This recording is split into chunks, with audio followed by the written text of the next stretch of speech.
Boom. Above Jiangnan City Hospital, a peal of thunder exploded as lightning tore through the night sky, rending open a crack in the void out of thin air. Thousands upon thousands of golden sword rays ripped through the air, converging mid-flight into a long river of sword chi. Wherever it passed, space and time shattered amidst the rolling clouds. Torrents of thunder roared down. In an instant, a streak of light, half like a man and half like a sword, descended from the heavens. On the hospital emergency room bed, Yichen slowly opened his eyes. Gazing at the unfamiliar surroundings, his mind felt as if it had exploded like chaos at the dawn of creation. White walls, white sheets, an infusion bottle hanging above the bed, a yellowed calendar on the wall. Yichen's heart trembled, his pupils contracting as he fixed his gaze on the date on the calendar, June 20th, 2015. I've come back. Memories surged into Yichen's mind like a tidal wave. He had never imagined he would be reborn on the very day he died in a car accident. On that very day, the family company went bankrupt, his parents vanished without a trace, and Yichen was dumped by his girlfriend Lu Feifei, falling from a wealthy young master to a hounded stray. In front of the teaching building, under countless watchful eyes, Lu Feifei publicly announced their breakup. Yichen rushed out of the school gate in a torrential downpour, where he saw a speeding heavy truck about to crash into a young woman.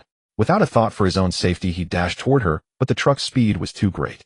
In his desperation, he could only shove the young woman aside, while he himself was flung 20 meters away by the impact.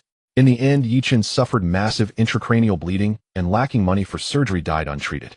Although his body perished, his soul crossed over to the Jinwu continent, where he became an undying sword god, whose name shook the 9 heavens. With a single sharp sword and a medical scripture in hand, Yichen set foot on the path of cultivation and displayed a monstrous talent.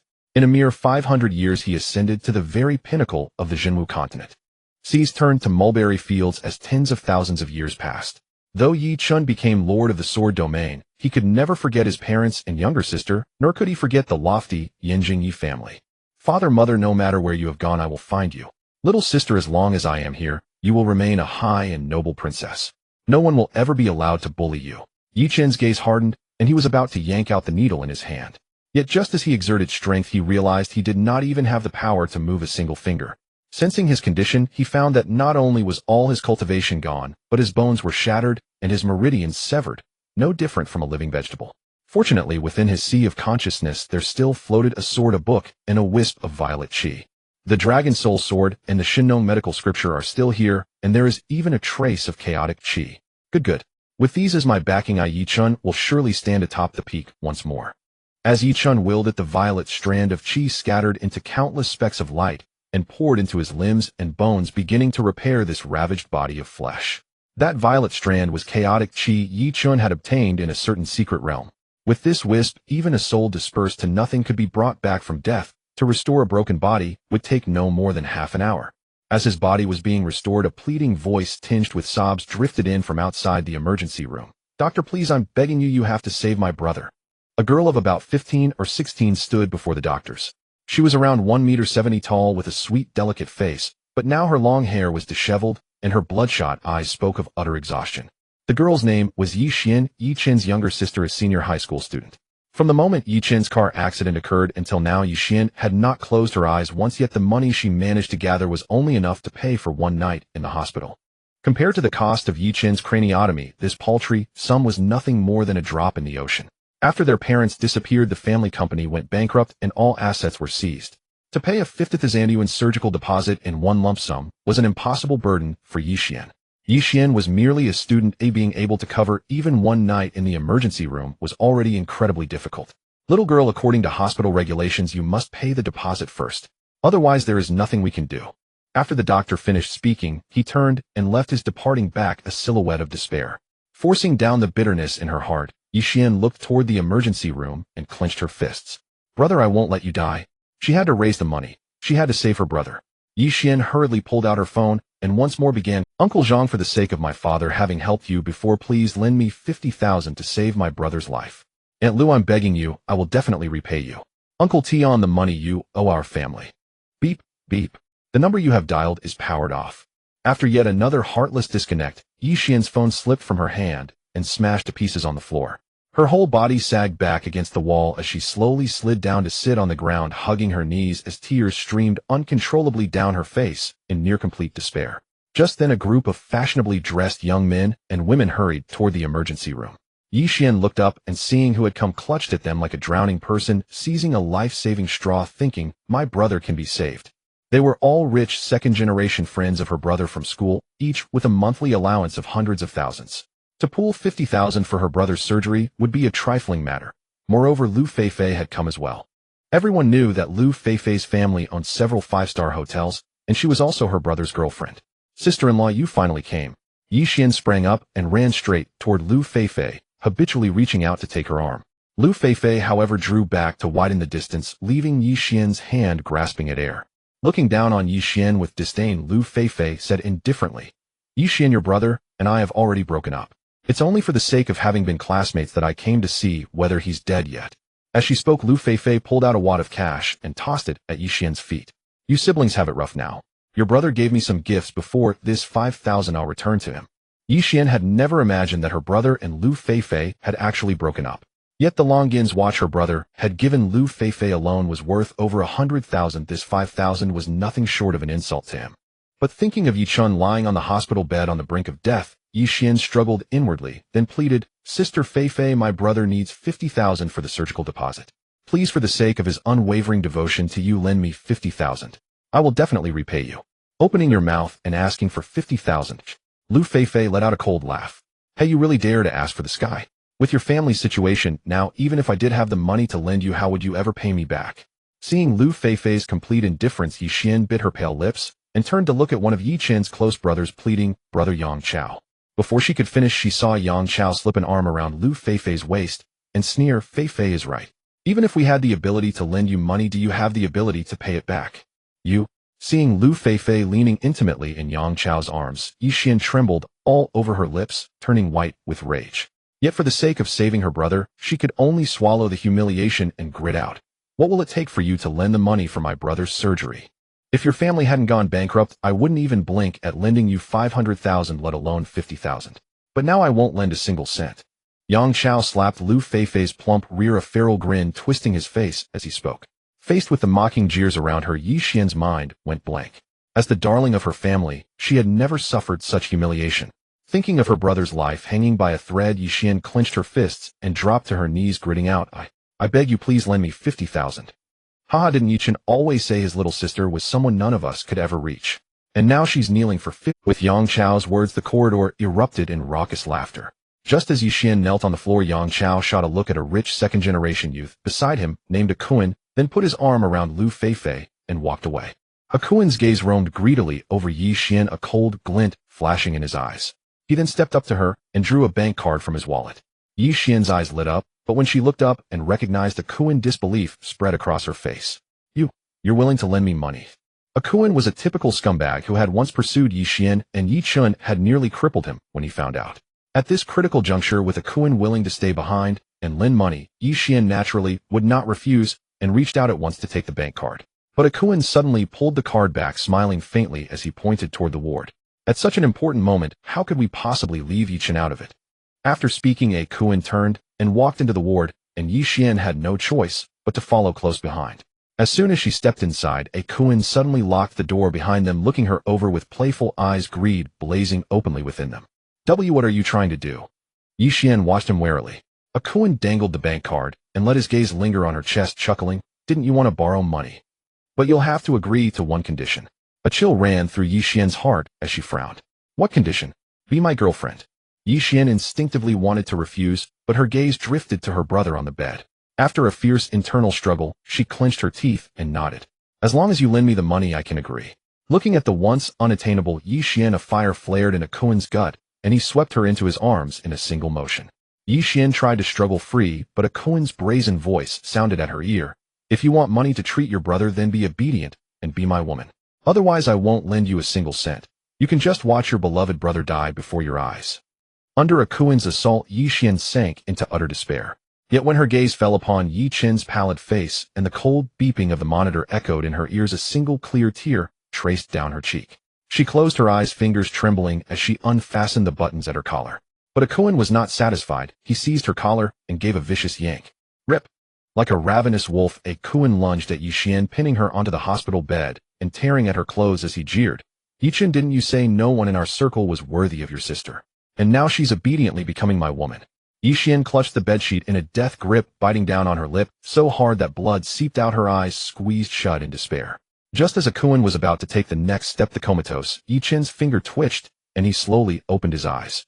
Taking in the scene before him, Yichen's gaze turned to ice, rage blazing up within him. Who dares lay a hand on my sister? At Yichen's sharp bark, Akuin instantly halted what he was doing and lifted his head toward the bedside. Yichen was staring fixedly at him, his gaze as sharp as a blade, making Akun's heart clench tight. Wasn't Yichen suffering intracranial hemorrhage and on the verge of becoming a vegetable? How had he suddenly awakened? Brother. Seeing Yichen regain consciousness, Yixian's heart leapt with joy, yet the thought of how she must look at this moment filled her with shame. Xiener, after leaving Earth for 1,000 years to see his dearest kin again, filled Yichen with boundless joy. Yet the scene before his eyes made an icy, killing intent burst forth within his gaze. You deserve to die. The moment Akuin met Yichen's icy gaze, a bone-piercing chill surged over him. He felt as though he had plunged into an ice cellar about to suffocate at any moment. Even Yixian could sense an inexplicable aura emanating from Yichen. But Akuin quickly recovered, thinking that after such a severe car accident, even if Yichen had awakened, he would still be nothing more than a living vegetable. At that thought, a mocking smile surfaced on Akun's face as he pressed Yixian down beneath him. Such a serious car accident, and you still managed to wake up. You truly have a tenacious life. Unfastening the buttons on Yixian's back, Akuin said teasingly, back then when I courted your sister, you called me a toad lusting after a swan. Now your sister is kneeling begging me to make her my woman. Tisk tsk. Under the two's incredulous gazes, Yichen suddenly flung aside the quilt and leapt off the bed. Grabbing Akuin by the neck, he hurled him to the floor as though tossing out trash. Yichen immediately draped the bedsheet over Yixian and cast her a questioning look. Yixian burst into tears. Brother, Mom and Dad's company went bankrupt. All our bank cards have been frozen. Without 500,000, the doctors won't operate on you. Xiener, as long as I am here, no one in this world can bully you. Ha, you can't even protect yourself, yet you dare boast so shamelessly in front of me. A coarse laugh rang out. Twisting his neck, Akuin rolled up his sleeves and glared viciously at Yichen. A useless wreck who got hit by a car. They'll beat you into a vegetable myself. Smack. Before Akuin could make a move, a crisp slap resounded through the ward. Spinning a full 360 degrees in place, Akuin collapsed heavily to the floor. When the stars finally cleared from his vision, Akuin regained his senses and glared at Yichen through gritted teeth. You mangy stray, you dare lay a hand on me. Before Akuin could finish speaking, Yichen lashed out with a kick. With a dull bang, the 100-plus-gen body flew backward like a kite, with its string cut slammed into the wall, then dropped straight to the ground. No one is allowed to bully Xiener. Yichen planted his foot on Akun's head. Anyone who makes a single hair fall from her head must die.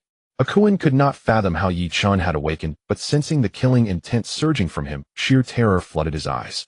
With a clatter, Yichen wrenched a length of steel pipe from the bed frame and fixed Akuin with an icy stare. Don't kill me. Akuin stammered, his whole body shaking in fear.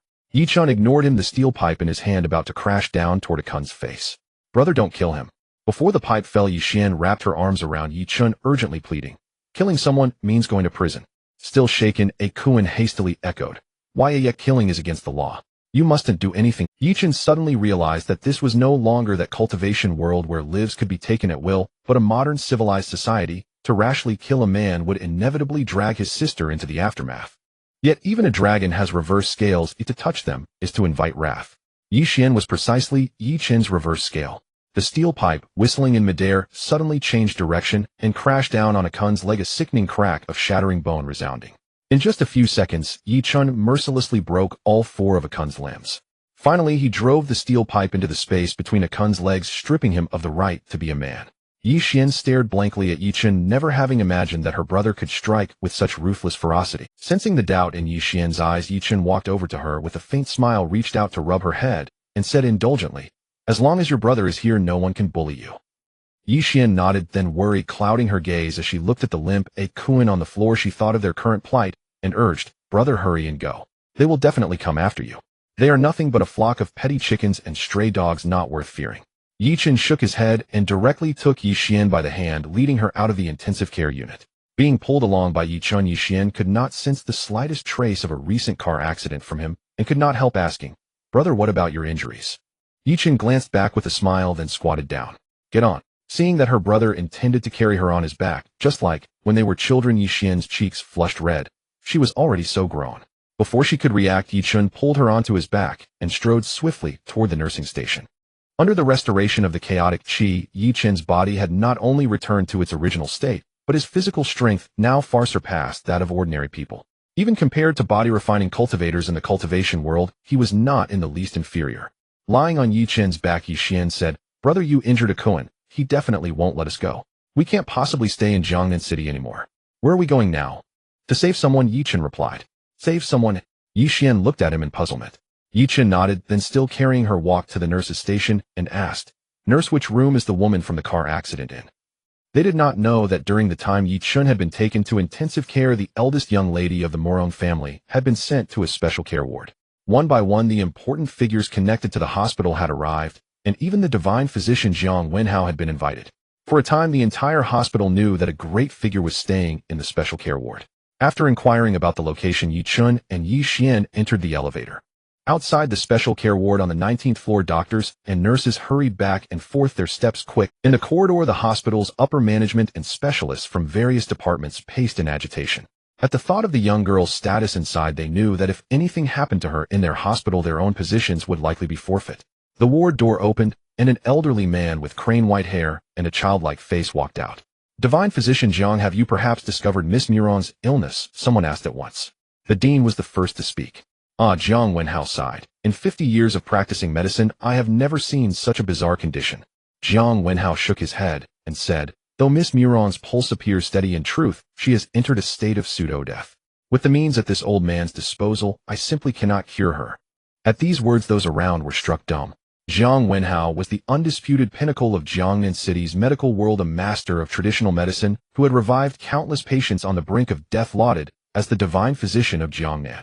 If even divine physician Jiang was at his wits' end, then likely no one could save the Morong families. At that moment, a middle-aged man in professional attire spoke up. "Divine physician Jiang, no matter the price, I beg you to save my sister. I, Morong Yunlong, will gift you the Cloud Villa on Swan Lake." His words left those nearby aghast. Morong Yunlong, a leading figure of the younger Morong generation, controlled assets in the tens of billions, yet at a single word, he offered up the Cloud Villa, which spoke volumes about the Morong family's status in Jiangnan City. One must know that the Cloud Villa perched atop Swan Lake was priced at 50 million, yet there was only one such villa in all Jiangnan City, a coveted feng shui treasure that money alone could not buy. Again, the surrounding onlookers were stunned. Even Jiang Wenhao could not help but feel tempted. Who others might not know, but he was well aware that the Cloud Villa was an unparalleled place for cultivating one's health, something that could only be encountered by fortune never sought out. Yet Jiang Wenhao still shook his head and replied, "President Morong, it is not that this old man is raising his price while sitting on the ground, but simply that Miss Murong's condition is too strange. I truly am powerless." Morong Yunlong slammed his fist into the wall, his expression frantic.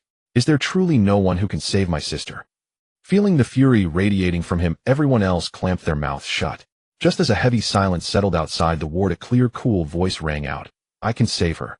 If Jiang the divine doctor is helpless, who else can save the young lady of the Morong family?" The crowd turned to the source of the voice, their gazes instantly locking onto the Yi siblings. At this moment, Yi Chan was dressed in a hospital gown, his hair disheveled, appearing to be just over 20 years old, looking every bit like a patient, far from someone here to save others. After a brief moment of astonishment, Jiang the divine doctor and the others turned their eyes away, dismissing Yi Chen's actions as a farce. "Brother, all you do is indulge in pleasures, and have never even read a medical book. How could you possibly treat someone?" Yi Xian leaned towards the crowd and whispered to Yi Chun, "These people are all the directors and experts of the hospital. We should leave quickly." However, Yi Chun was unfazed, saying, "They are merely a bunch of quacks who know nothing. There's no need to care." With that, Yi Chun strode directly towards the solemn-faced Morong Yunlong, pointing to the hospital room and declaring, "I can save her." Despite being the president worth billions, Morong Yunlong had the demeanor of a superior, and most people stuttered in his presence, yet this young man gazed directly at him, appearing quite composed, which made him view Yi Chun differently, and could not help but ask, "May I know who you are?" Just then, an emergency department expert suddenly stepped forward, glaring fiercely at Yi Chun, and said to Morong Yunlong, "Young Master Morong, this kid had a car accident and is my patient. His head is likely damaged, don't pay him any mind. Let's discuss how to treat Miss Morong instead." Upon hearing this, Morong Yunlong frowned, and immediately ignored Yi Chun, preparing to turn and leave. "My brother was hit by a car while trying to save your sister. Is this how you treat someone who saved a life?" Yi Xian, seeing the situation, immediately voiced her dissatisfaction.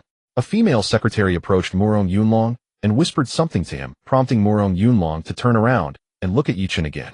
Thank you for saving Qiu Shui. Oh, I should express my deepest gratitude.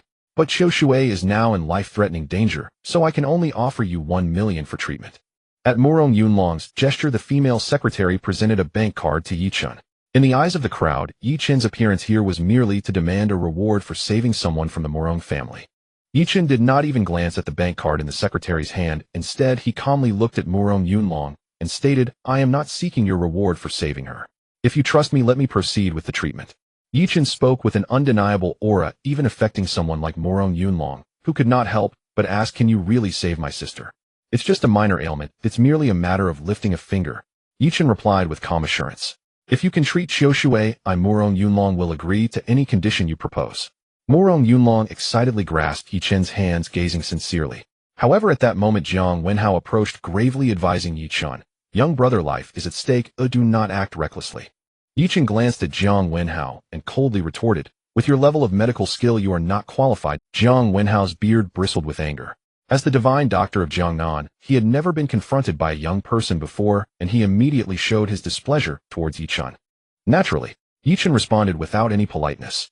Jiang the divine doctor was nearly driven to faint by Yi Chun's words. He stomped his foot and pointed at Yi Chun, saying, you, a mere child with little experience, if you can cure Miss Murong's illness, I will kneel down and take you as my master.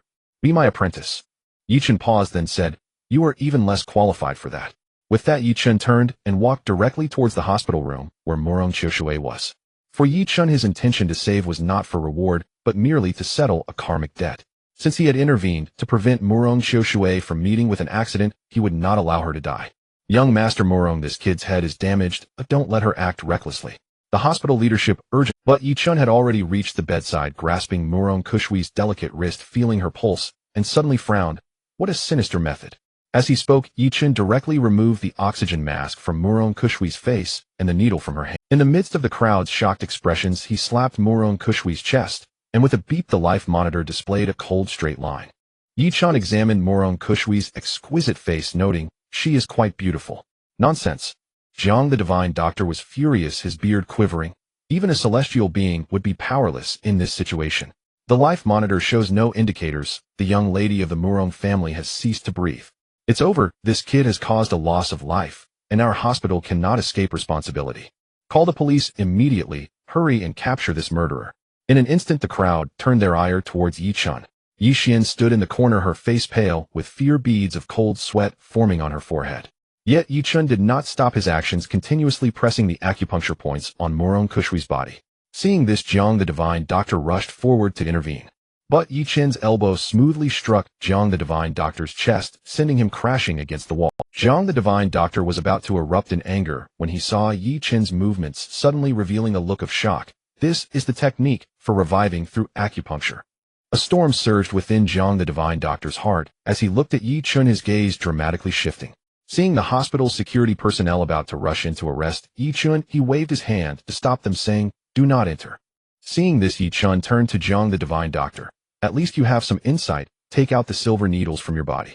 Jiang Wenhao dared not question him, and immediately took a wooden box from the medicine cabinet, hurriedly laying out the silver needles.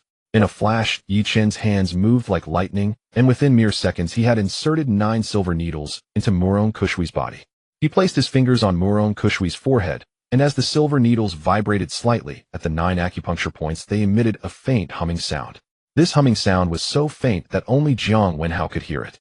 Before Jiang Wenhao could react, the trembling 9 silver needles suddenly glimmered with a faint green light, tracing a mysterious pattern on Murong Qiu Shui's body, covering all 720 acupuncture points.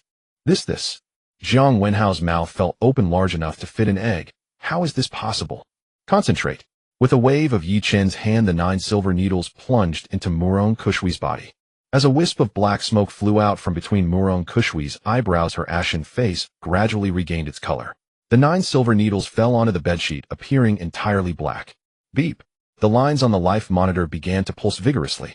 Yi Chun wiped the sweat from his forehead and slumped onto the chair by the bed, inwardly lamenting. To forcefully use the needles without any cultivation almost made me faint. If the old monsters of the cultivation world knew, wouldn't they laugh their heads off? As Yi Chun withdrew his hands, Jiang Wenhao stepped forward to check Murong Qiu Shui's pulse, his eyes wide as he muttered, a miraculous recovery. This is simply miraculous.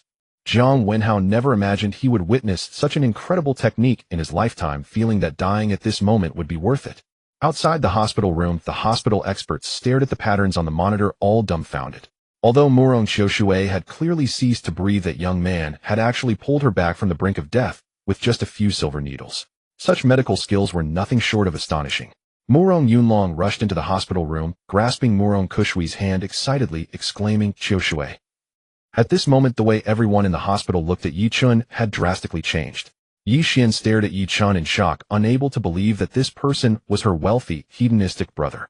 Jiang the divine doctor, has Qiushui's illness truly been cured? After a round of examinations, Murong Yunlong turned to Jiang Wenhao and asked, "Young Master Murong, my medical skills are nothing more than those of a street practitioner in front of this young divine doctor. How could I dare to call myself a divine doctor?" Hearing young Master Murong still refer to me as a divine doctor, Jiang Wenhao repeatedly waved his hand, saying, "Under this young gentleman's treatment, Miss Murong's illness has completely recovered." Murong Yunlong immediately turned to Yi Chun gratefully, saying, "Thank you, young divine doctor, for your life-saving grace. The Murong family is at a loss for how to repay you." Before Murong Yunlong could finish speaking, Yi Chun suddenly interjected, "While her life has been saved, her illness has not been treated." At this moment, Murong Qiushui's life signs had completely normalized, but upon hearing Yi Chun's words, Murong Yunlong's expression changed dramatically, and Jiang the divine doctor was equally shocked. Murong Qiushui is known as the ice beauty of Jiangnan City, always exuding an aura that keeps others at bay. Upon waking, she finds a strange man holding her hand, gently caressing her wrist, and instinctively prepares to strike. Yi Chun grasped Murong Qiushui's hand that was about to strike, calmly saying, "In your current state, it's best not to act rashly, otherwise I won't be able to save you either." Seeing Yi Chun squinting with a composed demeanor, Murong Qiushui struggled to move again, but was directly pinned down onto the bed. They say that the more beautiful a woman is, the greater her temper, and it seems to hold true. "You bastard." Murong Qiushui, high and mighty, had never been treated so frivolously by a man. She bit down on Yi Chun's hand that was checking her pulse. Hiss. After being bitten by Murong Qiushui, Yi Chun couldn't help but gasp. At this moment, Murong Qiushui held on to Yi Chun's arm with both hands, gnawing on it like a pig's trotter, completely losing her demeanor as a cool and aloof CEO. "What kind of woman are you, a dog?" Yi Chun finally managed to escape her grip. Upon hearing this, Murong Qiushui clung to Yi Chun's hands, ready to bite again. Seeing the situation escalate, Murong Yunlong immediately adopted a brotherly authority. "Qiushui, how can you treat your savior like this?" After understanding the situation, Murong Qiushui awkwardly looked at Yi Chun, realizing he was the young man who had selflessly pushed her away. "Miss Murong, what young Master Murong said is true, if it weren't for Mr. Yes, timely intervention, I'm afraid." Seeing Murong Qiushui's doubts, Jiang Wenhao stepped forward. "Dr. Jiang, are you saying my illness was also treated by him?" Murong Qiushui had relied on Jiang Wenhao to prolong her life until now, but hearing her brother and Jiang Wenhao's words, her gaze towards Yi Chun became even more incredulous. "Don't look at me with such admiration, or you might fall in love with me." Yi Chun smiled lightly, stating frankly, "Though you've awakened to eradicate the hidden ailment within you, you'll need to recuperate for a while. When your brother is in a good mood, he will treat you again." After saying this, Yi Chun released her hand, and ignoring the furious Murong Qiushui, casually walked out of the ward. "Bastard, shameless scoundrel." Murong Qiushui glared fiercely, with her beautiful eyes trembling with anger. But recalling how he had selflessly pushed her away when the truck came rushing at her, Murong Qiushui bit her lip, thinking, "Once I repay this life-saving grace, I will definitely teach this shameless scoundrel a lesson." As Yi Chun left the ward, he grabbed Yi Xian's hand and said, "So what do you think? Your brother is impressive, right?" Yi Xian looked at him doubtfully, asking, "Brother, you spend every day indulging in pleasures. When did you learn to treat people?" Yi Chun crossed his arms, feigning mystery. "You should consider whose brother I am. Treating an illness is wow." Yi Xian stuck out her tongue, but quickly added, "Brother, the lady you just treated is a famous strong woman in Jiangnan City, the executive president of the Murong Group, Murong Qiushui. So what if she's a president? In my eyes, she's worth less than a single strand of our Shinner's hair." As Yi Chun was about to leave, a hurried voice called out from behind, "Brother, Yi, please wait." Murong Yunlong and Dr. Jiang approached, quickly followed by several hospital leaders and doctors. Yi Chun's intervention saved Murong Qiushui from the brink of death, effectively alleviating the pressure the Murong family imposed on the hospital, for which they were immensely grateful. Beyond gratitude, they were even more in awe of Yi Chun's medical skills. Considering this, the hospital staff felt embarrassed. He was merely in his 20s, yet possessed medical skills surpassing Dr. Jiang's, which was truly impressive. Just as Murong Yunlong was about to take something out of his hand, Dr. Jiang stepped in first, standing before Yi Chun with a complex expression. At that moment, the hospital director followed closely behind, Dr. Jiang advising, "Teacher, you are an honorary professor at the municipal hospital, a pillar of Jiangnan's medical community. This matter cannot proceed." Although this young man's medical skills are extraordinary, he is still a nameless individual. If Dr. Jiang were to take him as a disciple, wouldn't that be a laughingstock? I have made up my mind. If you have any objections, I, Jiang Wenhao, will expel you from my teaching. After saying this, Dr. Jiang gazed intensely at Yi Chun, stepping back with his right foot, clasping his hands together, and respectfully stating, "Master Yi, Jiang Wenhao has been short-sighted, and judged by appearances, I truly deserve to die 1,000 deaths. Today, upon witnessing Master Yi's miraculous medical skills, I realized the vastness of the medical field. Wenhao wishes to kneel before Master Yi and become your disciple." As he spoke, Dr. Jiang was about to bow down. Dr. Jiang, "Teacher." This sudden turn of events shocked everyone. No one expected Dr. Jiang to take a joke seriously without pursuing the matter. With Dr. Jiang's prestige, countless prestigious schools wanted to invite him to serve, and many medical disciples wished to study under him. Now Dr. Jiang was actually seeking to take a young man as a teacher. But just as Dr. Jiang was about to kneel, an invisible force pressed down on his knees, preventing him from completing the motion. Dr. Jiang looked up and saw Yi Chun with one hand on his shoulder, his fingers just touching an acupoint. Indeed, a technique for acupoint sealing. Dr. Jiang was secretly amazed, feeling even more respect for Yi Chun. Just as he was filled with joy, Yi Chun calmly stated, "Although you have some foundation in medicine, it's merely superficial. With your talent and age, you are not yet qualified to be my disciple." Upon hearing this, the crowd erupted in an uproar. The idea of Dr. Jiang taking Yi Chun as a master was already absurd. Now Yi Chun was claiming that Dr. Jiang didn't qualify to be his disciple simply because he knew a bit of acupuncture. This was utterly ridiculous. Sigh. After a moment of contemplation, Dr. Jiang sighed heavily and clasped his hands to Yi Chun, saying, "I was indeed presumptuous. I hope, Master, you will not hold it against me." Seeing that he knew how to advance and retreat, Yi Chun replied, "If you have any questions, as long as I have time, I can go." Upon hearing this, Dr. Jiang was overjoyed and promptly left Yi Chun his contact information. At this point, Murong Yunlong turned to Yi Chun and said, "Brother Yi, today Qiushui was able to pass through the threshold of life and death thanks to your intervention. In the future, if you need anything, just say the word, and I, Murong Yunlong, will not hesitate to assist you." Although Yi Chun was young, Murong Yunlong could tell he was a capable person. Otherwise, with Dr. Jiang's high standards, how could he possibly take him as a disciple? Moreover, to eradicate his sister's stubborn ailment, he had to rely on him. As he spoke, Murong Yunlong took out an electronic key to hand to Yi Chun. "This is the key to the Cloud Mist Villa at Swan Lake. I hope, brother, you will not disdain it." "This is really the key to the Cloud Mist Villa?" Just as Yi Chun was about to refuse, Yi Xian's surprised voice suddenly rang out. She covered her mouth, staring intently at the electronic key in Murong Yunlong's hand. Seeing this, Yi Chun nodded and accepted the key to the Cloud Mist Villa, casually saying, "Very well, when the time is right, I will cure your sister's illness." After accepting the electronic key, Murong Yunlong finally breathed a sigh of relief, feeling hopeful about his sister's ailment. However, he knew that if it weren't for Yi Xian's exclamation, Yi Chun would have disdainfully refused the key. Just as Yi Chun and Yi Xian stepped out of the hospital, a familiar figure appeared before them, mocking, "Yi Chun, I didn't expect you to have today." The girl in front of him was around 18 or 19, with an exquisite oval face and light makeup. Dressed in designer clothes, she was clearly the daughter of a wealthy family. An hour ago, under the coercion and temptation of her mother, Lulan Wang Dandan reluctantly came to the hospital to visit Yi Chun, who had been in a car accident. If it weren't for the fact that her mother and Aunt Sue had been close friends for decades, she wouldn't have bothered to visit this extravagant rich second generation. However, thinking of Yi Chun's usual behavior, Wang Dandan's gaze toward him turned even more disdainful. If it weren't for him, the Yi family wouldn't have ended up in such a state, and Uncle Yi and Aunt Sue wouldn't have mysteriously disappeared. With this in mind, Wang Dandan's gaze toward the two of them turned sympathetic, especially when she saw the disheveled Yi Xian. Unable to help herself, she leaned over and held her hand, saying with concern, "Yi Xian, I heard you were calling around to borrow money last night. Why didn't you contact your Dandan sister?" Yi Xian wanted to say something, but after glancing at Yi Chun and recalling how her brother had faced rejection when pursuing Dandan, she chose to remain silent. It was only then that Wang Dandan seriously scrutinized Yi Chun, realizing that he was standing perfectly intact in front of her, unlike someone who had been in an accident. What was even more detestable was that he was throwing her flirtatious glances. Yi Chun gradually recalled this girl in front of him, the daughter of his mother's friend whom he had pursued in the past. However, Wang Dandan practiced martial arts and taekwondo, and after Yi Chen confessed his feelings, she had directly taken him down, even threatening to break his third leg. Seeing Yi Chen's gaze lingering on her chest, Wang Dandan glared at him fiercely, pulling Yi Xian behind her and scolding Yi Chen. Yi Chen, who would have thought someone like you would feign illness to have your sister borrow money for you?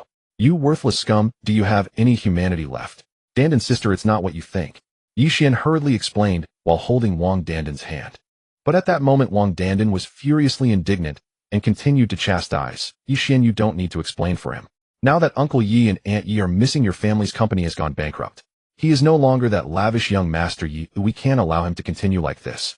To Wang Dandan's scolding, Yi Chen remained indifferent, instead continuing to stare intently at her impressive chest.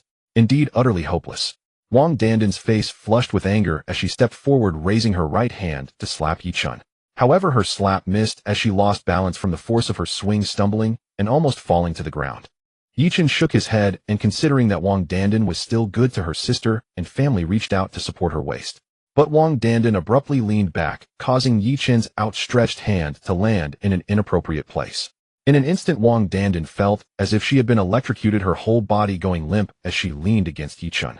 The scent of the girl enveloped him, causing Yi Chen to steady his mind, his fingers slightly curling, and he couldn't help but frown. Wang Dandan was still in shock, completely unprepared for Yi Chen to dare touch her. An unnamed fury surged within her, and she raised her hand to strike him. Without exception, Wang Dandan's hand did not hit Yi Chen's face, but was instead captured by him. You bastard, I want to kill you. Wang Dandan broke free from Yi Chen's grip, unceremoniously kicking him, and then pushed him away, glaring at him with gritted teeth. Fortunately, Yi Xian timely hugged Wang Dandan from behind, preventing her from escalating the fight. Yi Chen stared directly at Wang Dandan's chest and said, you haven't had your period for 2 months, frequently experiencing chest tightness, having nightmares at night, and sometimes feeling pain in your chest. How do you know?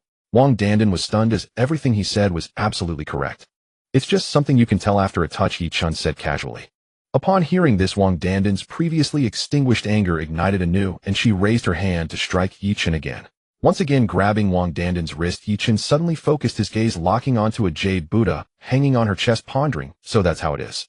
This jade Buddha was not an ordinary pendant. It contained a trace of malevolent energy, clearly manipulated by someone. Those who wore it for a long time would have their vitality absorbed, leading to confusion of the mind. For an ordinary person, such a method would be terrifying, but in Yi Chen's eyes, it was utterly clumsy. Yi Chen regained his composure and warned Wang Dandan, if you don't want to be possessed by a vengeful spirit, it's best to throw away the jade Buddha around your neck. Wang Dandan had originally believed Yi Chen to some extent, but upon hearing his nonsensical words, she immediately shook off his hand, fuming. This is a birthday gift my best friend specially brought back from Thailand for me. You want me to throw it away? And vengeful spirits? I'm afraid you're the one who's lost your mind. Believe it or not. Seeing Wang Dandan treating the jade Buddha like a treasure, Yi Chen was too lazy to explain further and said to Yi Xian, let's go. As Yi Xian began to move, Wang Dandan blocked her, saying, go. You siblings have no home now, where are you going? Yi Chen did not hide it and directly took out the electronic key gifted by Morong Yunlong. Seeing the key in Yi Chen's hand, Wang Dandan's expression turned intriguing, teasing, Yi Chen, you're not planning to take Yi Xian to the Cloud Mist Villa at Swan Lake, are you? Yi Chen nodded exactly. Wang Dandan covered her mouth, laughing uncontrollably before finally stopping. I don't know where you got a replica key, but I can assure you the Cloud Mist Villa at Swan Lake is worth 50 million. It's a luxurious villa specially built by the Morong family to host distinguished guests, and a typical person would need at least 200,000 to rent it for one night. Don't tell me the Morong family gave you the villa. As she said this, Wang Dandan found it amusing herself. Not to mention the Yi family had gone bankrupt. Even if they hadn't, the entire Yi family's assets wouldn't be enough to buy the Cloud Mist Villa. Yi Chen smiled indifferently. You're correct. The person who gifted me the villa is named Morong Yunlong. Seeing Yi Chen still lost in his self-crafted dream, Wang Dandan's expression turned sharp as she coldly said, enough, Yi Chen. Your family has gone bankrupt. You are no longer a wealthy second generation. My mother, being nostalgic, allowed you and Yi Xian to stay at our home in the future. Whether you want to or not is up to you. Dandan sister, it's not like that. That key. Yi Xian wanted to reveal the truth, proving that Yi Chen was not, but Wang Dandan didn't give her the chance, pulling Yi Xian into her Audi A4 and driving away. Dandan sister. Alright Yi Xian, you don't need to cover for him. Given your family's current situation, if he doesn't even have the courage to face reality, he will only sink deeper into the path of vanity. Well, with my sister staying at Aunt Liu's house, I can also find a quiet place to start my cultivation. Yi Chen could see that Wang Dandan truly cared for Yi Xian, which gave him a sense of relief to leave with her. Currently, although Yi Chen had restored his physical body, he had no cultivation. The urgent task was to improve his cultivation. Just as he was about to leave, a Mercedes-Benz G-Class pulled up at the hospital entrance, followed by several business vehicles. The door of the Mercedes-Benz G-Class opened, and a bald man wearing sunglasses jumped down. The tattoos on his arms were particularly eye-catching, indicating he was not a good person. The bald man lit a cigarette and walked over to size up Yi-chun, saying, "Did you beat Akun?" Yi-chun glanced at the arrogant bald man, and then shifted his gaze to the business vehicles, smiling calmly. "Are you here to take revenge for him?" Seeing Yi-chun so calm, the bald man twisted his neck, pushed his sunglasses up, and glared at Yi-chun. "Kid, with just these few people you think you can handle me?" Yi-chun asked, returning his gaze to the bald man. The bald man is Akun's cousin, nicknamed Wild Wolf. Known for his ruthlessness, he has gained some notoriety in Jiangnan City, where he keeps a group of little brothers to help Akun's father handle some shady business. Just now he received a call from Akun learning that someone had broken his hands and feet. Without a second thought, he rushed over with his men. Previously they were all from the same circle, and Wild Wolf had wanted to connect with Yi-chun's father, so he naturally recognized Yi-chun. After all being in the underworld, Wild Wolf found it impressive that Yi-chun remained unafraid in such as over 20 people gathered around. Wild Wolf put on sunglasses and took a deep drag from a cigarette, exhaling smoke into Yi-chun's face. He pointed towards the Mercedes-Benz G-Class and patted Yi-chun on the shoulder, saying, "Let's talk in my car." Not interested. Yi-chun shrugged off Wild Wolf's hand, resting on his shoulder, responding coldly, "Brother Wild Wolf, with your status, why waste your breath on him? Just throw him in a sack and solve it." A blond man rushed forward, pressing a weapon against Yi-chun's chest. Wild Wolf remained silent, smoking, while sizing up Yi-chun. From his experience, he figured the opponent was just a young kid who would soon back down. Yi-chun looked coldly at the blond man. "For me, today is a good day. While I'm still in a good mood, you'd better not provoke." Upon meeting Yi-chun's icy gaze, the blond man trembled, feeling as if he had fallen into an ice cellar, though this sensation quickly passed. Hearing Yi-chun's words, the blond man felt humiliated. He pressed the weapon firmly against Yi-chun and shouted, "So what if I provoke you today?" Smack! Yi-chun slapped the blond man across the face, leaving a bright red mark on his thin yellowish cheek. The force of the blow sent him stumbling to the side, and a buzzing sound rang in his ears. To Yi-chun, this group of thugs was nothing more than small fry. Even without cultivation, it would be easy for him to deal with them in his current body. "Kid, you've got guts."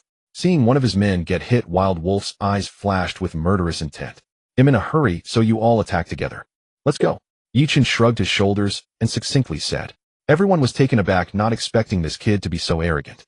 With a clatter led by Wild Wolf, over 20 people brandished their weapons and closed in on Yi-chun. After a round of bombardment, Yi-chun stood unharmed in place, while twisted metal pipes, curved knives, and broken baseball bats lay scattered at his feet. Except for Wild Wolf, all the other 20 or so thugs collapsed to the ground, groaning in pain. In just a few minutes, the 20 men brought by Wild Wolf were all taken down by Yi-chun, each one battered and bruised, curled up like boiled lobsters, causing Wild Wolf to break out in a cold sweat.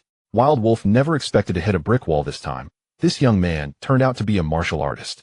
Wiping the cold sweat from his forehead, he pleaded, "Brother Yi, this is all a misunderstanding. Kneel." Yi-chun walked up to Wild Wolf, a calm smile on his face. Thud. Without a word, Wild Wolf knelt down, slapping himself hard across the face. "Akun sent you here." Yi-chun picked up a stick and struck Wild Wolf's shiny bald head. Wild Wolf shook his head, taking several seconds to regain his senses. Supporting himself on the ground, he pleaded, "Wild Wolf shouldn't have offended Brother Yi. Please spare my life. You call Akun." Yi-chun nodded and instructed, "Call him." Wild Wolf dared not refuse. After dialing Akun's number, he handed the phone to Yi-chun. Immediately, Akun's excited voice came through. "Cousin, how is it? Did you catch that little bastard, Yi-chun?" "Akun, it seems the lesson I gave you wasn't enough." Yi-chun responded coldly. Upon hearing Yi-chun's voice, Akun fell silent on the other end. Yi-chun smiled lightly and said, "If you want revenge next time, don't send such scum." After speaking, Yi-chun hung up the phone and tossed it back in front of Wild Wolf, asking, "Was that stick enough?" Awake, awake." Wild Wolf nodded repeatedly. "Take me to Swan Lake." After Yi-chun's command, he got into Wild Wolf's Mercedes-Benz G-Class, and Wild Wolf drove towards Swan Lake, as per his request. Swan Lake is located in the western suburbs of Jiangnan City, nestled among mountains and rivers, covering an area of 1,000 acres. As a tourist destination, it is quite valuable. On the inner side of Swan Lake sits a half-mountain shrouded in mist year-round, a rare scenic spot. The Moron Group purchased this half-mountain to develop real estate, naming it Yunwu Villa. Within Yunwu Villa, the most famous is the most expensive villa in all of Jiangnan, located at the mouth of Swan Lake, Yunwu Villa. An hour later, the Mercedes-Benz G-Class Yi-chun was encircled around Swan Lake's road and stopped in front of Yunwu Villa's gate. Wild Wolf, understanding the situation, opened the car door and welcomed Yi Chen out, flattering him. Brother Yi, this is the Yunwu Villa at Swan Lake you mentioned. Yi Chen nodded, placing his hands behind his back and surveying the mist-shrouded half-mountain. As his gaze passed through the mist, it landed on a villa at the peak, and he exclaimed, there is actually spiritual energy here. Wild Wolf, confused, replied, Brother Yi, this Yunwu mountain only has persistent fog. Where is there any spiritual energy? Upon hearing Wild Wolf's words, Yi Chen realized he had misspoken and waved his hand, saying, you can leave now. This has nothing to do with you. Brother Yi, then I'll take my leave. Wild Wolf felt relieved, jumping into the Mercedes-Benz G-Class and driving away quickly. Watching the car merge onto the lakeshore road, a mysterious smile appeared on Yi Chen's face. A few seconds later, as the Mercedes-Benz driven by Wild Wolf entered a bend, a strange yellow pattern appeared on the steering wheel, and it could no longer turn. Splash! The Mercedes-Benz G-Class plunged into Swan Lake, splashing water and disappearing without a trace. As the waves settled, Yi Chen turned his gaze back and stepped into Yunwu Villa. One must say Yunwu Villa is the top villa area in Jiangnan City. Although it is a modern building, the ecosystem inside remains intact. Each villa is fully equipped, surrounded by flowers and plants, with a gentle mountain spring flowing down. In this steel forest metropolis, it can be considered a paradise. Yi Chen ascended the stairs and appeared outside the door of Yunwu Villa at the peak of Swan Lake. He took out an electronic key and entered the villa. Standing on the rooftop of the villa, he took in the entire view of Jiangnan City. Looking around, strands of spiritual energy flew out from within Swan Lake, swirling with the mist in Yunwu Villa. Not bad, not bad. I didn't expect this Yunwu Villa to be in the center of a gathering place for spiritual energy. Yi Chen smiled brightly and immediately sat cross-legged, saying, well, I'll cultivate the 5 elements sword body here in this gathering place for spiritual energy. The 5-element sword body is a supreme sword cultivation path that Yi Chen comprehended at the Sword Chi Great Wall after ascending to become a sword god. A peerless physical foundation for any swordsman. Yet mastering it demands simultaneous cultivation of the 5 primal spiritual energies, metal, wood, water, fire, and earth, rendering its difficulty over 100-fold greater than that of a single-element sword body, with an extremely high risk of corporeal dissolution and spiritual annihilation. I shall cultivate the 5-element sword body to absolute perfection and attain the supreme sword Tao. Yi Chen declared resolutely, his gaze unwavering as it fixed upon the narrow mouth of Swan Lake. I, Yi Chen, swear this life no one shall harm those I hold dear. The Yi family of Shanjing, you owe my parents a debt that must be repaid 100-fold. Yi Chen's father had once belonged to the Shanjing Yi family, but was cast out for marrying Yi Chen's mother. The Shanjing Yi family, which banished his father, was an ancient martial lineage specializing in preaching martial arts. Its patriarch was a transcendent master whose presence alone could dominate an entire region. In his past life, the Yi family loomed impossibly distant, an unattainable peak. In this life, however, Yi Chen would march straight toward them to reclaim justice. With a single bound, his figure flickered through the air and settled cross-legged atop a massive boulder at the lake's constricted inlet. As Yi Chen entered deep cultivation, the chaos-infused energy, repairing his body, began to manifest. Millions of pores opened wide, coalescing into a faint spiraling vortex above his crown. Countless emerald motes streaming inward, flooding his limbs and meridians. Unseen ripples spread across Swan Lake. Branches along the shore swayed in rhythmic cadence. As night descended, mist thickened steadily around them. That day, the skies above Swan Lake blazed clear and cloudless. Yet the bottle-shaped inlet halfway up the mountain remained shrouded in dense, unyielding fog. After a full day and night of cultivation, Yi Chen nearly drained all the spiritual energy Swan Lake had accumulated over years, successfully advancing the Yi Wood sword body, the first branch of the 5-element sword body, to its initial stage. Had the ambient spiritual energy been richer here, he surely would have progressed further. Now, as twilight deepened, Yi Chen glanced around, finding the shore deserted, and leapt lightly, landing upon the lake's surface as if treading solid ground. He stood effortlessly upon the water. With a flick of his right hand, a cascade of droplets rose, coalescing into a translucent 7-foot-long sword, its blade shimmering with arcane runes that slithered like living ink. The moment Yi Chen grasped the hilt, his thick brows twitched sharply, and a terrifying aura erupted from his eyes. Concentric waves radiating outward, crashing violently against the shoreline with thunderous roars. Though windless, Yi Chen's silhouette stirred with palpable force. The aqueous sword gleamed brilliantly beneath the starless night. Then he slashed. Draw and slash technique. The sword shadow shot forth, transforming midair into a colossal blade that surged upward with earth-shaking momentum. Surrounding waters rising like liquid curtains, cleaving Swan Lake cleanly in two. When the sword shadow vanished, the water curtain collapsed, the sundered lake instantly rejoining as if nothing had ever occurred. Yi Chen's eyes dimmed of sword intent, The blade dissolved into scattered droplets, vanishing soundlessly upon the water's surface. Standing atop the embankment, Yi Chen's gaze burned with intensity. Though I've resumed cultivation, this world's feeble spiritual energy remains insufficient to forge true sword intent. Yet seeking rare cultivation resources on Earth, a realm starved of qi, will prove exceedingly arduous. Yi Chen withdrew his thoughts, brushed moisture from his clothes, and turned to head back toward the Mistvale Villa, when suddenly hurried footsteps echoed from the woods at the embankment's end and two elegant figures burst forth. Leading them was a graceful middle-aged woman, around 30, with a white martial robe and a vivid crimson stain blooming across her abdomen, clearly wounded. Qiu Shui, I'll hold off the assassins behind us. Return to the clan immediately and report to Yunlong. He must uncover who orchestrated this and avenge your aunt. Shielding a young woman clad in a black gown, the elder woman hurried down the embankment toward Yi Chen's position. The young woman stood tall and striking, her long sculpted legs arresting the eye, yet deep gashes marred her delicate calves. Yi Chen's gaze sharpened. This was none other than Murong Qiu Shui, the very woman he'd rescued just yesterday. Struck by a car yesterday, hunted today, truly a star cursed with solitude. Auntie, if we go together. If we die together. Murong Qiu Shui insisted, teeth clenched. Qiu Shui, you are the clan's future. Should you fall, the entire Murong group will collapse. Go now. The elder woman shoved Murong Qiu Shui aside. Go. Not a soul escapes. For black-clad men sprinted forward, encircling them front and back. Do not push us too far. Offend the Murong family and you'll regret it bitterly. The elder woman pulled Murong Qiu Shui behind her, cautiously facing the four assailants. The assassin struck with lethal intent, aiming to kill the elder woman outright, but she fought skillfully, parrying their onslaught while shielding Murong Qiu Shui and retreating slowly toward Yi Chen. Yet two hands cannot prevail against four. A heavy blow struck her back, and soon she found herself trapped, cornered between advance and retreat. President Murong, our young master Han holds you in profound affection. Accept this marriage pact, and we need not resort to such extremes.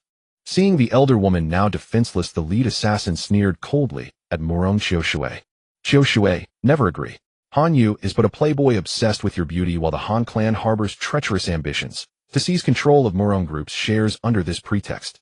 Fearing Qiu Shui might capitulate to save her, the elder woman urgently warned her.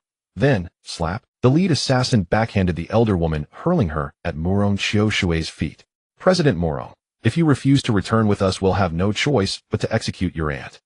Murong Qiu Shui understood the Han clan's machinations all too well, yet how could she watch her aunt sacrifice herself before her eyes? Sensing Qiu Shui's wavering resolve, the elder woman cast a fleeting glance behind her, at that distant solitary figure, and whispered, Qiu Shui, do you recall what you witnessed moments ago? It was him standing there. Murong Qiu Shui glanced doubtfully at the shadowy figure, yet sensed no trace of the martial aura possessed by elders like her aunt. A quiet suspicion stirred. Could he truly be the master she speaks of? Yi Chen had already recognized Murong Qiu Shui, but veiled by drifting mist, his face remained unseen. President Murong's second young master awaits your presence at tonight's banquet. Pray do not delay further, lest you spoil his refined enjoyment. The lead assassin's long blade glinted with icy menace as he spoke. Qiu Shui, go now. Seeing the assassins prepare to strike, the elder woman gritted her teeth and launched a desperate punch, knocking back the nearest attacker. Just as she moved to flee with Qiu Shui, another blocked their path. At that instant, Murong Qiu Shui stepped boldly before her aunt and confronted the assassins with defiant calm. This is the Mistvale Villa, developed by Murong Group itself. Do you truly believe we have no hidden reserves? Oh. Instinctively, the lead assassin scanned the mist, then froze, catching sight of Yi Chen. His breath hitched. He genuinely believed Murong Qiu Shui had concealed a master within the fog. After all, they had detected no presence from him, not even a whisper of qi, throughout the entire conference. The lead assassin instantly released his spiritual energy to probe, but sensed not a ripple of qi from Yi Chen. A wry, knowing smile curled his lips as he countered, so, you've secretly summoned a master. Since you've guessed as much, leave immediately. Murong Qiu Shui spoke, beads of cold sweat glistening on her brow. Then by all means present this master to us. We wish to behold his prowess. The leader folded his arms, his gaze already withdrawn from Yi Chen. Murong Qiu Shui's heart skipped. This opponent proved far more tenacious than expected. She pressed on, feigning confidence. The master I've summoned does not act lightly, but when he strikes, death follows without fail. The assassins chuckled softly, clearly seeing through her ruse. President Murong, surely the master you speak of is the man standing behind you. The leader flicked his blade upward, seized the elder woman, and pressed the steel edge against her throat. He threatened Murong Qiu Shui. Come quietly with us to meet second young master, where your aunt's head rolls from her shoulders. Gentlemen, grant me this courtesy, release them both. A cool, detached voice drifted from the mist. Morong Xiaoshui paled. That voice, why did it sound so familiar? Hearing the youthfulness in the voice, the elder woman's expression fell, disappointment etching deeply across her features. Yi Chun emerged from the mist wearing casual attire, hands clasped behind his back. His gaze lingered briefly on Morong Xiaoshui, then settled unblinking upon the lead assassin. The lead assassin appraised Yi Chun, perceiving only an ordinary young man, and sneered, "Boy, if you value your life, kneel and beg for mercy. I may grant you a swift, painless death. Refuse, and I'll carve you into 8 pieces." How could it be you? Recognizing Yi Chun's face, Morong Xiaoshui recoiled in shock, utterly unprepared to see him here. Her last thread of hope snapped clean away. Yi Chun's gaze held a flicker of impatience. What an inconvenient woman. You shameless wretch, calling me inconvenient. For reasons unknown, seeing Yi Chun ignited something uncontrollable within Morong Xiaoshui. She nearly lunged forward to stamp on his foot. But recalling their dire predicament, she swallowed her fury and urged, "This has nothing to do with you. Leave here at once. Having saved you from that crash, do you think I'd stand idly by while you died?" Yi Chun's eyes locked onto the assassins. Decide now, stay or leave. Hearing this, the elder woman realized.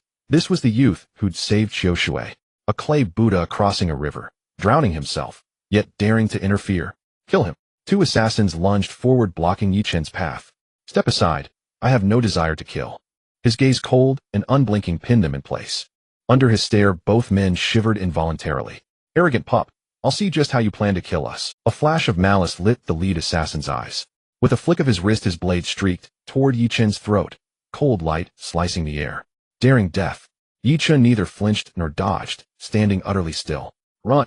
At the moment Yi Chun prepared to move, a slender figure dashed forward, throwing herself bodily in front of him. Xiaoshui! The elder woman cried out in horror, watching helplessly as the killing light hurtled toward Morong Xiaoshui. Knowing certain death awaited, Xiaoshui still charged forward, solely to repay Yi Chun's life-saving grace. Her action startled Yi Chun, so fierce yet so fiercely loyal. As the blade neared her pale throat, he extended his right hand, 2 fingers snapping shut, gripping the descending blade with perfect precision. Thud! A kick sent the assassin flying 10 meters, splashing into the lake. The elder woman gasped sharply, staring at Yi Chun as though beholding a myth. The attacker wielded genuine martial mastery, yet Yi Chun dismissed him with a casual kick. Could that earlier display truly have been him? Amid splashing water, Morong Xiaoshui slowly opened her eyes, staring incredulous at Yi Chun's right hand, 2 fingers holding the blade motionless and scathed unshaken. Do not force me to kill. Yi Chun's voice was glacial. Leave, if you wish to live. The kicked assassin crawled dripping from the lake, wary brother. This kid's unnatural. Young master, the leader mused, then addressed Yi Chun directly. We serve the Han family of Jiangnan. Withdraw now, and the Han clan will forget this ever happened. Obstinate fool. Yi Chun gestured, snatching a slender branch from the air. What is the Han family worth? Kid, if you seek death, don't blame me for spilling your blood. Seeing Yi Chun dismiss them with a mere twig, the leader's gaze turned contemptuous. Both Morong Xiaoshui and the elder woman stared in disbelief, watching Yi Chun raise a fragile branch against steel blades, hearts tightening with dread. Mere insects. Yi Chun gripped the branch as if it were a divine sword, his aura erupting, shifting, becoming overwhelmingly formidable. Break! His wrist flicked. The branch shot forward, wreathed in a sudden curtain of water drawn from the lake's surface, carrying a bone-deep chill that struck the assassins like winter's fist. The lead assassin sensed peril, swung his blade to intercept the branch. A true master, his strike sliced the air with a chilling hum, trailing a razor-bright arc. Clang! The branch flashed, slicing cleanly across the blade's spine, and continued onward, piercing his shoulder in a violent spray of crimson mist. How is this possible? Eyes bulging, veins webbing across his sclera, the lead assassin gaped at the slender twig embedded in his flesh. A sharp, freezing sensation. Then his right arm tore free from his body, thudding lifelessly to the ground. Yi Chun discarded the branch, a serene smile playing upon his lips as he regarded the assassin. Stay? Or the lead assassin knew. This youth had shown mercy. Had he wished death, it would not have been his arms severed, but his head parted from his neck. We thank the master for sparing our lives. Without hesitation, the leader gathered his 3 remaining men and fled, not daring to pause for even a breath. With the assassins gone, Morong Xiaoshui exhaled deeply, yet her eyes narrowed warily as she faced Yi Chun. Why are you here? Morong Xiaoshui gasped as she looked at Yi Chun, her eyes filled with suspicion. She never expected to encounter this guy 2 days in a row, especially at such critical moments in her life. Murong Qiushui couldn't help but doubt. Could it be that this guy has been secretly protecting me all along? As this thought crossed her mind, a flush of red appeared on her face. Despite Murong Qiushui's aloof demeanor, Yi Chun had saved her life twice, so out of both emotion and reason, she should express her gratitude. Qiushui, why is your face so red? Are you feeling ill? Seeing Murong Qiushui frozen in place, the middle-aged woman approached and touched her forehead, bringing her back from her daze. Murong Qiushui immediately pretended to be calm and replied ambiguously, "No, I'm not sick, but must be because I was running away just now." The middle-aged woman touched her own cheek, feeling a coldness. Seeing Yi Chun already stepping away, the middle-aged woman, disregarding her injuries, chased after him and expressed her gratitude. "Thank you, young brother, for saving us. Xueling and Qiushui are deeply grateful." As she spoke, Xueling pulled Murong Qiushui, who was still in a daze, urging, "Qiushui, why aren't you thanking him for saving your life?" Murong Qiushui stared blankly at Yi Chun, suddenly realizing that he was quite handsome. Yet he was merely a 20-year-old student, always carrying his hands behind his back, appearing quite mature. Recalling the earlier scene, this guy resembled a hero from an ancient drama, easily forcing back those who pursued her with a single sword strike. It felt just like a hero saving a beauty. Murong Qiushui cleared her throat and feigned indifference, saying, "Thank you for saving us." Yi Chun nodded slightly and turned to leave. After finally mustering the courage to thank him, Murong Qiushui found him to be so tight-lipped that he was about to leave without saying a word, which was rather rude. Wait a minute." As Yi Chun moved, Murong Qiushui's voice came from behind again. Yi Chun stopped and turned back, replying blandly, "Is there something else?" Murong Qiushui pondered for a moment before voicing her doubts. "You appeared during the car accident yesterday, and today you showed up when I was being chased. This can't be a coincidence. Are you secretly protecting me?" Murong Qiushui believed that given her beauty and intelligence, it wasn't surprising for someone to do such a thing. Thus she concluded that this guy must be her secret admirer. "If you think so, then so be it." Yi Chun smiled faintly, not intending to explain further. Feeling the dismissive attitude from Yi Chun, Murong Qiushui gritted her teeth in anger. Why was this guy so infuriating? "Calm down, I must stay calm." Murong Qiushui took a deep breath, and once her mood stabilized, continued to ask, "Are you a martial artist?" No. She had witnessed this guy severing the black-clad leader's steel blade with a branch, even breaking one of his arms. Not only was this guy a martial artist, but he was also a master far superior to her aunt and the black-clad leader. Yet this guy was brazenly speaking nonsense, clearly not taking her seriously. It felt as if an adult was casually dismissing a child. After all, Murong Qiushui was the beautiful CEO, managing a conglomerate worth hundreds of billions. Many dreamed of associating with her, yet when she initiated conversation, he acted indifferently. She wanted to question Yi Chun further, but her Aunt Xueling stopped her and approached Yi Chun, saying, "Young brother, we will always remember your life-saving grace today. However, the ones behind our assassination attempt come from the Han family in Jiangnan.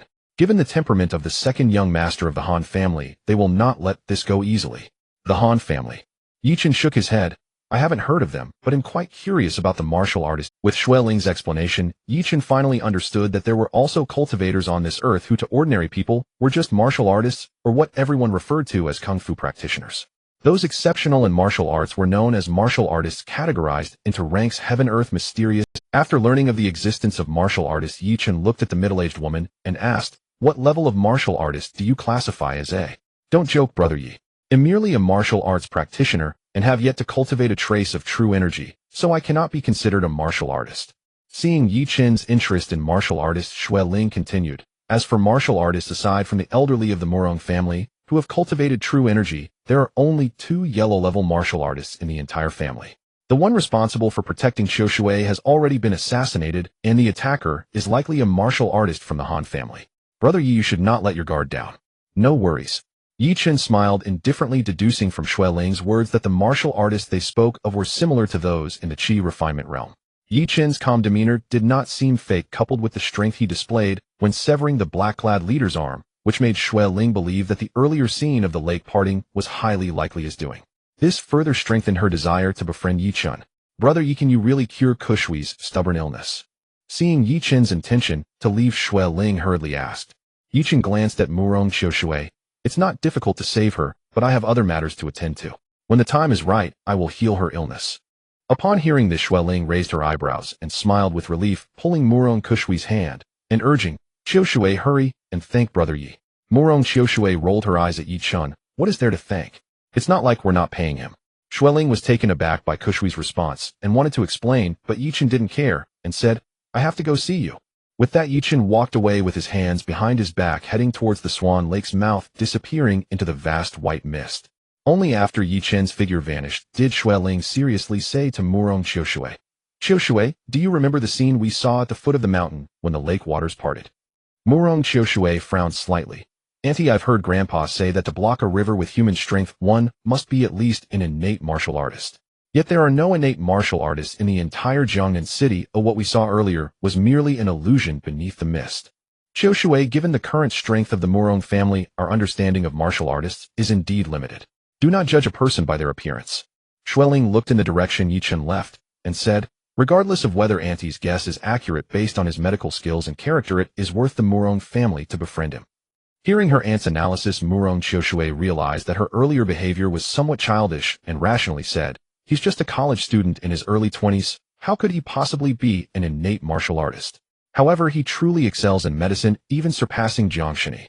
If he is willing, he could indeed become the physician for our Murong family."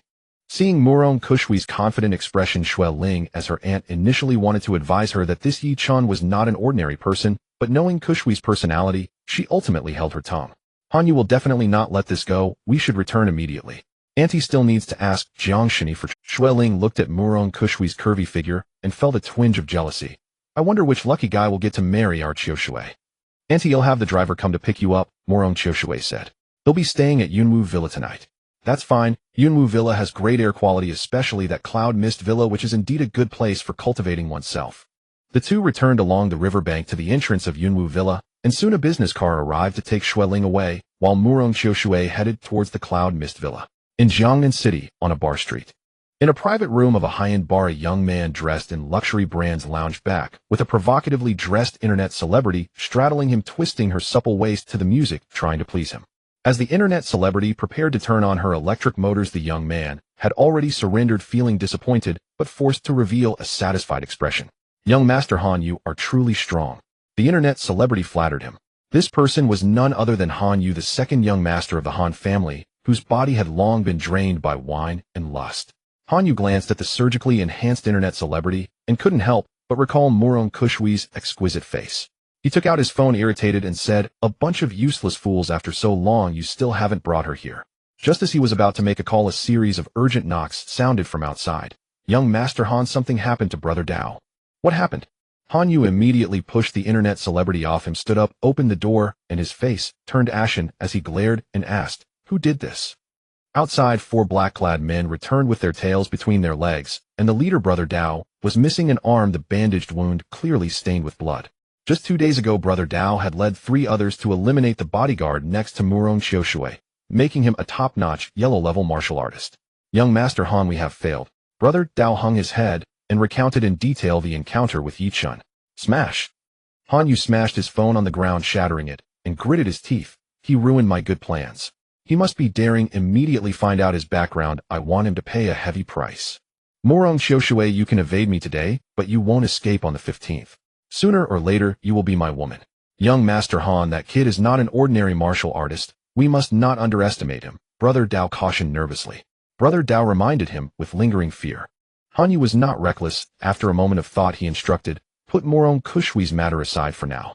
Investigate that kid's background thoroughly. If he has no backing, let Brother Huang take action and cripple him." "Understood, Young Master Han." Brother Dao and the others immediately withdrew to begin a thorough investigation of Yichen's information. After they left, Han Yu punched the counter, a cold smile appearing on his face. "Murong Qiushui, you cannot escape my palm." In the center of Swan Lake, ripples spread out as Yichen emerged from the water, excitement on his face. "I didn't expect there to be a spiritual vein in this lake. No wonder the mist contains spiritual energy. Once I advance to Foundation Establishment, I can set up a spirit gathering array here." After leaving Swan Lake, Yichen returned to Yunwu Villa, completely oblivious to everything happening at the bar. As Yichen entered Yunwu Villa, he saw several familiar figures. But after taking a few steps, a sarcastic voice called out from the side, "Oh, isn't this the young Master Yi, who almost committed suicide for Fei Fei?" The one calling out to Yichen was a young man with a slick-back hairstyle, named Haozi, who was in the same class as Yichen. Before the incident at Yichen's home, he followed Yichen around every day, acting like a devoted lackey. In just 3 short days, he completely dismissed Yichen. Tsk tisk, there's a saying that one should look at a gentleman with new eyes after 3 days. Our young master, Yi actually came to Yunwu Mountain Villa for a stroll. It seems he has quite a bit of money on hand. A young man with yellow hair was hugging his girlfriend, calling out to Yi Chun.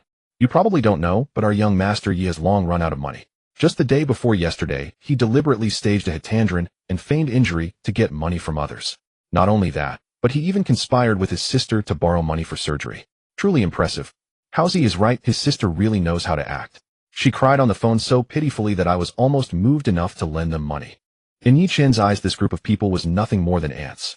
Naturally, he paid no mind to their cold jeers and walked straight towards the Yunwu villa. However, as the tree's desire calmed, the wind does not cease. After taking just a few steps, a figure blocked his path. Isn't young Master Yi here to enjoy himself at Yunwu Mountain Villa? Why are you leaving so soon? Housie swayed left and right in front of him, arrogantly saying, Could it be that you don't have any money? Yi Chen shot a cold glance at Housie and replied frostily, Good dogs don't block the way. Who are you calling a dog? Housie exclaimed in anger, pointing at Yi Chun and threatening, If you don't clarify things today, you won't be leaving here. In an instant, a group of young people surrounded him, clamoring for Yi Chun to apologize to Housie. Housie had always been submissive in front of Yi Chun, but now he thoroughly enjoyed the feeling of pressing Yi Chun down, pointing at his nose and stating, Yi Chun, stop pretending. Your family has gone bankrupt. You're no longer that young master who throws money around. The Yunwu Mountain Villa isn't a place you can afford. Apologize to me immediately, and I'll take you inside to attend the party that Super Brother is throwing for Sister Feifei. Get your hand off me. Yi Chun frowned, slightly showing a hint of impatience. Housie was determined to humiliate Yi Chun, provocatively pointing at his nose and saying, I'm pointing at you, what are you going to do about it? Yi Chun reached out and grabbed Housie's finger, twisting it forcefully. A cracking sound of bones breaking resonated. Ouch! Housie let out a blood-curdling scream, clutching his finger and shouting, It's broken, it's broken. My hand is broken. Yi Chun, I'm going to kill you. Before he could finish speaking, Yi Chun kicked Housie's knee, causing him to kneel on the ground, then stepped on his shoulder. The previously noisy scene instantly fell silent, everyone becoming mute. Yi Chun smiled and said, You were just a dog in front of me, but now you won't even be a dog. With that, Yi Chun kicked him aside and turned to leave. At that moment, a roaring sound of sports cars came from a distance. Soon after, a blue Porsche stopped in front of the Yunwu Mountain Villa, and a young couple got out of the car. The newcomers were none other than Lu Feifei, who had just broken up with Yi Chun, and Yang Chao, Yi Chen's former good brother. Super Brother is here, Super Brother is here. Upon seeing the newcomers, everyone immediately rallied around their backbone, reigniting their previously extinguished spirit. Yang Chao wrapped his arms around Lu Feifei's waist and walked over. When the two saw Yi Chun, they simultaneously displayed expressions of surprise. After signaling for everyone to quiet down, Yang Chao intentionally pulled Lu Feifei closer, teasingly said, Yi Chun, I never expected that I would let a Kuan lend you money for surgery, yet you conspired with your sister to deceive our feelings. After a Kuan saw through you, you even broke his legs. I treated you as a brother, Yang Chao. At this remark, the crowd erupted in an uproar. Yi Chun was completely unconcerned with Yang Chaos' little tricks and merely cast a casual glance at Lu Feifei. Yi Chun, what are you doing here? Upon meeting Yi Chun's gaze, Lu Feifei said discontentedly, I must tell you, we have already broken up, so don't harbor any intentions towards me. Yi Chun shook his head and jested, Don't you regret breaking up with me? Regret? Lu Feifei laughed so hard, she almost fell over, finally calming down to point at the Porsche parked in front of the door. Do you see that? A Porsche worth nearly $1 million, and a Chow gave it to me without a second thought. Then Lu Feifei eagerly took out an electronic key and pointed to a villa not far away. I've always said I wanted to celebrate my birthday in the villa at Yunwu Mountain Villa. I've told you for 3 years, and you haven't taken any action. I told a Chow just once, and he got his dad to pull some strings to make it happen. So what? Yi Chun asked, gazing at the villa nestled at the foot of the mountain. Lu Feifei looked unwaveringly at Yang Chao, then turned to Yi Chun and said, Yi Chun, I know you have deep feelings for me, but let me tell you, we are now people from 2 different worlds. Yang Chao enjoyed the feeling of Lu Feifei nestled in his embrace. He lit a cigarette and said, Yi Chun, what Feifei wants you cannot give, but I can. Just a pair of worn-out shoes, if you like wearing them, then wear them more often, Yi Chun said with a meaningful tone. Fearing that Yang Chao would mind, Lu Feifei immediately acted cute and said, A Chow, don't listen to him. Nothing ever happened between us, and I already gave you my first time yesterday. Yang Chao recalled the reddened sheets from last night, and knew Yi Chun was deliberately stirring up trouble. He said, Didn't you want to experience the feeling of partying in a villa at Yunwu Mountain Villa before? As a brother, if you apologize to Housie, I'll invite you to join today's party. Yi Chun flatly refused, saying, Sorry, but we really are not from the same world. Seeing Yi Chun disrespecting him like this, Yang Chao smiled coldly and said, Yichen, you broke a Kuin's third leg, and the wild wolves are looking for you everywhere. Yichen smiled mysteriously and said, just a wild dog you. Yichen, don't even take it seriously. With that he walked towards the villa area. As Yichen headed towards the villa area, Lu Feifei immediately called out, Yichen, you're going the wrong way. Seeing her so concerned about material things, Yichen took out the electronic key to the Yunwu villa and pointed at the top villa saying, sorry, I live here. How do you have the key to Yunwu Shantuang's villa? Lu Feifei stared at the electronic key in Yichen's hand in disbelief. It was even more exquisite than the one she carried. She had intended to humiliate Yichen, yet she never imagined this man would possess a villa in Yunwu Shan. Hadn't the Yi family company already gone bankrupt? Given Yichen's present circumstances, he shouldn't even qualify to rent a place, let alone own a villa in Yunwu Shanzhuang. One must understand that Yunwu Shanzhuang is the most exclusive villa district in the West District of Jiangnan City. Each residence is worth at least tens of millions. Even if Yichen's family business had not collapsed, it would be inconceivable for them to produce such cash to buy a villa there. When Yichen produced the electronic key, the once clamorous scene fell eerily silent. Everyone stared at the key in his hand. Even Yang Chao wore an expression of disbelief. Yichen looked at them with a faint smile, then turned to Lu Feifei and said, why can't I own it? Lu Feifei's face darkened with mortification and her disgust for Yichen deepened. Still, she thought, given his current plight, what does owning a Yunwu Shanzhuang villa prove? Since the Yi family fell, Yichen's future had seemed clear and bleak. Compared to her boyfriend Yang Chao, he had no prospects at all. Feifei, it's only a villa in Yunwu Shanzhuang, Yang Chao said. He drew Lu Feifei's slender waist close, cast a meaningful glance at Yichen, and lowered his voice. Just 3 days ago, my father signed an 80 million contract with Morone Group. When the project finishes, there will be 30 million in profit, and Morone Group even promised our family the opportunity to purchase a villa in Yunwu Shanzhuang. Is that true, Chao? No way, what explosive news. A single project with 30 million profit, that's terrifying, others exclaimed. Amid the rising chorus of astonishment, Lu Feifei's gaze toward Yang Chao grew infatuated. The shock of the electronic key in Yichen's hand faded from her mind. Lu Feifei pressed her body against Yang Chao and raised her voice on purpose. Ah, Chao, did Morone Group really give your family the right to buy a villa in Yunwu Shanzhuang? Under the admiring eyes of the onlookers, Yang Chao wore a victor's smile. His hand slid down the small of Lu Feifei's back to her hip as he murmured, yes, my father even said that villa would be for our marriage. At that moment, Lu Feifei blossomed with a honeyed smile. Watching the pair, Yichen gave a light, indifferent smile and prepared to leave. Yang Chao asked Yichen, I didn't expect you were hiding so deeply. Since we're all friends, why not invite us to tour your... While he spoke, Yang Chao glanced meaningfully at the electronic key in Yichen's hand and whispered a few words into Lu Feifei's ear. Yes, take us to see it. A chorus of jeers erupted from the crowd. Yichen smiled at Yang Chao. Those who walk different paths do not scheme together. My place is not open to just anyone. Hearing Yichen, Lu Feifei immediately confirmed Yang Chao's suspicion and asked eagerly, which villa do you... No comment, Yichen said, and turned toward the Yunwu villa. Ha ha, what a bluff, pretending to be rich and now fleeing when exposed by Chao, they jeered. Yichen's face is thick indeed. Haven't you heard? He faked an injury, lied in hospital, conned money together with his sister. There's nothing he wouldn't do, someone scoffed. Amid the taunts, the old follower Haozi leapt forward and called to Yichen, young master, your villa can't possibly be the Yunwu Ji, Dian Yunwu Bieshukinet. At Haozi's words, those nearby laughed uproariously. Only when Yichen's figure disappeared into the mist did they finally turn and leave. Yichen was a legendary sword immortal. He would not stoop to argue with a pack of brats. Whether they believed him mattered not. Let them enjoy their mirth. At the Yunwu villa, Yichen pressed the electronic key and the gate opened automatically. He entered the living room without turning on the lights, sat cross-legged on the sofa, and sank into cultivation to the murmuring of the mountain spring. While Yichen entered his meditation, a graceful silhouette flickered within the first-floor bathroom. The woman was none other than Morone Qiushui. After parting from her aunt, Morone Qiushui returned to the villa and dashed straight into the bathroom without lighting the lamps. Because the bathroom backed onto the spring, Yichen had not sensed her presence. In the bath, Morone Qiushui's lithe figure emerged, long straight legs shrouded intermittently in foam, a voluptuous silhouette that quickened the pulse, and 2 delicate collarbones that added to her allure. After her bath, Morone Qiushui's exquisite face appeared in the mirror. Even without makeup, her skin remained flawless and inviting. Looking at herself, she shed her customary aloofness and smiled vainly, crooning, mirror, mirror, who is the fairest woman in the world? In an arching old witch voice, the mirror obliged, of course, it is our lovely Princess Qiushui. The moment passed, and she suddenly muttered, oh no, I forgot my towel. Thinking the vast villa was empty and feeling no restraint, she opened the bathroom door and stepped out, her seductive form tracing a perfect curve in the darkness. At the turn of the door's lock, Yichen's ear twitched and he immediately broke from his cultivation. Morong Kushwi's delicate feet made no sound on the floor. Because of the angle, she did not notice Yi Chun sitting cross-legged on the sofa, and she moved toward the living room step by step. Sensing someone behind her, Yi Chun recalled Shui Ling's warning and thought, could this be an assassin sent by Master Han? Yet the way this killer concealed their aura feels so unnatural. Yi Chun held his breath and sat as still as a stake. Morong Xiaoshui was merely a normal person. She would not detect him. The bathroom opened directly onto the living room.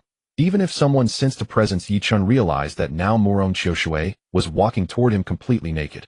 When Morong Xiaoshui reached the wardrobe and had just wrapped the towel around herself, a chill gust brushed past, and a hand suddenly seized her wrist. Who let you come here? Before she could react, a figure sprang from the sofa, twisted her arm behind her back, and pinned her down.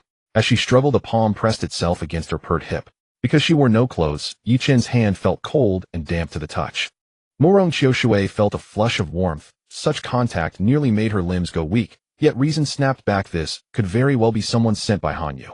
Yi Chun was equally suspicious. Why would such an assassin come without clothes? Morong Xiaoshui resolved to risk everything, countered with a kick aimed at his groin, but Yi Chun trapped her legs with his own and twisted to seize her other hand. Through the living room glass, they appeared one before the other in a compromising posture. Morong Xiaoshui, unable to break free, hissed coldly, "How much did the Han family pay you? I can offer 10 times that price." At the sound of her voice, even the most obtuse would recall who Morong Xiaoshui was. How could this woman possibly? A slap. The motion sensor light clicked on, and the living room lamp flared to life. Morong Xiaoshui turned, and upon seeing Yi Chun, her face froze like frost. "You shameless wretch. Is it you?" Yi Chun widened his eyes in surprise as he looked at Morong Xiaoshui. At this moment, Morong Xiaoshui was pinned to the armchair by him, her right leg trapped, and to prevent her from turning over and launching a sudden attack, Yi Chun's other hand rested on her curvaceous backside, fortunately covered by a bath towel on her back. Yi Chun instinctively glanced at Morong Xiaoshui again. After all, this body was still youthful and vigorous, and this woman indeed possessed some beauty. A flame gradually spread, and the vitality of youth quickly manifested. Feeling the changes behind her, the frost on Morong Kushwi's face slowly dissipated, gradually replaced by a delicate blush, like the evening glow. Overwhelmed by shame and anger, Morong Xiaoshui nearly burst into tears, scolding in a soft voice, "Bastard, stay away from me." As Yi Chun just released his grip on Morong Xiaoshui, she hurriedly wrapped the bath towel around herself and slapped him with her hand. Yi Chun naturally would not sit idly by. He immediately dodged and narrowly avoided the slap. Morong Xiaoshui was already infuriated, and with the slap failing to land, her anger flared even more as she lunged towards Yi Chun. As she took a step, the bath towel snagged on the wardrobe, and as she surged forward, her graceful figure broke free from the towel's constraints, perfectly displayed before Yi Chun. In a flash of dazzling light, Yi Chun's eyes widened. He had to admit Morong Kushwi's figure was truly perfect. Smack! A slap landed on Yi Chun's face, the crisp sound echoing through the living room. Morong Xiaoshui pointed at Yi Chun's nose, scolding, "You bastard." After scolding, Morong Xiaoshui no longer cared. She directly wrapped the towel around herself in front of Yi Chun, but tears flowed uncontrollably down her cheeks. When Morong Xiaoshui returned to the living room after getting dressed, Yi Chun hurriedly placed a cup of hot water in front of her, explaining, "This is a misunderstanding." Morong Xiaoshui looked at Yi Chun coldly, a hint of chill in her voice, as she asked, "Why were you following me?" Even if Morong Xiaoshui were foolish, she would never believe that Yi Chun's consecutive appearances were mere coincidences. This had to be premeditated, and even the earlier scene had been deliberately staged by him. "I really wasn't following you," Yi Chun replied honestly. Morong Xiaoshui thought to herself, how long will you keep up this act? She continued to question, "Then why are you here?" Yi Chun found it puzzling. "This is my home. If I'm not here, should I go to your place?" "Your home." Morong Xiaoshui took out an electronic key and waved it in front of Yi Chun, retorting, "You say this is your home?" Seeing the electronic key in Morong Kushwi's hand, Yi Chun also pulled out his own key from his pocket. Seeing the key in Yi Chun's hand, Morong Xiaoshui was taken aback and immediately called her brother Morong Yunlong. After verifying, it was clear she had misunderstood Yi Chun. However, she still maintained her cool demeanor, saying, "Although this villa is now yours, I will be staying here tonight. You will sleep on the first floor, and I will sleep on the second floor. You are not allowed to go upstairs. If you dare to have any ill intentions, I will call the police." With that, Morong Xiaoshui turned and headed upstairs. Watching her retreating figure, Yi Chun was astonished, thinking to himself that she truly was a proud woman. However, with so many rooms in the villa, whether one more person stayed or one less didn't matter to him. As for going upstairs, he had no intention of doing so. After the earlier scene, Yi Chun lost his desire to cultivate and simply found a room to sleep in. Not long after he lay down, a sudden thunderstorm erupted outside, pouring rain. Amidst the flashes of lightning and thunder, Yi Chun felt the thin spiritual energy around him, and suddenly had a flash of inspiration. He immediately gathered a strand of spiritual energy at his chest, and saw a faint yellow glow begin to brighten. Yi Chun immediately sat up, and upon internal inspection felt the floating book in his dantian gently tremble, a stream of information flooding into his mind. Spirit Gathering Pill. The Spirit Gathering Pill, as the name suggests, is a pill used to gather spiritual power, commonly used by cultivators. For cultivators, before foundation establishment, it is a rare and valuable pill. For Yi Chun, regardless of how many innate spiritual materials existed in this world, with his current cultivation level, he did not dare to explore recklessly. Refining pills was an excellent avenue, but the only thing he needed to confirm was whether this world had the necessary materials for refining pills. Thinking of the materials, Yi Chun realized that regardless of the world, wealth, companions, laws, and land were indispensable. It seems that besides cultivating, I also need to figure out a way to earn some money. Oh, I cannot let Shinner suffer, just because the company at home went bankrupt. Thinking of his parents' company's bankruptcy, Yi Chun's gaze focused. Perhaps the bankruptcy was an accident in his previous life, but after thousands of years of cultivation, he realized it was no coincidence. With his parents' capabilities, the company could not possibly go bankrupt overnight. There was definitely someone behind this. With that thought, Yi Chun clenched his fist and said, I don't care who you are. If you dare to harm my family, you will pay the price. Yi Chun secretly decided that while cultivating, he would also investigate the reason behind his family's company's bankruptcy. Only in this way could he find clues about his parents' disappearance. After firming up his thoughts, Yi Chun found paper and pen, recording the formula for the Spirit Gathering Pill. Knock, knock, knock. Amidst the sound of thunder and rain, a series of knocks sounded at the door. Looking for me. Yi Chun opened the door to find Murong Qiushui standing outside, holding a stack of documents, coldly standing there. It must be said that this woman looks good in anything. Even in a white cartoon nightgown, Murong Qiushui remained charming, adding a playful touch. I want to talk to you. Murong Qiushui glanced at the lightning outside, and without waiting for Yi Chun to agree, she directly entered the room. Talk about what? Yi Chun looked at the woman suspiciously, not knowing what he had done to provoke her. Murong Qiushui directly threw the folder in front of him haughtily, saying, you first take a look. If you have objections, bring them up. If not, just sign it. After reading the employment contract in his hands, Yi Chun thought that he was just looking for materials to refine pills, and said, I can sign this contract to become your company's medical advisor, but my time is limited. I cannot be on duty, and the term needs to be changed to 1 year. Murong Qiushui, having seen many such scenarios, knew that Yi Chun was trying to take advantage of his medical skills and raise the price, so she did not hesitate to respond. A basic salary of 500,000 a month, a year-end bonus of 5 million, and the monthly salary doubles every year.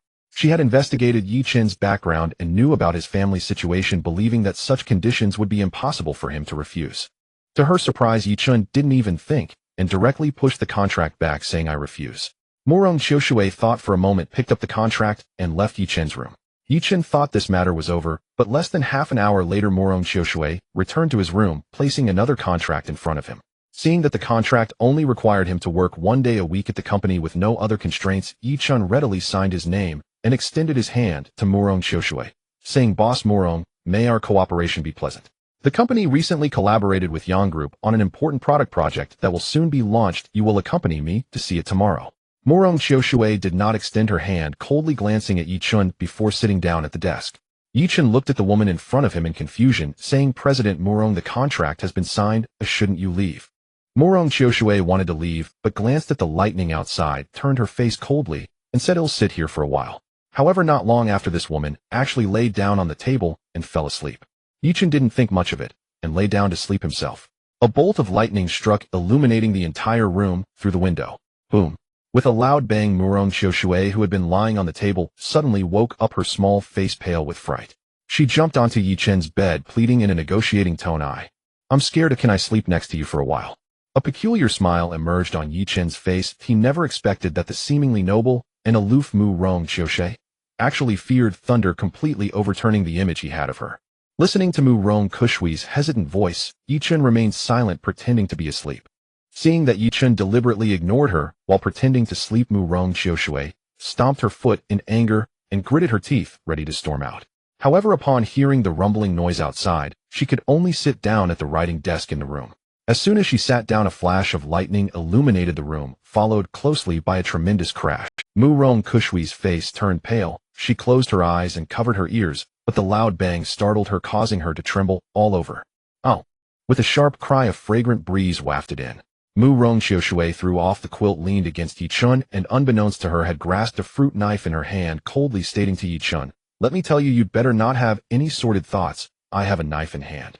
Perhaps having just taken a shower, the unique fragrance of Mu Rong Xiaoshui quickly enveloped Yi Chun's scent. It was impossible for Yi Chun to be completely indifferent. After all, Mu Rong Xiaoshui was an absolute beauty, and her stunning figure was something he had seen. Being a cultivator, Yi Chun quickly expelled the flames within him and entered a state of sleep. Hearing Yi Chun's steady breathing, Mu Rong Xiaoshui's tense nerves finally relaxed and fatigue washed over her as she leaned against the headboard and fell asleep. The night passed without incident. The next morning, when Yi Chun opened his eyes, a flawless and exquisite face appeared before him, with long eyelashes gently fluttering. The fragrance almost caused him to lose control. As Yi Chun attempted to rise, he discovered that his neck was tightly embraced by her snowy arm, and a long, smooth leg rested on his waist. As soon as Yi Chun moved, Mu Rong Xiaoshui quickly woke up. Before even opening her eyes, she sensed something amiss. Remembering her usual sleeping habits, a blush gradually appeared on her cheeks, and she had to pretend to be asleep while loosening her leg from Yi Chun's body. If this scene were to be discovered, it would likely become a headline news. Yi Chun naturally noticed that Mu Rong Xiaoshui was awake, and to avoid embarrassment, he pretended not to know anything and got out of the bedroom. After a simple wash, Yi Chun sat cross-legged on the rooftop, beginning to absorb the faint spiritual energy. When Yi Chun came downstairs, Mu Rong Xiaoshui was already sitting in the living room browsing through work information, dressed in a smart professional outfit, which made it hard to imagine her perfect figure underneath. Seeing Yi Chun descend, Mu Rong Xiaoshui stood up and asked, "Can you drive?" Before Yi Chun could answer, a delicate car key was placed on the coffee table. Mu Rong Xiaoshui glanced at her watch and, while packing her documents, said, "You are responsible for driving. We must reach the branch office in Xiqing district within half an hour." After saying this, she disregarded Yi Chun's confusion and walked out of the villa in her high heels. Yi Chun picked up the Bentley key from the coffee table, a comical smile spreading across his face. To think I, a renowned sword immortal, have actually fallen to the point of being a chauffeur for a woman. If those old geezers found out, they would surely laugh their heads off. With the urgent need for money weighing on his mind, Yi Chun turned and headed to the garage. Meanwhile, at the foot of the mountain, a group of young people were gazing up at the misty villa on the mountaintop, including Yang Chao and Lu Feifei. When Mu Rong Xiaoshui walked out of the villa, the attention of the group of young people was immediately drawn to her. Upon getting a clear view of her cold and proud face, Yang Chao and the others stared in awe, while Lu Feifei and her group of women felt inferior. "Chao Gu, that woman is truly beautiful. I would willingly give up 20 years of my life to lie in bed with such a gem. What is her background? How could she live in the misty villa?" Amidst the discussion, Yang Chao sternly reprimanded, "Watch your mouths. That is Miss Mu Rong Xiaoshui, the executive president of the Mu Rong Group, known as the Ice Beauty of Jiangnan City."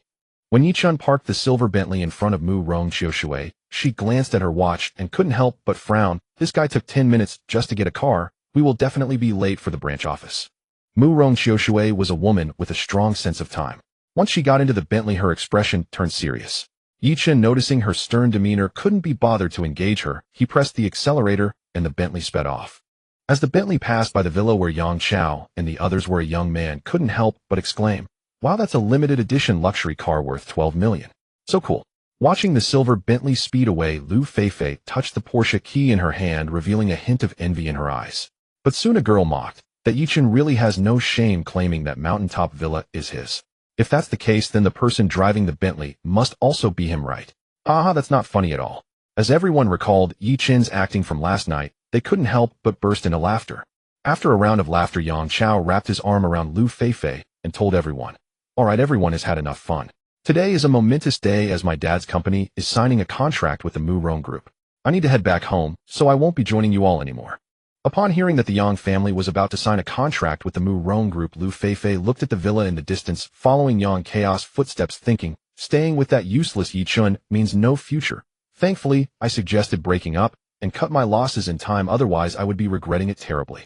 The silver Bentley stopped in front of the Mu Rong Group branch office building, and a young beauty in professional attire eagerly opened the car door to welcome Mu Rong Xiaoshui, saying enthusiastically, "President, you're here."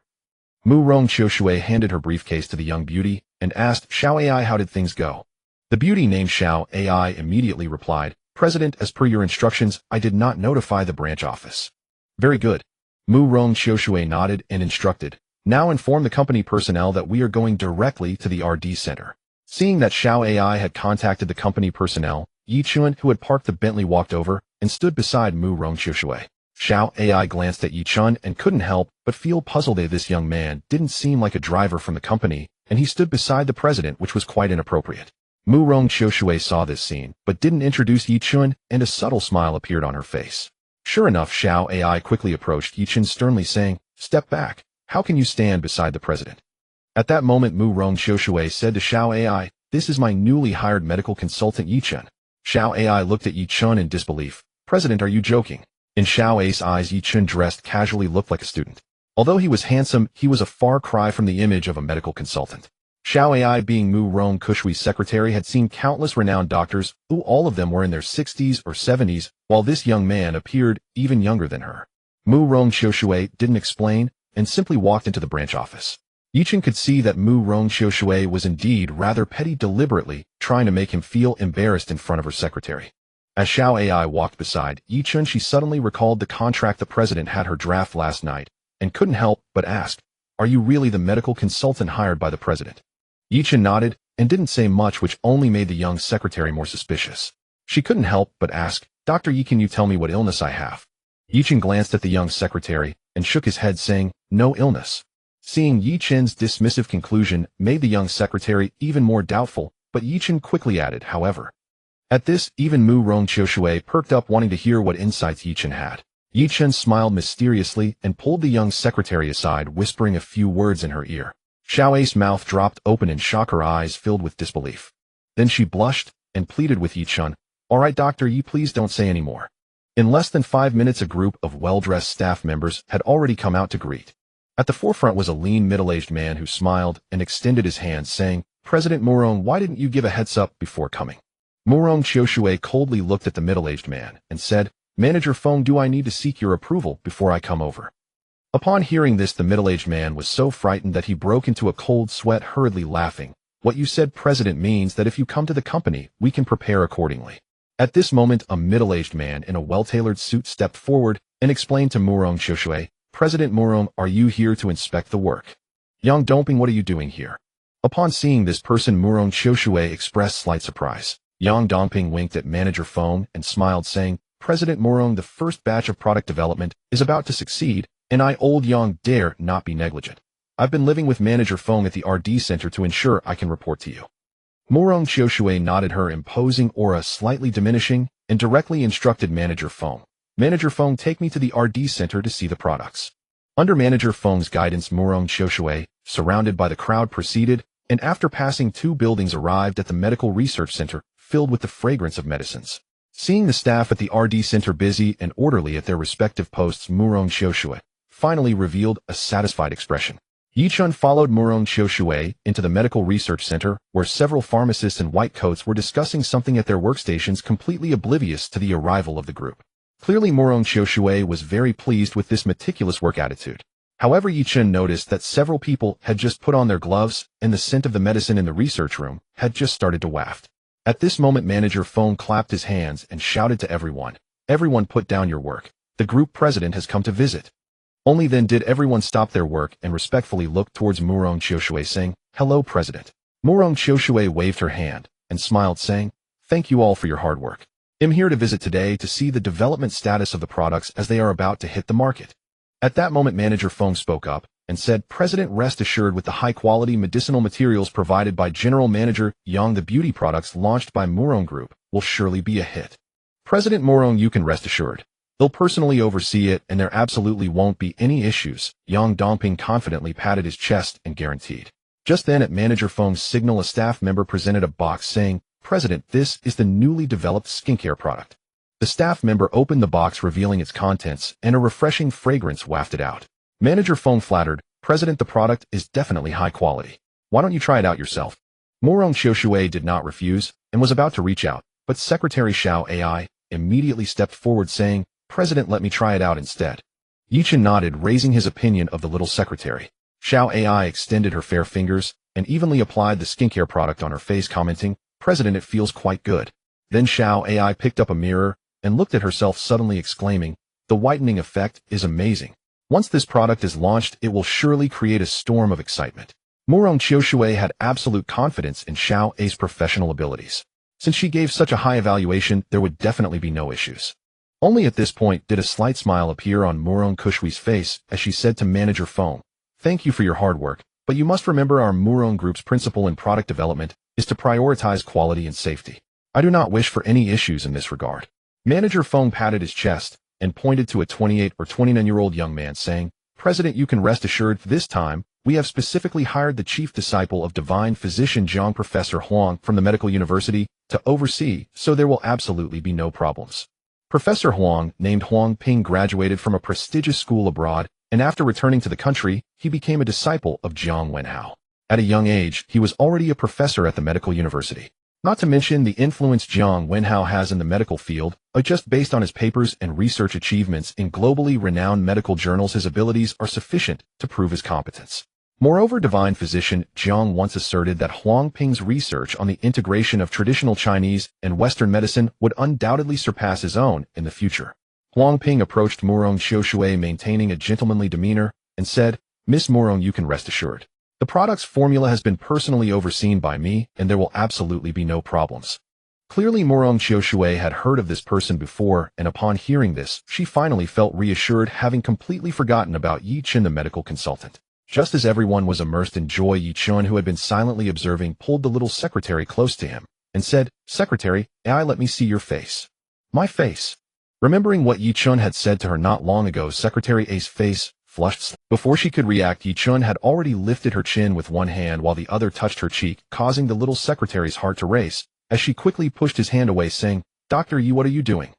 Yi Chen did not explain. Instead, he rubbed the medicinal powder on his fingers, brought it to his nose, and frowned, concluding, "There is a problem." At this moment, Yang Dongping had already taken out a stack of contracts from a file bag and presented them to Murong Qiushui, saying, "President Murong, this is the contract for purchasing medicinal materials totaling 50 million. Please review it." Without thinking, Murong Qiushui told her secretary, "Shall I have the legal department execute the contract procedures and transfer the funds in one go to General Manager Yang's company account?" Upon hearing this, Yang Dongping's expression brightened. He never expected to sign a 50 million contract so easily. After deducting the money from Manager Feng, there was a clear profit of 30 million. Just as Xiao Ai was about to take the contract, Yi Chen suddenly spoke up, saying, "President Murong, this contract cannot be signed." Murong Qiushui immediately looked at Yi Chen in confusion, asking why. Yi Chen's gaze flickered as he focused on the product box, saying, "This product has issues that will ruin Murong Group's reputation." As soon as he said this, a barrage of piercing gazes converged on Yi Chen like needles piercing his body. "Young man, which department are you from? You can eat whatever you want, but you can't say whatever you please," Yang Dongping said with dissatisfaction, his eyes revealing a threatening aura. Yes, the formula was personally given by Professor Huang, and the medicinal materials were provided by General Manager Yang. How could there be any problems? Everyone here are medical experts. Oh, what right do you, a young person, have to interject? Seeing that Yi Chen had instantly become the target of everyone's scorn, Secretary Xiao Ai couldn't help but feel a chill for him. Although he understood some medical knowledge, his earlier behavior was indeed too reckless. Manager Feng immediately walked up to Yi Chen and sternly asked, "Which department are you from?" Yi Chen shook his head, saying, "I'm not from your company." Yang Dongping said seriously, "Looking at you, I guess you are still a university student without even a medical qualification certificate, yet you dare to speak nonsense in front of President Murong. You're just trying to attract attention. This is a product combining traditional Chinese and Western medicine. He probably can't even afford it, so what right does he have to critique it?" Another person pointed at Yi Chen and mocked, "In my opinion, it's his character that has problems." Under the assault of everyone's verbal attacks, Yi Chen remained calm and composed, saying, "The product you developed indeed has issues. Young brother, you haven't even seen these products and don't know the formula. On what basis are you concluding that there are problems?" Just as everyone was pointing their fingers at Yi Chen, the previously silent Professor Huang Ping stood up, still maintaining his gentlemanly demeanor, and spoke. "This product is based on the formula I developed. If what you say is true, then I, Huang Ping, will resign from my position as a professor at the medical university and never practice medicine again." As soon as he said this, the surrounding crowd was in an uproar. Manager Feng and Yang Dongping quickly advised, "Professor Huang, you mustn't do this. Why lower yourself to the level of a young boy and tarnish your reputation?" Yi Chen did not want to say much. He directly pulled Secretary Xiao Ai out, saying, "Whether or not there are issues, my words do not count, nor do yours. Then who has the final say?" Everyone shouted in unison. Yi Chen smiled lightly and pushed the little secretary forward, saying, "Secretary Ai, you must have brought makeup remover, right?" "Makeup remover?" The expressions on everyone's faces became even more interesting, while Secretary AI, looking confused, took out a bottle of makeup remover from her bag asking, "What do you need this for?" Yi-chun took the makeup remover, opened the cap, and under everyone's watchful eyes reached out toward the little secretary's tender face. The young secretary wanted to evade, but Yi-chun's hand had already landed on her delicate face, evenly applying the makeup remover to the areas where skincare products were used. In just a few seconds, the makeup on the young secretary's face gradually faded. To the onlookers, Yi-chun's actions were merely a show failing to prove any issues with Professor Huang's product. "Kid, stop pretending here. Everyone present is an expert in medicine. When did it become the turn of a wet-behind fears kid to comment? In my opinion, we should just have security throw him out." Seeing Murong Xiaoshui about to sign the contract, this young man suddenly jumped out to stir trouble, which naturally displeased Yang Dongping. He bluntly said to Yi-chun, "If you can't provide a reasonable explanation, don't blame me, Yang, for being rude today." Yi-chun smiled calmly, ignoring the ridicule from the crowd. He brought the skincare product box to his nose and sniffed it, saying, "This product contains common ingredients like vitamins niacin and kojic acid, along with 1/5 of Hishou Wu, 1/10 of Huang Ling, 1/10 of Gan Chao, and 1/10 of Honghua. There should also be a small amount of Dang Gui and Huangbo. Of course, the most important ingredient is Cordyceps sinensis, which has been prepared in proportion and added to the Tianxiang grass formula." As Yi-chun finished speaking in one breath, Professor Huang Ping's expression changed dramatically. On the surface, he appeared calm, but inside a storm was brewing. In an instant, everyone turned their gaze towards Professor Huang and the few main staff behind him. Murong Xiaoshui immediately looked at Huang Ping with a questioning gaze. "Professor Huang, is what he said true?" Huang Ping was left speechless. He never expected that this young man could accurately state the formula he had meticulously developed over the past 2 years just by smelling it.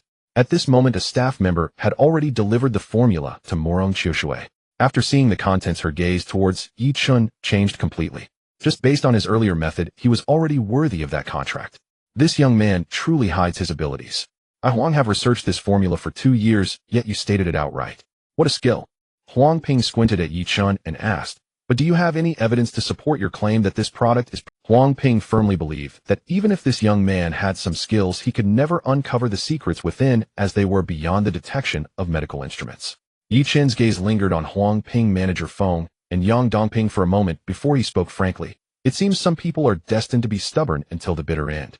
Before Yi-chun's words had faded, the secretary Xiao AI, standing beside him, suddenly began to scratch the area where the product had been applied on her face. "It's so itchy. My face is so itchy." The young secretary scratched harder and harder, and her originally delicate face began to show signs of blood, but the itch only intensified. Seeing the young secretary in distress, Murong Kushui's face turned pale with anger. "What's going on? Professor Huang, please take a look."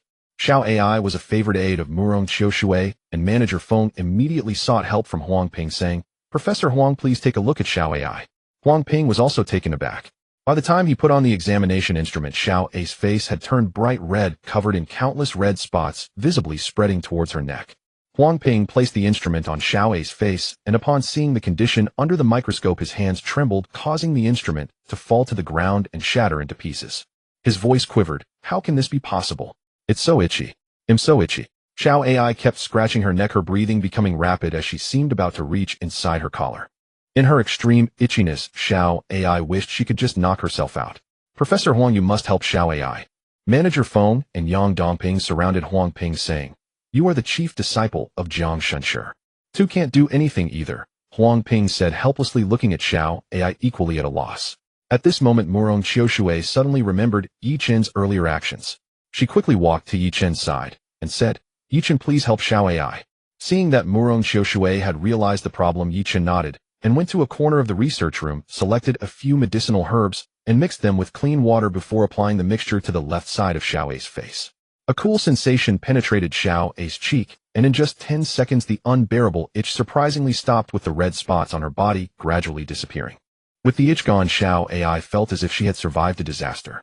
Grabbing Yi-chun's hands, she gratefully said, "Dr. Yi, thank you so much for your help.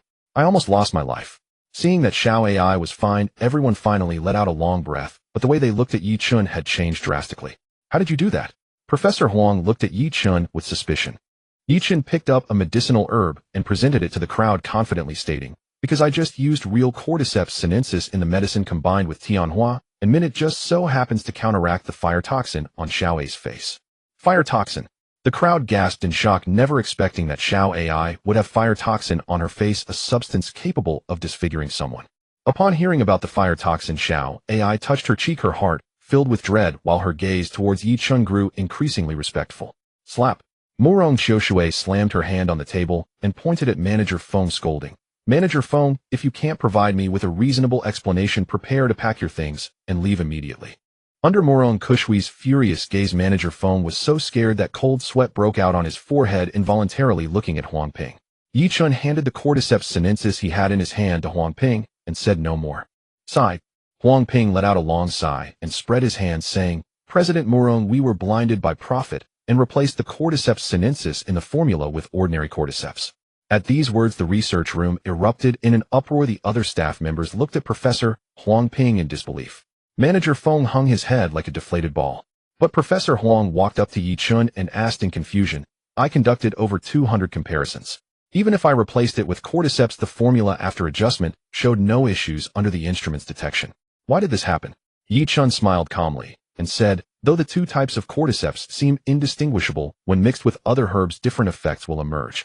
Ordinary cordyceps mixed with tianxiang grass for more than 24 hours will result in fire toxin. Traditional Chinese medicine is a cultural treasure developed over thousands of years, with endless pharmacological variations, not something your foreign toys can measure. Upon hearing Yi Chun's words, Huang Ping felt as if struck by lightning, collapsing directly to the ground, clasping his hands and saying, Young brother, your medical skills are outstanding. I, Huang Ping, am ashamed in comparison. Fengjie. Murong Kushui's face turned frosty as she scolded. You went from an ordinary employee to the general manager of the branch. This shows the trust of the Murong Group in you.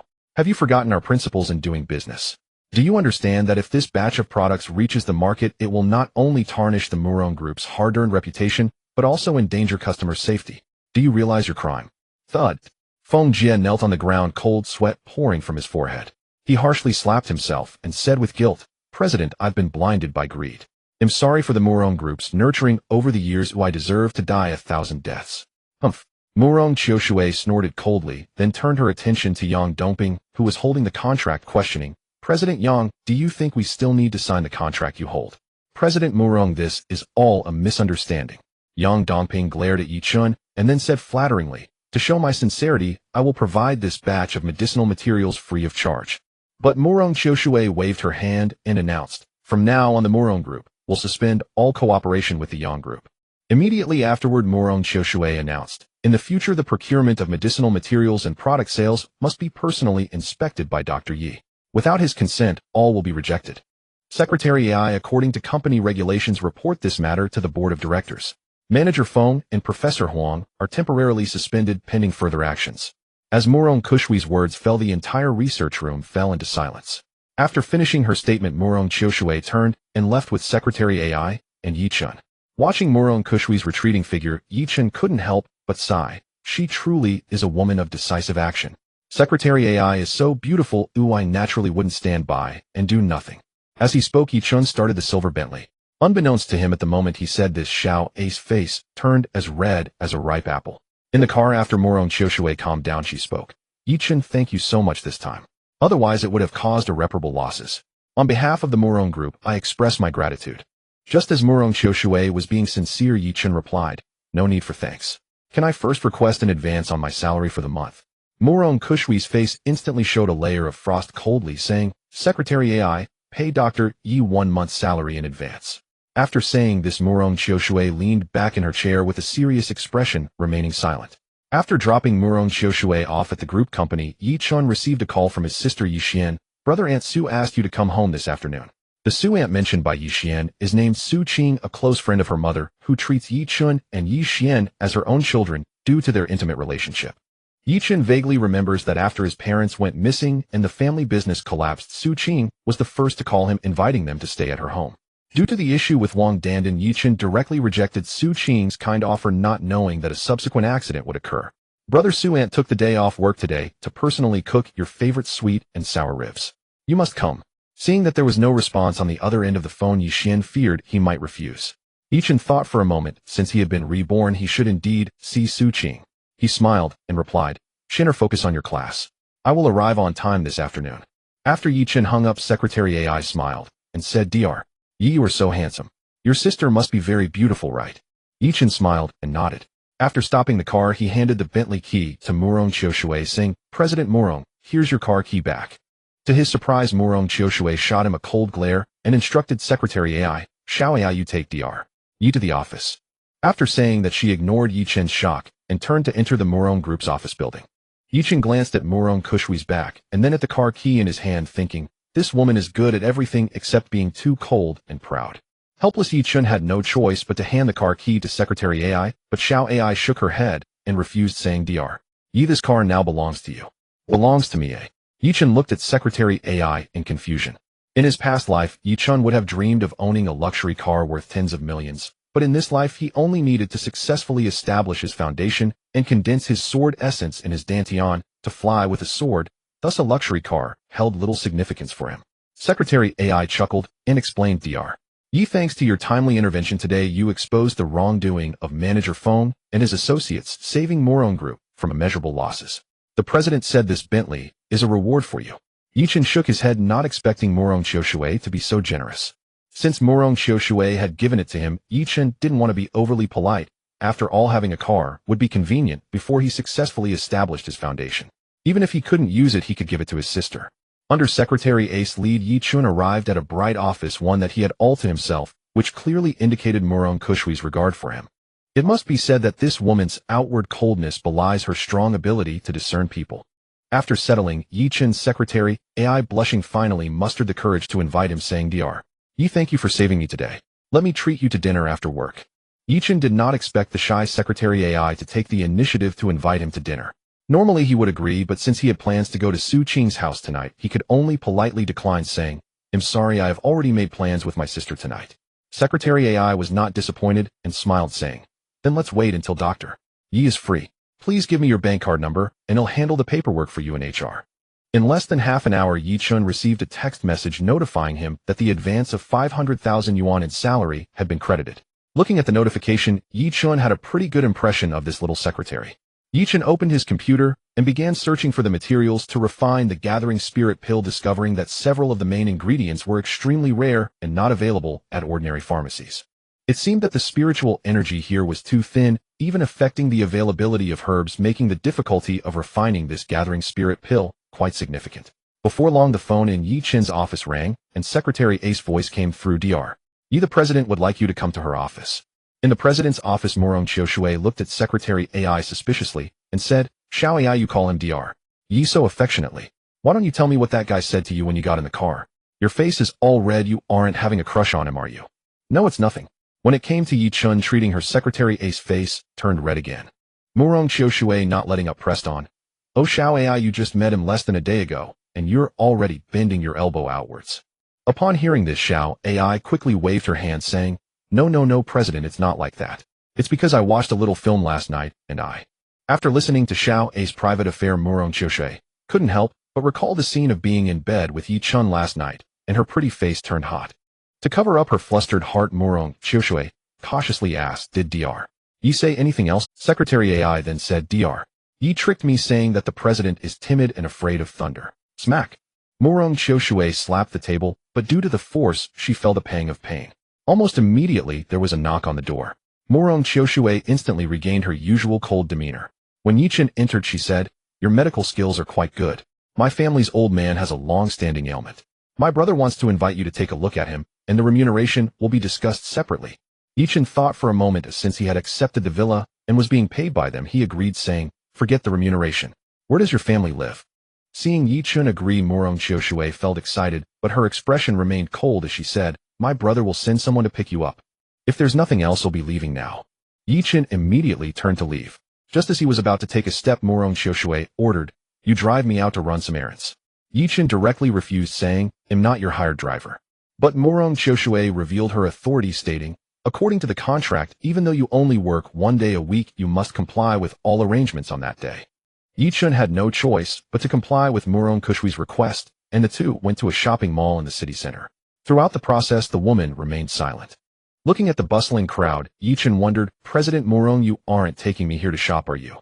Murong Qiushui ignored Yichen and walked straight into the mall, heading directly to the men's clothing section. Murong Qiushui was dressed in a designer business outfit, while Yi Chen wore a simple casual outfit, creating a sharp contrast as they walked through the mall. Seeing this, Yi Chen joked, "President Morong, you aren't buying clothes for your boyfriend, are you?" Morong Xiaoshui said nothing and brought Yi Chen to an Hermes counter, instructing the attendant, "Find him 2 decent outfits." The attendant looked at Morong Xiaoshui, then at Yi Chen. Seeing his strong build and handsome features along with his fair skin from practicing, she immediately understood the nature of their relationship. Clearly the attendant took Yi Chen for a gigolo. After Yi Chen tried on 2 long coats before he could change back into his clothes, Morong Xiaoshui directly took out her bank card and handed it to the attendant, saying, "Put it on my tab." When the two returned to the company, Morong Xiaoshui got out of the car and walked away, maintaining a cold demeanor throughout the entire trip. After enduring until 5 o'clock in the afternoon, Yi Chen left the Morong group and drove the 12 million yuan Bentley to Su Qing's house. It was peak rush hour, and Yi Chen was stuck in traffic for a whole hour. By the time he arrived at Su Qing's neighborhood, it was already 6:30. Outside Su Qing's neighborhood, Wang Dandan was holding onto a middle-aged man, eagerly waiting. The middle-aged man, named Wang Ziqiang, was Su Qing's husband, working at a certain government agency, and reportedly holding a deputy position, doing quite well. At this moment, Wang Ziqiang glanced at his watch and complained, "Today's young people have no sense of time, making the elders wait for over an hour." Wang Dandan hurriedly explained, "Dad, you know how Yi Shen's family is. He's been through a lot recently. Just let it." "Daughter, you usually dislike that guy. Why are you defending him today?" Wang Ziqiang affectionately held his daughter's hand and advised, "Daughter, don't listen to your mother talking about childhood betrothal. My daughter shouldn't marry a good for nothing." "Dad, who wants to marry him?" Wang Dandan replied, "Uncle Yi and Annie have always treated me well.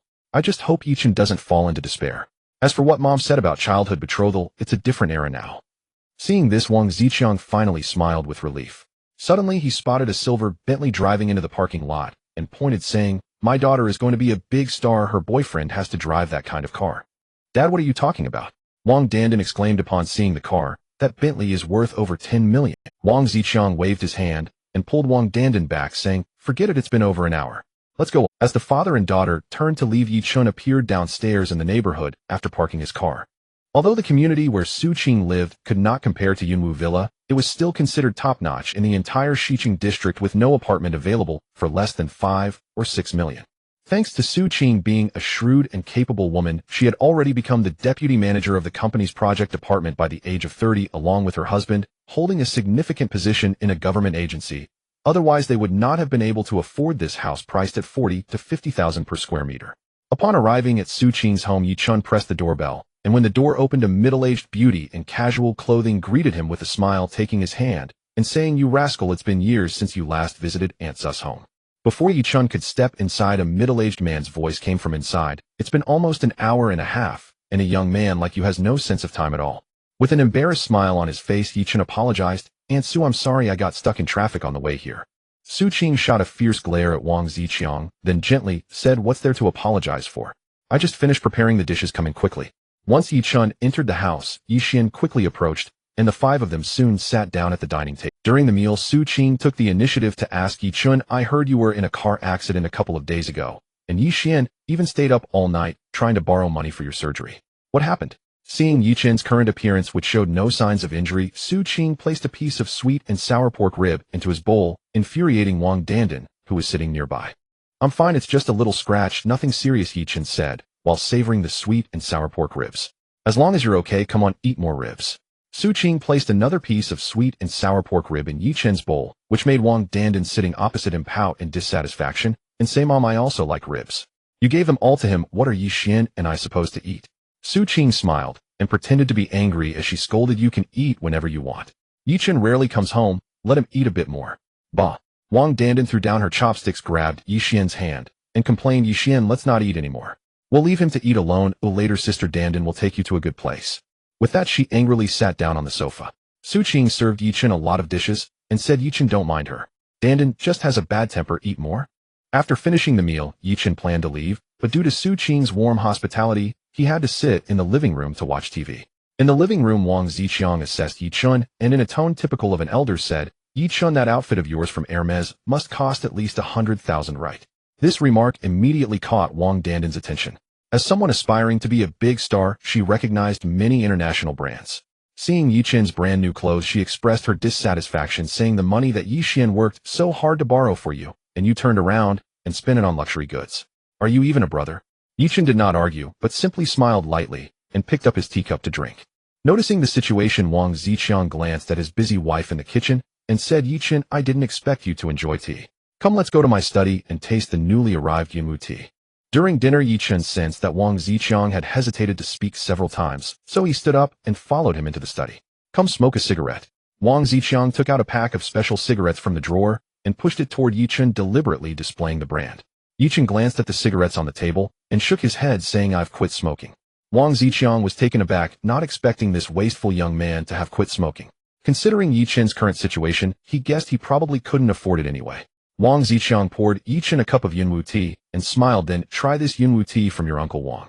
As Yichen inhaled the rich aroma of the tea and took a sip, he immediately frowned and put down the cup, not wanting to touch it again. What's the matter? Is your Uncle Wang's tea not to your taste? Wang Ziqiang's face showed a hint of displeasure. This tea is mixed with other tea leaves. The flavor isn't pure, Yichen stated directly. Uncle Wang, you might want to refrain from buying this tea in the future. Is that so? Wang Ziqiang's face revealed disappointment. With his current status, he didn't need to buy tea himself to enjoy it. This was a gift personally given by the president of the Yang Group. How could it be fake? But seeing Yichen as a student, he decided not to dwell on it and said, I have a good relationship with your parents. If your family is in trouble, your Aunt Sue and I will certainly take care of you. But I'd like to hear about your plans for the future. Within my means, Uncle Wang will certainly help you. Yichen raised an eyebrow, casually crossed his legs, and adopted a nonchalant demeanor, saying, for now, I just want to be alone and have no other plans. Hearing Yichen's words, Wang Ziqiang shook his head, internally his impression of him plummeting. A fallen rich kid like him had no right to be worthy of his daughter. Yichen, you come from a wealthy family, so you must understand that in today's society, to get married, one must have a car, a house, and a job. Not to mention the villas in Yunwu Villa that cost millions. Even in our community, the price per square meter is at least 35,000. If you don't plan ahead, how will you marry and have children in the future? Wang Ziqiang lit a cigarette for himself, his demeanor exuding arrogance. Yichen smiled lightly and did not respond. Seeing him at a loss for words, Wang Ziqiang bent down and took out a bank card from the drawer, pushing it towards Yichen. What does Uncle Wang mean by this? Yichen glanced at the bank card on the table. There's 500,000 in here. Aside from rent, the rest should be enough for you and Yichen to complete your studies. Wang Ziqiang said indirectly, you also know that Dandan wants to be a big star, and there will be many expenses. This is all Uncle Wang can do to help you siblings. I hope you won't dislike it. Yichen looked up at Wang Ziqiang, clearly indicating that he hoped to take his sister away from their family. Yichen showed no expression on his face and calmly stated, Uncle Wang, you're giving 500,000 so generously. How could I dislike it? Surely you have more to say to me. Wang Ziqiang's eyes brightened as he carefully scrutinized him, finding him unexpectedly impressive. However, thinking of Yichen's current family situation, he dismissed his last shred of concern and said, in the past our families joked about arranging a marriage between you and Dandan. You know your Aunt Zu's temperament, I hope. But before Wang Ziqiang could finish, Yichen straightened his posture, looked directly at him, and said, Uncle Wang, you mentioned it was a joke, so it shouldn't be taken seriously. I had forgotten about it long ago. Wang Ziqiang was taken aback, never expecting this young man, not yet 20, to be so composed. However, glancing at the bank card he had brought out, his doubts dissipated. If Uncle Wang has nothing else, I'll take my leave, Yichen said, preparing to get up. Wang Ziqiang wanted to keep him, but in the face of Yichen's decisive behavior, he couldn't even muster polite words. The key point was that Yichen hadn't glanced at the bank card on the table the entire time. Could it be that I misjudged him? Wang Ziqiang couldn't help but think to himself. Just as Yichen was about to open the door, he suddenly turned around and looked at the bank card on the table. Wang Ziqiang waved his hand, signaling for Yichen to take it, but Yichen examined the card number and then took out his phone to begin the transfer. Ding! The transfer was successful. Yichen smiled and said, these days Xianer has been living in your house and causing quite a bit of trouble. I transferred 500,000 to this bank card as living expenses for these days. After saying that, ignoring the astonished look on Wang Ziqiang's face, he turned and left the study. When Wang Ziqiang came out, Yichen wore a calm smile, while Su Qing held his hand and asked, you were in the study for so long, Uncle Wang didn't lecture you about work, did he? Yichen could sense that Su Qing's concern came from the heart, so he didn't want to affect their relationship. He smiled and said, Uncle Wang just had me taste tea and encouraged me to work hard and plan for my future. Su Qing looked at her husband with satisfaction and then said to Yichen, your parents are not around now, so you should live here with us. You young people should interact more. Yichen resolutely declined, saying, Aunt Su, we appreciate your kindness, but before my mom had an accident, she left us a house under another identity. We'll be fine living there. What are you talking about, you child? Su Qing was the first to disagree, but Yichen insisted on refusing. In the end, Su Qing could only remind him, even if you don't stay with us, you must bring Yichen home for dinner every weekend. Yi Chun, understanding Su Qing's temperament, could only agree verbally. After some casual chatting, Yi Chun planned to take Yi Xian home, but Wang Dandan had already changed her clothes and pulled Yi Xian, saying, "Xuanzi, haven't you always wanted to meet the little diva of Jiangnan City? Let's go, a sister will take you to see the world today." Hearing about the little diva of Jiangnan City, Yi Xian's eyes immediately sparkled with desire, but she did not agree right away and instead looked at Yi Chun with a questioning gaze. Yi Chun glanced at the Buddha pendant on Wang Dandan's chest, then took off the crystal bracelet from Yi Xian's hand using his spiritual power to inscribe a spell into it before finally agreeing. So mysterious. Let's go. Wang Dandan shot a fierce glare at Yi Chun and warned, "I'm telling you as a big man, don't let Yi Xian follow you to trick money out of others." Feeling she might have been too harsh, Wang Dandan took out a card in the elevator and handed it to Yi Chun, saying, "This has 100,000 in it, consider it a loan from me, but you must not use it recklessly. When you have money, you must return it to me." Yi Chun did not reach for it, and Wang Dandan directly stuffed the bank card into his pocket. Yi Chun looked at this girl who had once ruthlessly rejected him, feeling the unusual concern she showed, and then said, "I'll drive you. You're no longer that spendthrift Yi Xiao, better save that money for food." As they spoke, a red Porsche stopped in front of Wang Dandan. The window rolled down, and a stylishly dressed girl pointed at Yi Chun, saying, "Dandan, is this your boyfriend?" Wang Dandan pinched her friend and pointed at Yi Chun, saying, "Look, you wanted to meet Yi Xian's brother, he is." The fashionable girl immediately became interested, sizing up Yi Chun and saying, "You're so handsome, Lu Feifei actually didn't cherish you. How about you be my boyfriend?" Seeing her friend mention Lu Feifei, Wang Dandan worried it might stimulate Yi Chun, so she pulled Yi Xian into the car and urged, "All right, Suazi, drive quickly." Suazi smiled at Yi Chun, got out of the car, walked to him, grabbed his phone, and entered her number, saying, "This is..." After saying that, the girl got back into the Porsche. Yi Chun shrugged. Wang Dandan was quite different from his previous impression, and this girl seemed interesting. But Wang Dandan immediately warned Yi Chun, saying, "If you don't want to die, you better not provoke Suazi." Yi Chun displayed a nonchalant demeanor towards Wang Dandan's warning, watching the departing Porsche before turning around. As the red Porsche left, a black Passat slowly followed from the corner of the community. At this moment, Yi Chun's phone rang, and he did not notice this scene. When the call connected, a respectful voice came from the other end. "Doctor, Yi, I am Murong Yunlong. Where are you? I'll come to pick you up." After Yi Chun informed Murong Yunlong of the address, he searched for news about the concert on his phone. Indeed, there was a concert by the Southern Diva by Chun, which eased his mind somewhat. Before long, a roar of engines echoed from afar. A black Mercedes-Benz G-Wagon sped over and executed a beautiful drift to stop beside Yi Chun. The car window rolled down, revealing a delicate face in front of Yi Chun, who said, "Doctor, you please get in the..." In the driver's seat, Murong Qiushui, dressed in a black evening gown, rested her hands on the steering wheel, her perfect figure unmistakable. It was evident she had applied light makeup, looking stunningly beautiful. The moment Yi Chun saw Murong Qiushui, he was slightly taken aback. However, upon noticing her black evening gown, he looked down at his own long coat and felt something was amiss. Yi Chun thought for a moment, and suddenly recalled a scene from the afternoon at the mall where the attendant mentioned it was a couple's outfit just launched during Fashion Week. Murong Yunlong had sent someone to pick him up, but Yi Chun never expected that the person who came to fetch him would be the cold CEO Murong Qiushui. After Yi Chun got into the car, a strange blush appeared on Murong Qiushui's face. To mask her emotions, she pressed the accelerator, and the Mercedes-Benz G-Wagon left the Baiyun community. As Yi Chun got into Murong Qiushui's car, Wang Ziqiang happened to walk out of the community. Upon seeing the license plate number of the Mercedes-Benz G-Wagon, he immediately showed a look of surprise. "Isn't this the car of the second master of the Murong Group? How did it appear at the entrance of our Baiyun community?" Half an hour later, the Mercedes-Benz G-Wagon parked in front of a small garden. This garden was established on the edge of the Sioux River, hidden under a small bamboo grove, showcasing a classical building that was unmistakably a typical Suzhou garden. To possess such a garden in this era indicates that the owner holds an extraordinary status. In the parking lot outside the garden, there were luxury cars worth millions, and in a deeper spot, there was also an unmarked military jeep. Yi Chun got out of the car and surveyed the garden. From the perspective of feng shui, this indeed was a treasure look. Just as Murong Qiushui stepped out of the car, a dazzling red Ferrari parked beside the Mercedes-Benz G-Wagon. A young woman dressed provocatively stepped out, resembling Murong Qiushui by about 30%. Noticing Yi Chun stepping out of Murong Qiushui's car, she approached and sarcastically said, "Where did this tourist come from? This is our Murong family's private residence and is not open for public visits." At that moment, Murong Qiushui also got out of the car, walked directly to Yi Chun's side, and wrapped her right arm around his, responding, "Without hesitation, Sister Xiaolan, let me introduce you. This is my boyfriend Yi Chun." "Your boyfriend?" The woman named Murong Xiaolan scrutinized Yi Chun with wide eyes. Seeing his aura, she couldn't help but chuckle. "Qiushui, you're the president of the Murong Group. How could you bring back such a pretty boy?" You've embarrassed our Mu Rong family's reputation. Feeling the fragrant breath nearby, Yi Chen looked at Mu Rong Xiaoshui in confusion, wondering when he became her boyfriend. However, Mu Rong Xiaoshui grabbed one of Yi Chen's hands and placed it on her slim waist, pressing her body against him. Yi Chen is our group's medical consultant, not the pretty boy you speak of. As she spoke, Mu Rong Xiaoshui leaned closer to Yi Chen's ear and whispered, "From now on, you are my boyfriend," Yi Chen said without hesitation.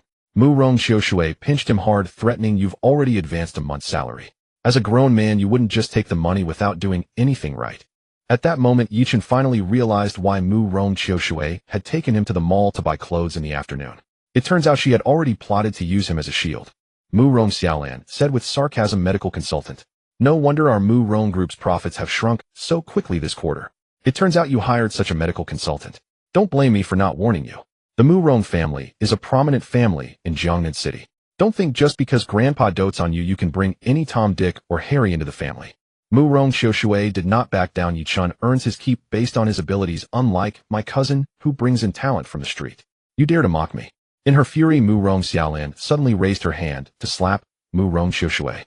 But Yi Chen quickly reached out, grabbing her wrist and twisting it sharply, causing Mu Rong Xiaolan to stagger back, nearly falling to the ground. Mu Rong Xiaoshui stood behind Yi Chen, feeling an inexplicable sense of security as she watched him protect her from Xiaolan. Mu Rong Xiaolan stomped her foot angrily and said, "Xiaoshui, you brought this pretty boy back today just to use him as a shield to curry favor with grandpa. He'll tell you the truth. My dad invited Lin Yang from the Qianquan Medical Center in the Eastern District today. With his help, he can surely cure grandpa's illness." Hearing the name Lin Yang, Mu Rong Xiaoshui was stunned, never expecting her uncle would invite the most outstanding disciple of the younger generation from the Qianquan Medical Center.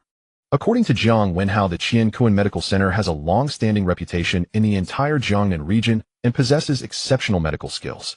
Even he cannot compare to this young man. For Mu Rong Xiaoshui, as long as grandpa's illness can be cured, she would welcome anyone. The reason for bringing Yi Chen back was not only to hope he could take a look at grandpa's illness, but also to use him as a shield to avoid grandpa's constant urging. Mu Rong Xiaoshui led Yi Chen into the garden, where they encountered Mu Rong Yunlong and the elders of the Mu Rong family in a traditional Chinese hall. After Mu Rong Yunlong introduced Yi Chen, Mu Rong Yunlong's uncle Mu Rong Hai said, "Young brother, you saved Xiaoshui, and the Mu Rong family should be grateful to you. However, I hope you understand that the Mu Rong family is not a place where just anyone can scheme. You'd better keep your little thoughts to yourself. Uncle Dr. Yi is not that kind of person," Mu Rong Yunlong immediately explained. "Yunlong, I had high hopes for you. Why are you bringing just anyone into the family? If your father finds out, he will be extremely disappointed in you and your sister," Mu Rong Hai reprimanded without holding back. At that moment, a hearty laugh came from the back of the living room. "Lin Yang is so young, yet possesses such medical skills. After just a few needles, my pain has lessened significantly, and I can walk briskly now. This Qianquan Medical Center truly lives up to its reputation with talents galore." Hearing that authoritative voice, the previously heated debate in the hall fell silent. Soon a robust elderly man in his 70s strode in, exuding a military aura that commanded respect without anger. Beside him was a young man with delicate features carrying a medical box, exuding an extraordinary demeanor as he conversed with the old man. Seeing the elderly man approach, the Mu Rong family was taken aback. Mu Rong Hai was the first to greet him, joyfully asking, "Father, how's your leg injury?" "Haha, this time you really invited the right person. With Lin Yang, the little divine doctor, treating me, my injury has been alleviated." "Well done." The elderly man patted Mu Rong Hai on the shoulder, clearly satisfied. "Dr. Lin, thank you so much." Lin Yang set down the medical box, his gaze lingering on Mu Rong Xiaoshui for a moment as he humbly said, "Elder Mu Rong has dedicated his life to serving the country. It is my duty as a physician to treat him." "Very good, very good." The elder Mu Rong said, cheerfully modest and grounded. "Lin, the little divine doctor will surely become a leading figure in the medical field in the future." Just then Yi Chen glanced at the elderly man's legs and sensed a faint aura. When his gaze lingered on the man's knees, he couldn't help but frown. "Did you just needle the old man's crane top point?" Yi Chen suddenly asked Lin Yang.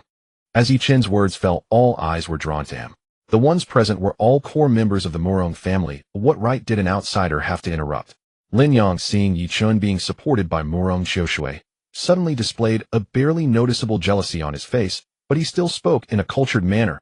"Indeed, when treating the old man earlier, I did apply needles at the Heding acupoint. Is there a problem with that?" Mu Rong Xiaolan was the first to rush forward, pointing at Yi Chen and mockingly saying, "Lin Yang is the chief disciple of the Qianquan Medical Clinic, a renowned little divine doctor in the field of traditional Chinese medicine. What qualifications do you, a pretty boy, have to meddle here?" Morong Hai flicked his sleeve, expressing great dissatisfaction as he spoke to Yi Chun. Are you questioning the medical skills of divine Dr. Lin? In our hearts, Lin Yang has long been revered as a divine doctor, and his authority is absolutely beyond question. Who is this? It was only at this moment that the old man Morong noticed Yi Chun, yet he still wore a smile on his face. Seeing the old man, asked Morong Yunlong stepped forward and said reluctantly, "This is divine Dr. Yi who saved Qiushui. I specifically invited him to treat you, but I didn't expect divine Dr. Lin to already be able to treat your injuries." Yi Chun retorted, "The old man's injuries have not only failed to heal, but have instead worsened." Lin Yang, naturally displeased by Yi Chun's doubts, angrily said, Regardless of how you treated Miss Qiushui's condition, the old man appeared, and you didn't even check his pulse, yet you concluded that his injuries were severe. As a medical practitioner, isn't that a bit too hasty?" Yi Chun smiled calmly with unshakable composure. Traditional Chinese medicine emphasizes observation, listening, questioning, and pulse-taking. Besides pulse-taking, there are naturally the other three methods. Morong Xiaolan stood up, angrily sizing up Yi Chun, and said discontentedly, "Who doesn't know that traditional Chinese medicine involves observation, listening, questioning, and pulse-taking? With just this little skill, do you even qualify to question divine Dr. Lin's medical skills? In my opinion, you don't even have the right to carry divine Dr. Lin's shoes." Lin Yang coldly snorted, staring at him with an intimidating gaze, wanting him to explain himself. "Someone throw this guy out of here." Morong Hai waved his hand and immediately called for a few security personnel. But at that moment, Morong Qiushui stepped in front of Yi Chun and coldly said, "If anyone wants to throw him out, then throw me out as well." Morong Qiushui walked up to the old man and whispered something in his ear. Only then did the old man start to reevaluate Yi Chun, saying with a smile, "Young friend, to be honest, divine Dr. Lin just treated me with needles, allowing my legs, which had been paralyzed for decades, to stand once more."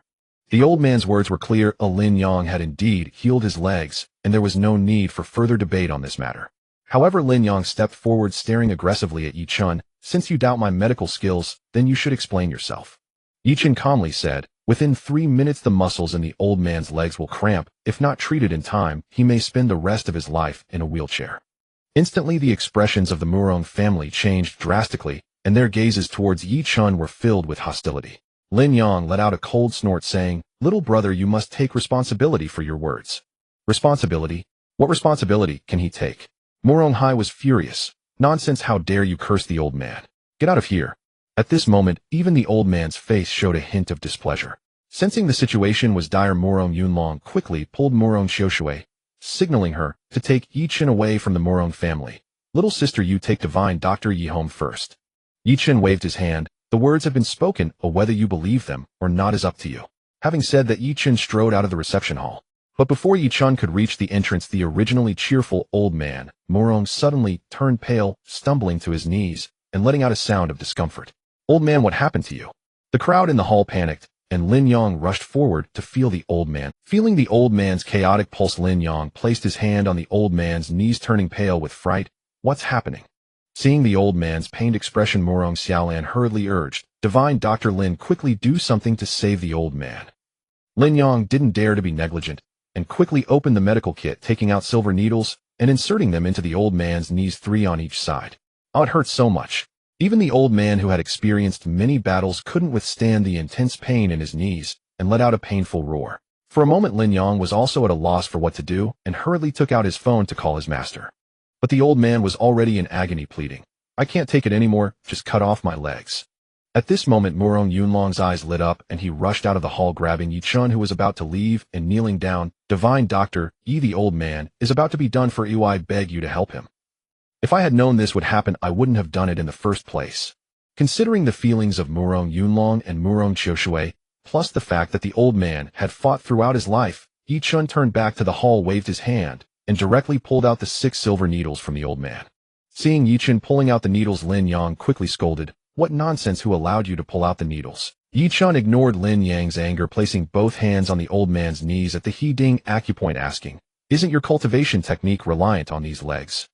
Upon hearing this, the surrounding people were puzzled, but the old man's expression turned to one of great shock, as he even forgot the pain in his feet, for this young man had uncovered his greatest secret of a lifetime in one sentence. Indeed, the old man has fought for half his life relying on these legs. The old man Morong nodded, and his gaze towards Yi Chun had completely changed. Yi Chun nodded, directly removing the old man's shoes and rapidly inserted needles into the soles of his feet. With each silver needle, targeting an acupoint. Lin Yang's expression grew increasingly shocked. This is the needle technique of the Immortal guiding the way. Indeed, you have some insight. Yi Chen began to seal acupoints unblock and gather qi relying on the formation. Immediately after, Yi Chen placed one hand on the old man's knee while grabbing the old man's ankle with the other hand using an incredible technique to forcefully twist. Up. A roar erupted from the old man's throat as if he was venting the pain within. As Yi Chen twisted the old man's second leg, the old man's roar of distress transformed into a comfortable moan as if. Yi Chen wiped the sweat from his forehead, then mobilized the spiritual energy within his body, slapping it on the old man's knee. 2 streams of warm flow surged into the knee, and the silver needles inserted in the soles of his feet flew out directly. When everyone saw this, they noticed the old man's rapid breath began to calm down, and his pale face gained a hint of color. All right, try standing up. Yi Chen stood up and said. Murong Hai was about to help him, but was pushed away by the old man Murong, who suddenly performed a carp jump and stood up directly.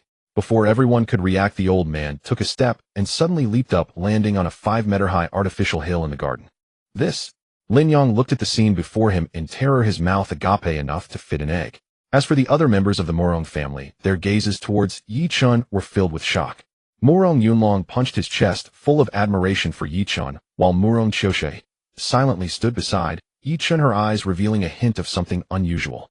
The old man, light as a swallow, performed a series of leg techniques on the artificial hill, kicking the air with a buzzing sound, and when he landed, the imposing aura emanating from him became even more compelling. Yi Chen not only healed his leg injury, but also awakened the old man's inner fighting spirit that had. When the old man returned to the hall, the younger generation wanted to step forward to congratulate him, but the old man waved his hand, striding directly to Yi Chen, cupping his fist and kneeling on one knee. Divine Doctor, Yi Murong Zhan, am unable to repay your life-saving grace. Old man, what are you doing? Seeing old man Murong kneeling on one knee before Yi Chen, Murong Hai was taken aback and reached out to help him up. After all, the old man was highly respected, and countless young disciples addressed him as old man when they saw him. How could he casually kneel to a young man? Even Murong Yunlong and Murong Qiushui shared the same thought. Based on their understanding of the old man, even if Yi Chen healed his leg, it wouldn't warrant such a grand gesture.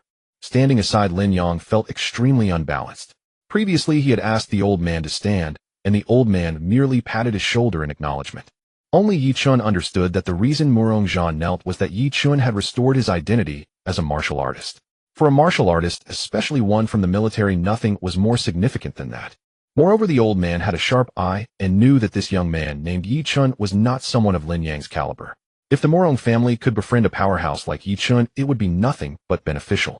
Having received such respect from Murong Zhan, Yi Chen helped him up and said there's no need for this old man.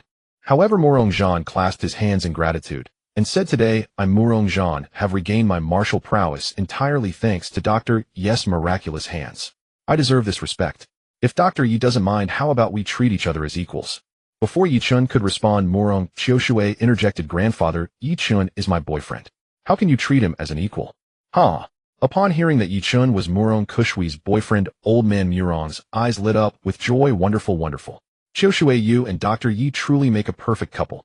Yi Chen wanted to explain, but Murong Qiushui whispered in his ear, you signed a contract, you can't back out. Seeing how much old man Murong valued Yi Chen, Lin Yang felt a pang of jealousy. Murong Hai and Murong Xiaolan felt similarly displeased. With Murong Qiushui having found such a boyfriend, it was likely that the old man would pay even more attention to the second branch of the family. Dr. Yi, thank you for curing the ailment that has plagued the old man for decades, Murong Yunlong said, sincerely admiring Yi Chen's medical skills. Yi Chen waved his hand and said the injury on the old man's leg is only temporarily controlled. To achieve complete healing, we must eliminate the root cause of the illness. Upon hearing this, Murong Yunlong and the others were taken aback, while the old man leaned in eagerly and asked Dr. Yi, what is still wrong with my leg? Yi Chen paused for a moment, his gaze falling on Lin Yang, revealing an expression of hesitance. Murong Zhan immediately waved his hand and instructed Murong Hai, give 50,000 to Lin Yang and have the old steward personally escort him back to Qingquan Medical Hall. This was the old man's way of dismissing guests. Though Lin Yang was reluctant, he had nearly ruined the situation and had no choice but to leave begrudgingly. It was only then that Murong Zhan asked Dr. Yi, what is the source of my leg's affliction? Yi Chen smiled lightly and replied, old man, as a martial artist, the source of your ailment lies in the cultivation method you practice. The old man was taken aback. He had inadvertently acquired a flawed cultivation technique during a mission. Relying on it, he had become a yellow-rank martial artist, displaying exceptional bravery on the battlefield and earning significant merit. From your perspective, how can I cure these legs? Murongzhan had already placed his complete trust in Yi Chun and earnestly sought his help. Old man, may I see the cultivation method you practiced? Yi Chun took the piece of parchment that the old man handed over. With a sweep of his divine sense, the techniques of the cultivation method came alive in his mind. After a moment of contemplation, Yi Chun said, "If I am not mistaken, this is a flawed cultivation method. The old man has merely modified the incomplete parts to cultivate successfully." Dr. Yes' insight is remarkable. Murongzhan's eyes brightened as he looked at Yi Chun in astonishment, immediately concluding that Yi Chun was far more than he appeared. Yi Chun nodded and said, "If the old man trusts me, I will make some modifications to this cultivation method." For Murongzhan, this cultivation method was the foundation of his family's existence, but in front of Yi Chun, even the most basic cultivation methods were insignificant. Perfecting it was merely a thought away. Murongzhan dared not refuse. He immediately waved his hand and urged Murong Yunlong, "You brat, why are you just standing there? Hurry up and get pen and paper." Once Murong Yunlong brought the paper and pen, Yi Chun promptly wrote the improved cultivation method on the right. After trying to operate according to the method Yi Chun had written, Murongzhan felt his true qi flowing smoothly within him, an indescribable sense of comfort spreading throughout his limbs, making him feel invigorated. Once he reined in his breath, Murongzhan felt refreshed, as if he had opened a great door. If he were to cultivate according to Yi Chun's perfected method, he would likely advance further. "Dr. Yi, can I advance even further?" Murongzhan clasped his hands, gratitude overflowing in his. Yi Chun smiled lightly and wrote down the missing herbs needed for refining the gathering spirit pill, saying, "If the old man cultivates according to this method, there will be no problem. However, to advance to new heights, you'll need to find the herbs listed here." With Yi Chun's current strength, finding the herbs to refine the gathering spirit pill was still challenging. He planned to take this opportunity to have the Murong family help him search. Murongzhan did not hesitate. He immediately instructed Murong Yunlong, mobilize the family resources and make sure to find the herbs Dr. Yi needs. It was only then that Murongzhan asked, "Dr. Yi, thank you for your assistance. As for the consultation fee, please name your price." Yi Chun smiled lightly and declined, saying, "I've already accepted the Cloud Mist Villa gifted by Brother Yunlong, and with President Murong paying me a salary, the consultation fee is waived." After hearing Murong Kushwi's explanation, Murongzhan understood and greatly admired his granddaughter's actions, declaring, "Since Dr. Yi is the medical advisor of the Murong group, and in 3 days is my 70th birthday, I hope Dr. Yi will grace us with your presence. If I'm free, I will certainly come to congratulate you." As old man Murong earnestly urged him to stay, Yi Chun had a couple of drinks in the garden. Seeing the old man kneel before Yi Chun, Murong Hai and his daughter felt extremely dissatisfied. During the feast, old man Murong advised Murong Yunlong and Murong Qiushui that Yi Chun was no ordinary person and they must do their utmost to befriend him. Even if they realized Yi Chun was merely Murong Kushwi's shield boyfriend, they still subtly encouraged the two to get closer. Seeing that it was already 11 o'clock, Yi Chun took out his phone and called Yi Xian, but after 5 attempts, no one. Next, Yi Chun called Wang Dandan's number, but it was also not connected. Realizing something was wrong, Yi Chun immediately activated the spiritual power within him to sense the mark left on Yi Xian's crystal bracelet. After locking onto the location, he opened his phone's map, only to find that it was not the concert venue, but a dilapidated building in the Western District. Yi Chun's heart sank. Not good. Xianer and Wang Dandan are in trouble. Yi Chun immediately downed his glass of white wine, pointing to a hidden sword hanging on the wall in the living room, and said, "Old man Murong, may I borrow this sword for a moment?" Sensing the cold aura emanating from Yi Chun, old man Murong generously replied, "This is an ancient sword I collected out of boredom. If you like it, take it." Yi Chun was not polite. He immediately stood up, took the long sword, and slung it over his shoulder, then swiftly walked out of the Murong family's garden. Murong Qiushui followed closely and handed Yi Chun the keys to the Mercedes-Benz G-Class. "This is for you." "Thank you." Yi Chun took the keys and drove the Mercedes-Benz G-Class away at high speed. Driving through the darkness at high speed with both hands on the steering wheel, a chilling, killing intent flickered in Yi Chun's eyes. "Whoever dares to harm Xianer, I will personally send you to hell." On the way to the outskirts of the West District, Yi Chun's phone rang, and a chilling voice came from the other end. "So you are Yi Chun, huh? You have quite a bit of courage to meddle in our affairs. Where is my sister?" "There's no need to be surprised. You are smarter than I imagined. Since you already know your sister is in my hands, I will be frank with you.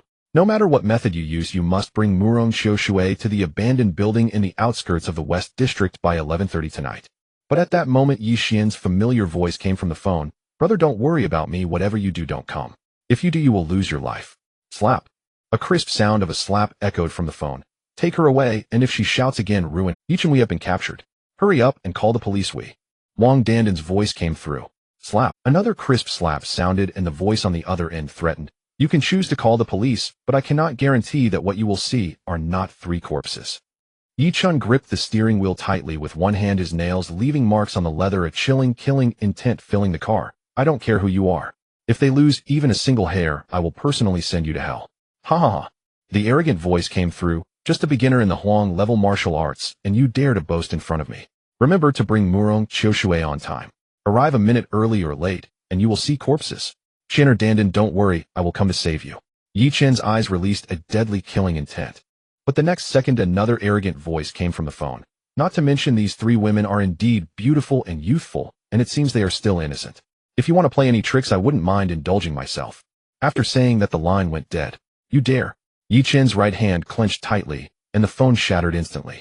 With a stomp on the accelerator, the Mercedes G-Class roared down the highway like an angry lion. Although Yi Chun was furious, his mind was exceptionally clear.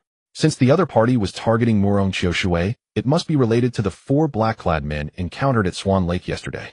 However, Yi Chun did not expect the enemy to arrive so quickly. Within just one day, they had targeted Yi Xian. The killing intent in Yi Chen's eyes was as cold as ice. It had been years since he had felt the taste of being threatened.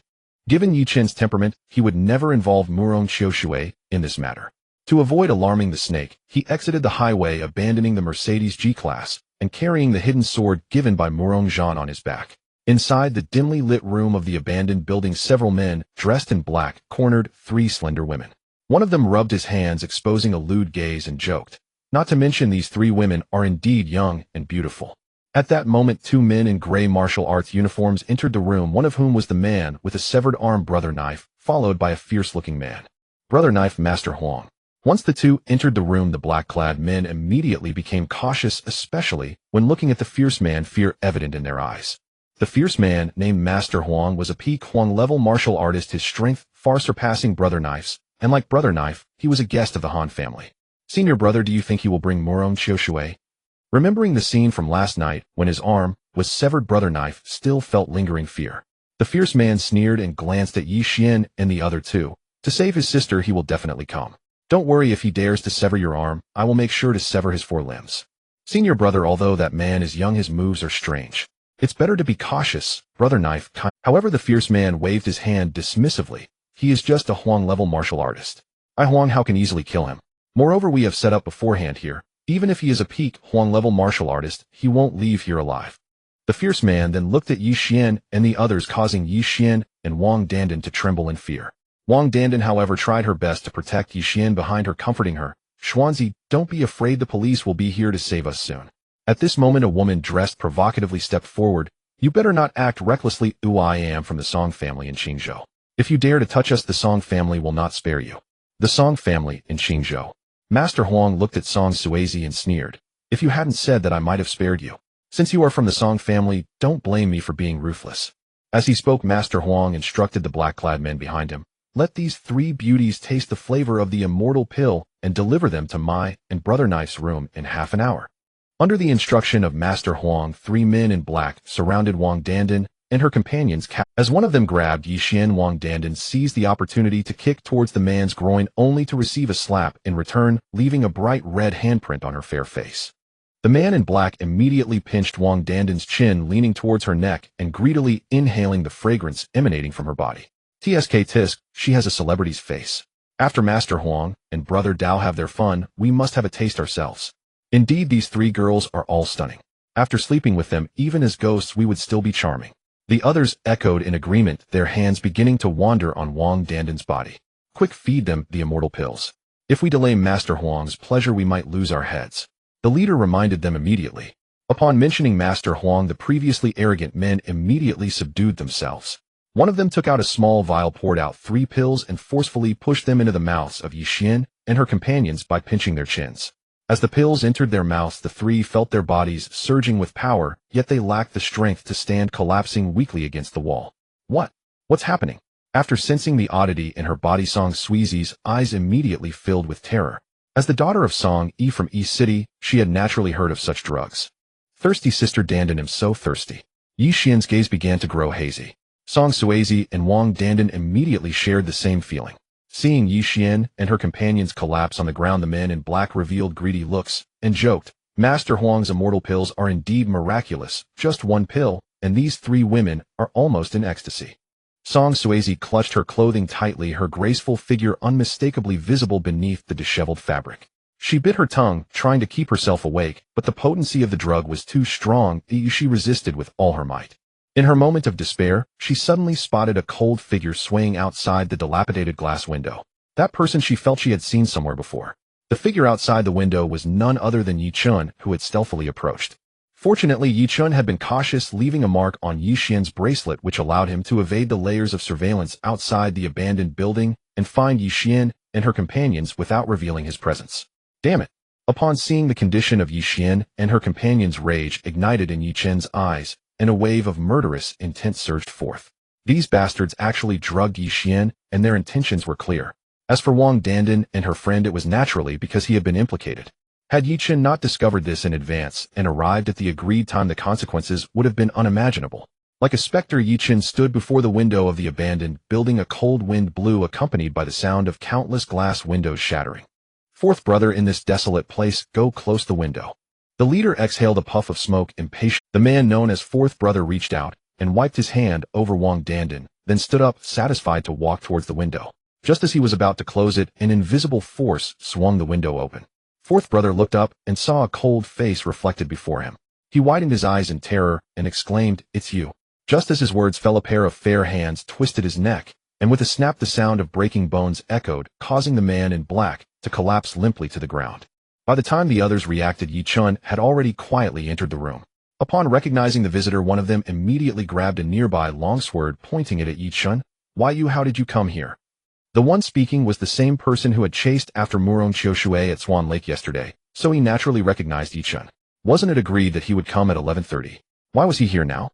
Once he realized this person urgently urged, "Quick, go notify Master Huang and Big Brother, say that Yi Chun has infiltrated." The others did not dare to delay and immediately rushed out to inform Master Huang. At this moment, Yi Chen's right hand rested on the hilt of his sword, his gaze sharp as a blade. Drawing sword style. Clang. A flash of cold light cut through the night, and amidst the sound of air being sliced, several men in black fell into a pool of blood. After silently bringing the three women to a safe place, Yi Chun did not leave immediately, but re-entered the abandoned building. A chilling murderous intent was rapidly spreading. For Yi Chun, his sister Yi Xian was undoubtedly the reverse scale on his body. Since someone dared to touch his reverse scale, they must bear his wrath. Through tonight's events, Yi Chun realized he had made a grave mistake, which was to cut the grass without removing. Had he dealt with those four black-clad men last night, perhaps there would be no trouble. Now his sister would not be in crisis, nor would Wang Dandan and her friend be dragged into this. Therefore, Yi Chun did not immediately leave with the three, but chose to return and eliminate the roots. At this moment, in a brightly lit room, Master Huang walked out of the bathroom. As soon as he stepped out, he became alert. On a simple sofa sat a man in a trench coat, swirling a glass of red wine and taking a small sip.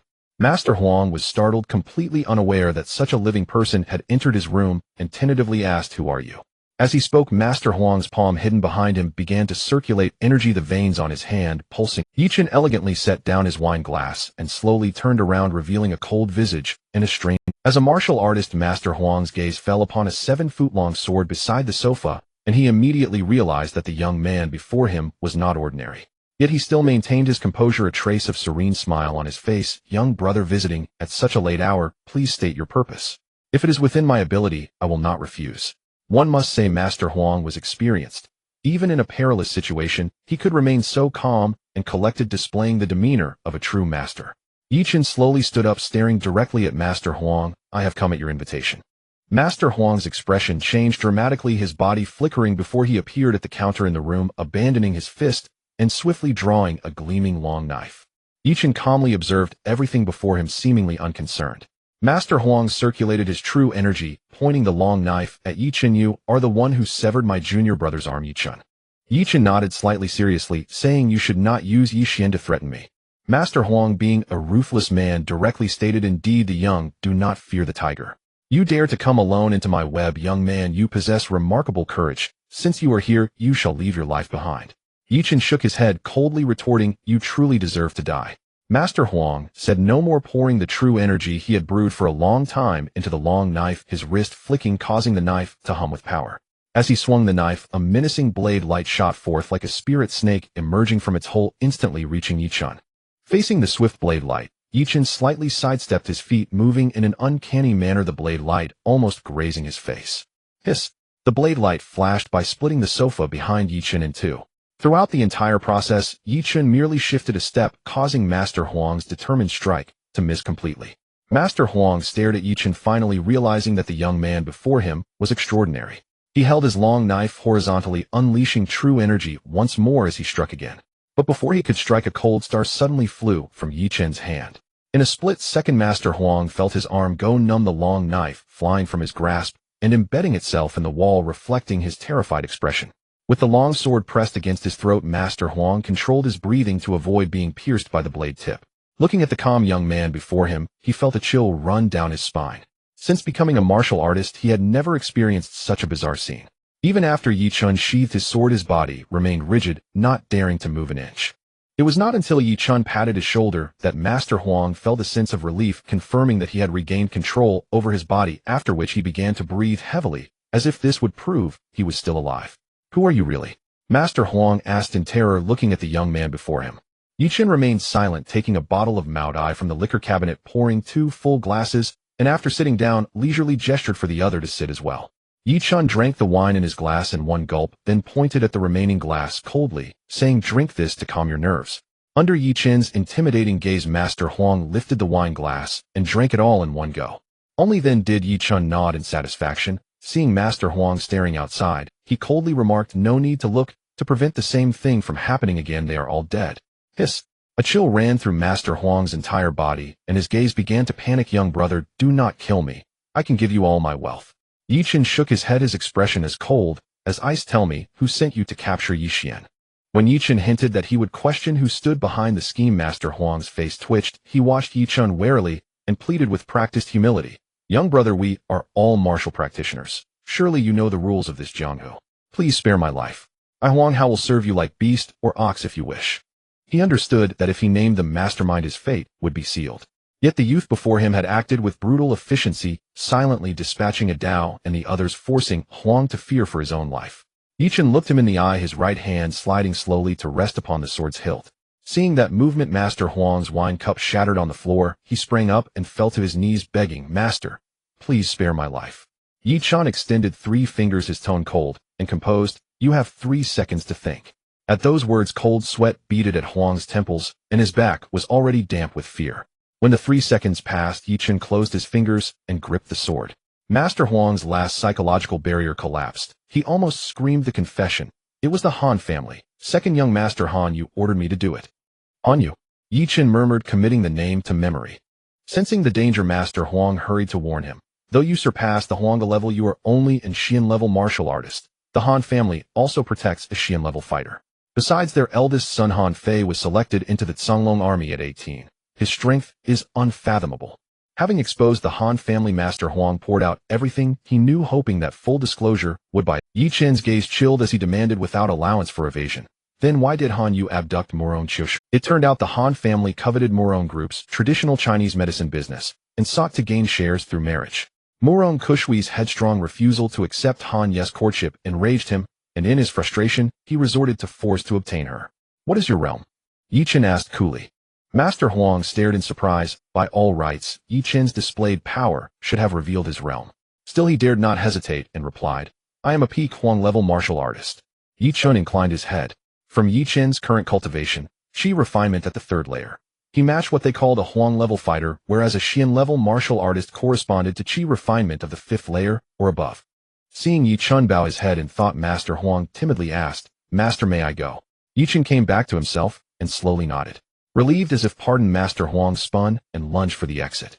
The instant he flung the door open, Yichun's pupils contracted. He casually seized the long sword at his side. Spiritual energy from his dantian poured into the blade. With a flick of his wrist, a spectral sword image shot forth like lightning, streaking toward the fleeing Master Huang. Feeling the cold intent of death at his back, Master Huang whirled and drew every scrap of true Qi within him, planting his steel blade across his chest with both hands. The sword Qi struck. Master Huang's steel blade split cleanly in two, yet the sword Qi showed no sign of abating. It drove straight toward his face. Huang's pupils shrank, his body seemed frozen by an unseen binding technique, unable to move as the sword phantom drew ever closer. Yi Chen barked, a dragon's reverse scale, touch it, and you die. The sword chi condensed into a filament and plunged into the point between Huang's brows. A wet sound escaped, blood threaded from the brow as the man's body slackened. Because Yi Chen had once been careless and nearly committed an irreparable error, he vowed never to repeat that mistake. Sheathing his sword, Yi Chen pivoted and slipped through the window. After he left, the bloodline at Huang's brow suddenly ruptured, with a spray of sanguine mist. The body split, and the halves collapsed into a pool of blood. Among the raging flames that filled the unfinished building, Yi Chen turned and departed. Behind a boulder, he hoisted the unconscious Yi Xian, cradled Wang Dandan with one arm, and Song Suizi with the other, weaving through the outskirts. At the spot where the Mercedes G was parked, Yi Chen placed the three women into the vehicle. No sooner had he settled into the driver's seat than a fragrance wafted over him, and a pair of soft hands slipped around his neck from behind. Yi Chen turned and found an exquisitely beautiful face inches from his own. Seeing Wang Dandan's condition, he thought, the drug's effect is strong, and instinctively pushed her away, starting the car. He needed to find somewhere to purge the poison from them at once. Before 3 seconds had passed, a pale, shapely leg swung over from the back seat. Yi Chen had no time to resist, as Wang Dandan, like a lithe water snake, wound herself around him, hands on his shoulders. With a flick of her hips, she straddled his thighs. Wang Dandan cupped Yi Chen's face, her cheek drawing ever closer to his. In the cramped space, the temperature spiked, the air heavy with sudden intimate heat. Yi Chen leaned against the chair, the fragrant hair of Wang Dandan cascading onto his face, the ticklish sensation at the tips arousing his senses. Wang Dandan pressed tightly against Yi Chen.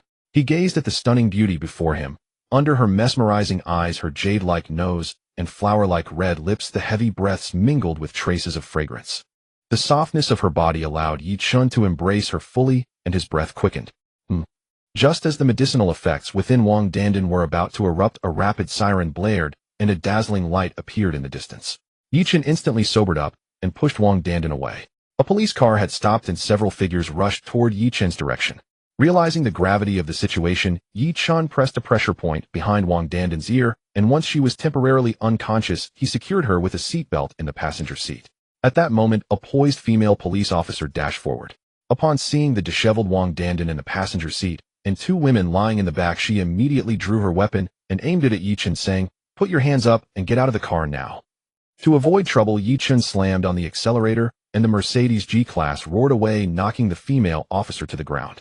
By the time the other officers arrived, Yi Chen's Mercedes G-Class had already sped away, making it impossible to chase after him. "Captain, are you all right?"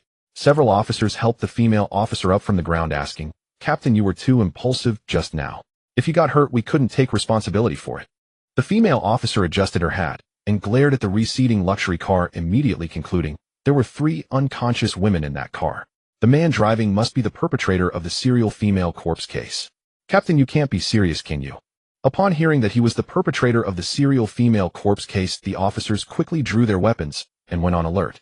The female officer snorted coldly, filled with righteous indignation, and said, "In the dead of night, bringing 3 unconscious women to this desolate area perfectly matches the time and location of the crime. No matter who he is, I will catch him and personally send him to prison." 30 minutes later, the Mercedes G-Class stopped outside a 4-star hotel. Yi Chen checked the physical condition of the 3 women before directly carrying Wang Dandan into the hotel. The staff, though surprised, were not unfamiliar with such scenes and quickly arranged a room for Yi Chen. After bringing Wang Dandan to the room, she gradually awoke under the effects of the medicine. Without saying a word, Yi Chen carried her into the bathroom and placed Wang Dandan in a bathtub filled with cold water before finally leaving the room. When Yi Chen returned to the hotel carrying Yi Xian and Song Suizi on his shoulders, numerous astonished gazes were directed at him. Even if he explained the situation, no one would believe him. Yi Chen directly carried the 2 women into the elevator. He placed Yi Xian and Song Suizi in the bathtub, and then called Murong Qiushui. In less than 10 minutes, Murong Qiushui arrived at the hotel accompanied by Murong Yunlong. "Dr. Yi, what?" Murong Yunlong immediately asked, while Murong Qiushui remained silent, her gaze fixed on Yi Chen. "He'll explain later. First, bring me the silver needles." After Murong Yunlong handed over the silver needles, Yi Chen said to Murong Qiushui, "Come to the bathroom and help me out." Despite her confusion, Murong Qiushui followed Yi Chen into the bathroom, and upon seeing the 3 women soaking in the bathtub, her expression was one of shock. Seeing Murong Qiushui's astonished face, Yi Chen pointed at Yi Xian and said, "She is my sister. These 3 have been drugged. Oh, please help me lift her up." With Murong Kushui's assistance, Yi Chun used the needles to forcibly expel the drug from Yi Xian's body. It must be said that the divine pill given to the three women by Master Huang was extremely potent. If not released, it could very well lead to neurological issues. Fortunately, Yi Chun had already cultivated to the third level of qi refinement combined with his silver needle technique, allowing him to resolve the drug effects in the three women. When Yi Chun exited the bathroom, he appeared pale and exhausted. After Yi Chun explained the situation, Murong Yunlong punched the wall, exclaiming, "What a Han Yu, my Murong family will not rest until we confront you." Murong Qiushui then apologized, saying, "I'm sorry for dragging you into this." Yi Chun shook his head and instructed Murong Yunlong, "Once they wake up, just say it was you who saved them." Yi Chun then looked at Murong Qiushui and said, "I can help you kill Han Yu." Kill Han Yu. Murong Qiushui and Murong Yunlong were greatly shocked, staring at Yi Chun in disbelief, but seeing the expression on Yi Chun's face, it was clear he was not joking. Yi Chun merely spoke of the poisoning incident involving the three women without mentioning the process of exterminating Master Huang and others, so the two siblings were unaware of his strength. Han Yu used such despicable means to capture Murong Qiushui, nearly causing her to lose her life in a car accident. How could the Murong family not want to take revenge? However, the strength of the Han family far surpassed that of the Murong family. Even when the old man heard of the Han family's misdeeds, he had to hold back due to the presence of a Xian-level warrior in the Han family, along with the young master of the Han family, who had entered the Zonglong army at a young age, leaving the Murong family with no choice but to endure. But they never expected that Yi Chun would voice their true thoughts. Although Yi Chun possessed the strength of a warrior, he was still merely a Huang-level warrior, too insignificant in front of a Xian-level warrior. Without a second thought, Murong Qiushui stopped him, saying, "Yi Chun, do not act recklessly. The Han family is not something you can provoke." Seeing the murderous intent in Yi Chun, Murong Yunlong quickly stepped forward and explained, "Dr. Yi, please do not act rashly. Although you severed a hand of a Dao at Swan Lake, a Dao is no match for his senior brother, Huang Hao, let alone that Xian-level warrior." Yi Chun glanced at the two siblings, realizing that the Murong family did not want to act, but were simply afraid. Fearing that Yi Chun might become agitated, Murong Qiushui coldly reminded him, "Yi Chun, you must understand, a gentleman's revenge is not too late, even after 10 years. Grandpa said that with your medical skills and age, it is highly likely you will become a Xian-level warrior within 10 years. Yi Chun shook his head. In his life, revenge did not wait overnight, and what was there to wait 10 years for? Seeing that the three were about to wake up, he instructed the two to take care of them, and then left the hotel on some pretext. Less than half an hour after Yi Chun left, Yi Xian and the others regained consciousness. Upon hearing that it was Murong Yunlong who saved them, the three women admired him greatly. Because Yi Chun had instructed him, Murong Yunlong had no choice but to accept the three women's gratitude despite his conscience. After learning about Murong Yunlong's background, and seeing that he never claimed credit after saving others, Wang Dandan held him in high esteem. As Murong Yunlong was leaving, Song Suizi carefully observed his figure, and then said to Wang Dandan, "Dandan, I remember seeing a figure appear in front of the window of the unfinished building while I was unconscious, completely unlike this Murong Yunlong." Wang Dandan immediately asked, "Did you see the other person clearly?" Song Suizi shook her head and said, "At that time my mind was in chaos, and it was impossible to see clearly, but..." She then looked at Yi Xian and added, "I feel that person looks more like Yi Xian's brother." Hearing Song Suizi's words, Wang Dandan couldn't help but cover her mouth and laugh. "Suizi, don't joke around. From the time the other person called Yi Chun to when we were saved by Murong Yunlong, we didn't even catch a glimpse of Yi Chun's shadow, so stop guessing." Even Yi Xian nodded and said, "Sister Dandan is right, it definitely wouldn't be my brother." Song Suizi rested her chin on her hand, feeling that something was off, and that person really did resemble Yi Xian's brother. While Song Suizi was pondering, Wang Dandan leaned in and said, "Suizi, do you think that Yunlong, a rich young master, is so warm-hearted that he must attract many girls?"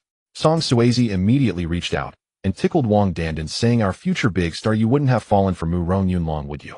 Calling him Yunlong brother so affectionately, why don't you just go to the entertainment company of the Murong group?" "Oh, Song Suizi, let's see if I don't deal with you. Wang Dandan, you're just relying on having a bit more meat on your chest than me, that's why you're stronger." The two girls immediately got into a scuffle, while Yi Xian stepped aside to call Yi Chun, but found that Yi Chun's phone was already turned off. After leaving the hotel, Yi Chun returned to the Yunwu villa to cultivate. After a night of cultivation, the spiritual energy nurtured by Swan Lake was completely absorbed by Yi Chun, yet his cultivation remained at the third level of qi refinement. To kill the Xian-level warrior of the Han family, he must elevate his cultivation to the sixth level of qi refinement. The next morning, a hint of dawn appeared in the sky, and Yi Chun woke up from his cultivation. With his hands behind his back, he gazed at Swan Lake, thinking, simply relying on the spiritual energy of Swan Lake, I don't know when I can reach the 6th level of chi refinement. Although there are spiritual veins at the bottom of Swan Lake, to use these veins to refine a gathering spirit array, I must at least succeed in foundation establishment. Yichun pondered, to reach the 6th level of chi refinement in a short time, I can only seek another method. Upon leaving Yunwu Villa, Yichun saw that Yixian Wang Dandan and even that unfamiliar girl named Suezi had all called him. He returned Yixian's call and learned that she had gone to school, so he prepared to retrieve that Bentley from Baiyun community. On the way, Yichun received a call from Jiang Wenhao. Doctor, I heard you were searching for herbs. I happen to have some. Yichun was troubled while searching for the herbs to concoct the gathering spirit pill, when unexpectedly Jiang Wenhao called him, and he agreed to meet. Before heading to the agreed location, Yichun took a taxi to Baiyun community, planning to retrieve the Bentley. In the parking lot of Baiyun community, Wang Ziqiang walked to a white Audi A4 with his daughter, his gaze occasionally lingering on the silver Bentley across the way, enviously saying, Dan, I checked online last night. This is the latest model of Bentley, and the base model costs at least 12 million. Knowing that her father was a car enthusiast, Wang Dandan linked her arm with his and said, Dad, once I become a big star, I will buy you a car like this. Wang Ziqiang ruffled Wang Dandan's hair and laughed, with my daughter's looks, she will surely become a nationwide sensation and find a suitable partner, then I will be completely satisfied. Wang Dandan no longer paid attention to Wang Ziqiang, directly getting into the car with her face flushed as the image of the elegant and mature Murong Yunlong surfaced in her mind. Wang Ziqiang continued to stare at the silver Bentley, and upon seeing the emblem on its body, he sighed. This is actually the latest top configuration. It's worth as much as 3 apartments in the community. As they drove out of the garage and reached the community entrance, Wang Dandan spotted Yichun getting out of a taxi. Seeing Yichun, Wang Ziqiang couldn't help but snort, Dan, this guy is definitely here to bother you. You should avoid him to not hinder your path to stardom. The events of last night had already left Wang Dandan utterly disappointed in Yichun. How could she possibly associate with him? As the window rolled down, Yichun saw Wang Dandan's exquisite oval face and couldn't help but recall the wild scenes of her in the car last night. He smiled kindly and was about to greet her when Wang Dandan coldly responded, Yichun, I never expected you to be so cowardly, neglecting even your own sister. Do you know? She refrained from finishing her sentence, considering her father was nearby, and coldly added, I don't want to see you again. Don't come looking for me in the future. Yichun glanced at the amulet on Wang Dandan's chest and reminded, your amulet. For some reason, Wang Dandan couldn't help but compare Yichun to Murong Yunlong, and suddenly found Yichun somewhat displeasing. Before Yichun could finish his words, Wang Dandan drove away. As they passed by Yichun, Wang Ziqiang looked at him with disdain, saying, toad, wanting to eat swan meat? Just look at your impoverished appearance, and you think you can chase my daughter. Watching the Audi drive away, Yichun merely shrugged off the incident, turned around, and walked into the garage, soon driving out of Baiyun community in the Bentley. A luxury car is indeed a luxury car. In just 2 minutes, Yichun caught up to the white Audi. As the Bentley overtook the Audi A4, Wang Ziqiang intentionally glanced at the driver's seat, muttering to himself, why does the person driving the Bentley resemble that kid Yichun a bit? Half an hour later, Yichun drove the Bentley to the antique street in the old city. Jiang Wenhao had already been waiting at the entrance of the antique street, accompanied by his proud disciple Huang Ping. Dr. Jiang, sorry to keep you waiting. Upon seeing Yichun, Dr. Jiang was humble and wore a smiling face, saying in front of Dr. Yi, I am no doctor, just call me old Jiang. Huang Ping.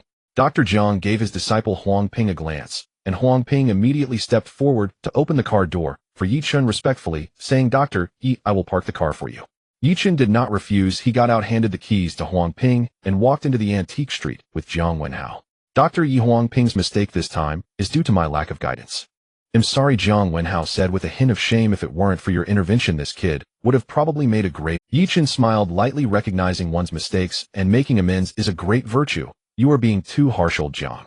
If he can find his way back, he might achieve something in the realm of integrated Chinese and Western medicine. Seeing that Yichun was not holding a grudge, Jiang Wenhao let out a sigh of relief and led Yichun into a narrow alley of the antique street. After a brief discussion, Jiang Wenhao brought Yichun to an inconspicuous shop, saying, Dr. Yi, this shop has the 100-year-old ginseng you need. As the two entered the shop, someone immediately came over, warmly greeting Dr. Jiang. Have you brought your disciple to brow? The speaker was a middle-aged man dressed in a tang suit, speaking to Jiang Wenhao with a tone of great respect. However, upon hearing Wu San mistakenly refer to Yichun as his disciple, Jiang Wenhao immediately started to explain. Wu San, this is no need for that, old Jiang. Yichun quietly reminded. Understanding that Yichun did not want to reveal his identity, he continued, I brought this brother Yi to take a look at the few 100-year-old ginseng you acquired. Seeing Dr. Jiang refer to this young man as Brother Yi, the middle-aged man immediately concluded that Yi Chun was not an ordinary person, and a smile appeared on his face. Brother Yi, you came at an unfortunate time. Just yesterday, a young lady bought those few hundred-year-old ginseng at a high price, saying it was urgent to save someone's life. They were sold. Yi Chun couldn't hide his disappointment. Just as Yi Chun and the others were leaving the shop, a stunning woman stormed and kicked open the door and pointed at the shop owner, shouting, "Someone arrest this fraud selling fake medicine." A stunning woman shouted sharply, and 8 bodyguards in black suits streamed in, capturing the shop owner Wu San without a word, and immediately began to smash and destroy the place. Wu San was taken aback, never expecting that the woman who bought medicinal herbs yesterday would arrive so soon. Under the woman's command, the bodyguards wrecked the shop without regard for Yi Chun and Jiang Wenhao. After the destruction, the beautiful woman glanced at Yi Chun and Jiang Wenhao coldly, stating, "This is a fraud selling fake medicine, almost causing my grandfather's death. I want him to rot in jail." Hearing this, Wu San fell to his knees with a thud, repeatedly bowing his head and pleading, "Miss Song, I was wrong. I shouldn't have sold you that fake ginseng. I am willing to compensate you tenfold. Please don't send me to jail." Hearing this, Jiang Wenhao shook his head repeatedly and sighed, "Wu San, your shop has been around for decades. How could you do such a thing?" Wu San hung his head, feeling deep regret.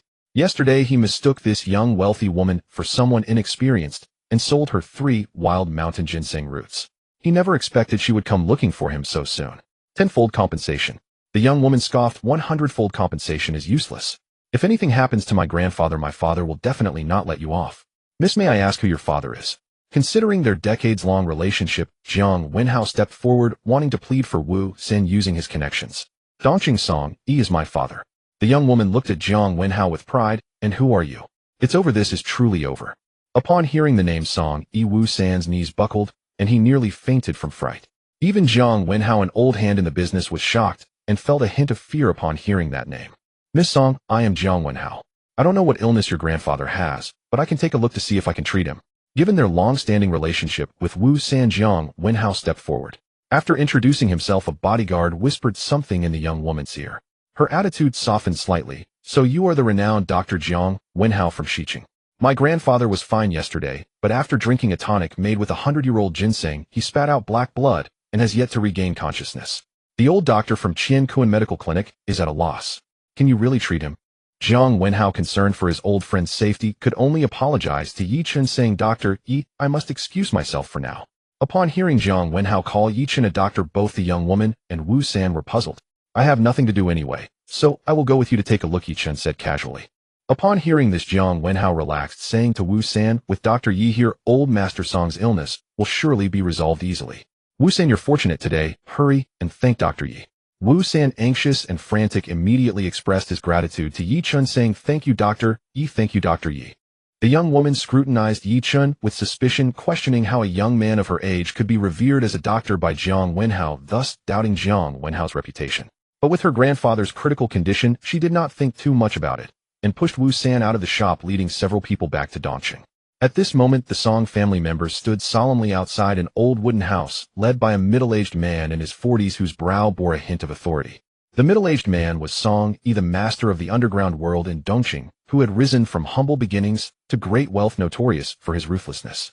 As the wooden door opened, an old man wearing a Qian Kuan Medical Clinic insignia walked out of the wooden house. Song Yi hurried forward, asking urgently, "Master Zhang, how is my father's condition?" Sensing Song Yi's anxiety, Master Zhang shook his head. "Mr. Song, to be frank, the old man consumed a tonic made from fake ginseng, causing blockage in the cerebral blood vessels and thrombosis. I've done my best, but I can only ensure he remains stable.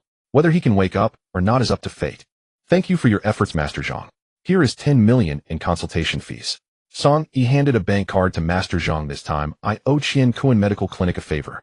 Where is Yan Heir? Why hasn't she brought that fraudulent medicine seller here yet?"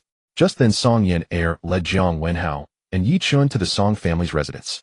"Dad, I brought the person here," Song Yan Heir said, bringing Wu San outside the wooden house, with Yi Chun and Jiang Wenhao following closely behind. Seeing Song Yi, Wu San was understandably terrified, trembling on the ground, bowing and admitting his mistake. "Mr. Song, I was wrong. Song Yi's eyes turned cold as he directly ordered someone beat this scoundrel until he can't move, then stuff him into a sack and throw him into the sea. "Mr. Song, may I go in and take a look?" Jiang Wenhao volunteered. "If Master Zhang from Qian Kuan Medical Clinic can't cure him, what makes you think you can?" Jiang Wenhao. Someone mocked. Jiang Wenhao looked at that person and waved his hand, saying, even if I can't treat the old master, there are certainly others who can. At that moment, Master Zhang stepped forward and mockingly said to Jiang Wenhao, I just treated old Master Song using immense effort to stabilize his condition. Are you questioning my abilities? Looking at the smug expression on Master Zhang's face, Jiang Wenhao's face turned a shade of deep anger. Normally, he would have left in disgrace, but today with Dr. Yi present, he responded assertively, since I am here naturally, I have confidence. Master Zhang remained silent, but a disciple who followed him sneered. So it is Dr. Jiang from the West District. If I remember correctly, Dr. Jiang has never won against my master at the annual traditional Chinese medicine exchange meetings. At the mention of this, Jiang Wenhao felt a surge of humiliation. Though he was revered as a miracle doctor, he had always been overshadowed by Master Zhang of the Qinkuan Medical Hall over the years. As the person said, he had participated in dozens of traditional medicine exchange meetings, but had never defeated Qinkuan Medical Hall. Moreover, the younger generation of Qinkuan Medical Hall was exceptionally talented, which made him feel immense pressure. This was also why he was so eager to take Dr. Yi as his master after witnessing miraculous medical. If he were to back down today once the news spread, not only would he lose face, but it would also likely affect the careers of his disciples. At this moment, however, Jiang Wenhao turned his gaze towards Yichun. Yichun did not say much, just nodded lightly. This nod gave him immense courage, and he immediately made a solemn vow to Song Yi, saying, Mr. Song, if I cannot cure the old master today, I, Jiang Wenhao, will withdraw from the field of traditional medicine and will no longer practice. Jiang Wenhao's words were resolute, and Wu San was naturally moved to tears. Even Master Zhang and his entourage were taken aback by Jiang Wenhao's audacity. After a brief moment of shock, Master Zhang spoke, Mr. Song, I have worked hard to save the old master's life, but we cannot allow some quacks to intervene. Zhang Jing, who are you calling a quack? Jiang Wenhao's mustache trembled with anger. Given the old master's critical condition, Song, he did not dare to act rashly. At that moment, Yichun spoke up, Mr. Song, since Qinkuan Medical Hall cannot cure the old master, rather than waiting idly, why not let Dr. Jiang take a look? Seeing a young person speak, everyone immediately regarded him as Jiang Wenhao's disciple. Master Zhang quickly rebuked, as a junior, what right do you have to speak? Yichun did not respond, but focused intently on Song Yi. Under Song Yi's imposing presence, Yichun remained unperturbed. Very well then, let Dr. Jiang take action. Song Yi immediately nodded and cleared the way. Jiang Wenhao clasped his hands and entered the wooden house, and Yichun naturally followed him inside. The wooden room was entirely constructed from golden silk, Nanmu, warm in winter and cool in summer without insects entering. A faint fragrance lingered in the air. On the bed lay an old man, unconscious, occasionally letting out a soft groan, his expression one of great pain. Jiang Wenhao dared not delay, and immediately stepped forward to grasp the old man's wrist, discovering that his pulse was extremely irregular, with the possibility of stopping at any moment. As he pried open the old man's eyelids, he noticed the bloodshot veins in the eyeballs and a lack of other signs on the tongue, which greatly astonished Jiang Wenhao. While Jiang Wenhao was diagnosing, Yichun's gaze fell on the soup bowl at the head of the bed. Seeing that there was still some left, he picked it up and sniffed, raising an eyebrow. Wasting resources, this is simply a waste. At this moment, Jiang Wenhao had already found the crux of the problem and said to Yichun, Dr. Yi, the reason for old Song's blood vessel congestion is likely due to internal heat accumulation causing a blockage of qi and blood. Fortunately, Qinkuan Medical Hall intervened, allowing him to maintain this breath, but with my medical skills I cannot treat him. Yichun nodded. Jiang Wenhao could identify the problem, which at least indicated a solid medical foundation. Given his decent character, Yichun decided to impart a method of needling to him. Using this method to needle, you can resolve the internal heat accumulation within him. Yichun said, then focused his attention on the golden silk Nanmu in the wooden house. Having received the needling method from Yichun, Jiang Wenhao felt as if he had gained a treasure. He immediately took out silver needles and began needling old Song. After 36 silver needles were inserted, Jiang Wenhao was already drenched in sweat. As his hand rested on the old man's wrist, he felt the pulse gradually stabilize, and suddenly his eyes brightened. In less than 3 minutes, the old man's fingers twitched slowly, opening his eyes, exhaling a breath of turbid air, and feeling refreshed. Seeing that the door did not open for a long time, Master Zhang's expression gradually became more interesting. Meanwhile, the disciples of Qinkuan Medical Hall chewed their tongues, saying, when Dr. Jiang went in, he was all confidence. Now, he wouldn't be hiding inside like a turtle, would he? Haha, with that little medical skill, he dares to show off in front of the master. Now it seems there is no place for Jiang Wenhao in the entire medical field of Jiangnan City. Listening to the surrounding comments, Wu Sen showed a despairing expression, saying, Old Jiang, it's all my fault for dragging you down. Seeing that there was still no movement from inside, Song Yi's expression also gradually turned serious. Creak. The wooden door opened, instantly attracting everyone's gaze. Old Master Song stepped over the threshold, bent over, and said, "Dr. Jiang, please, this way." Old Man Song stepped over the knee-high threshold, his face flushed and breath steady, not resembling a sick person at all. As he appeared within the sight of the crowd, everyone was stunned.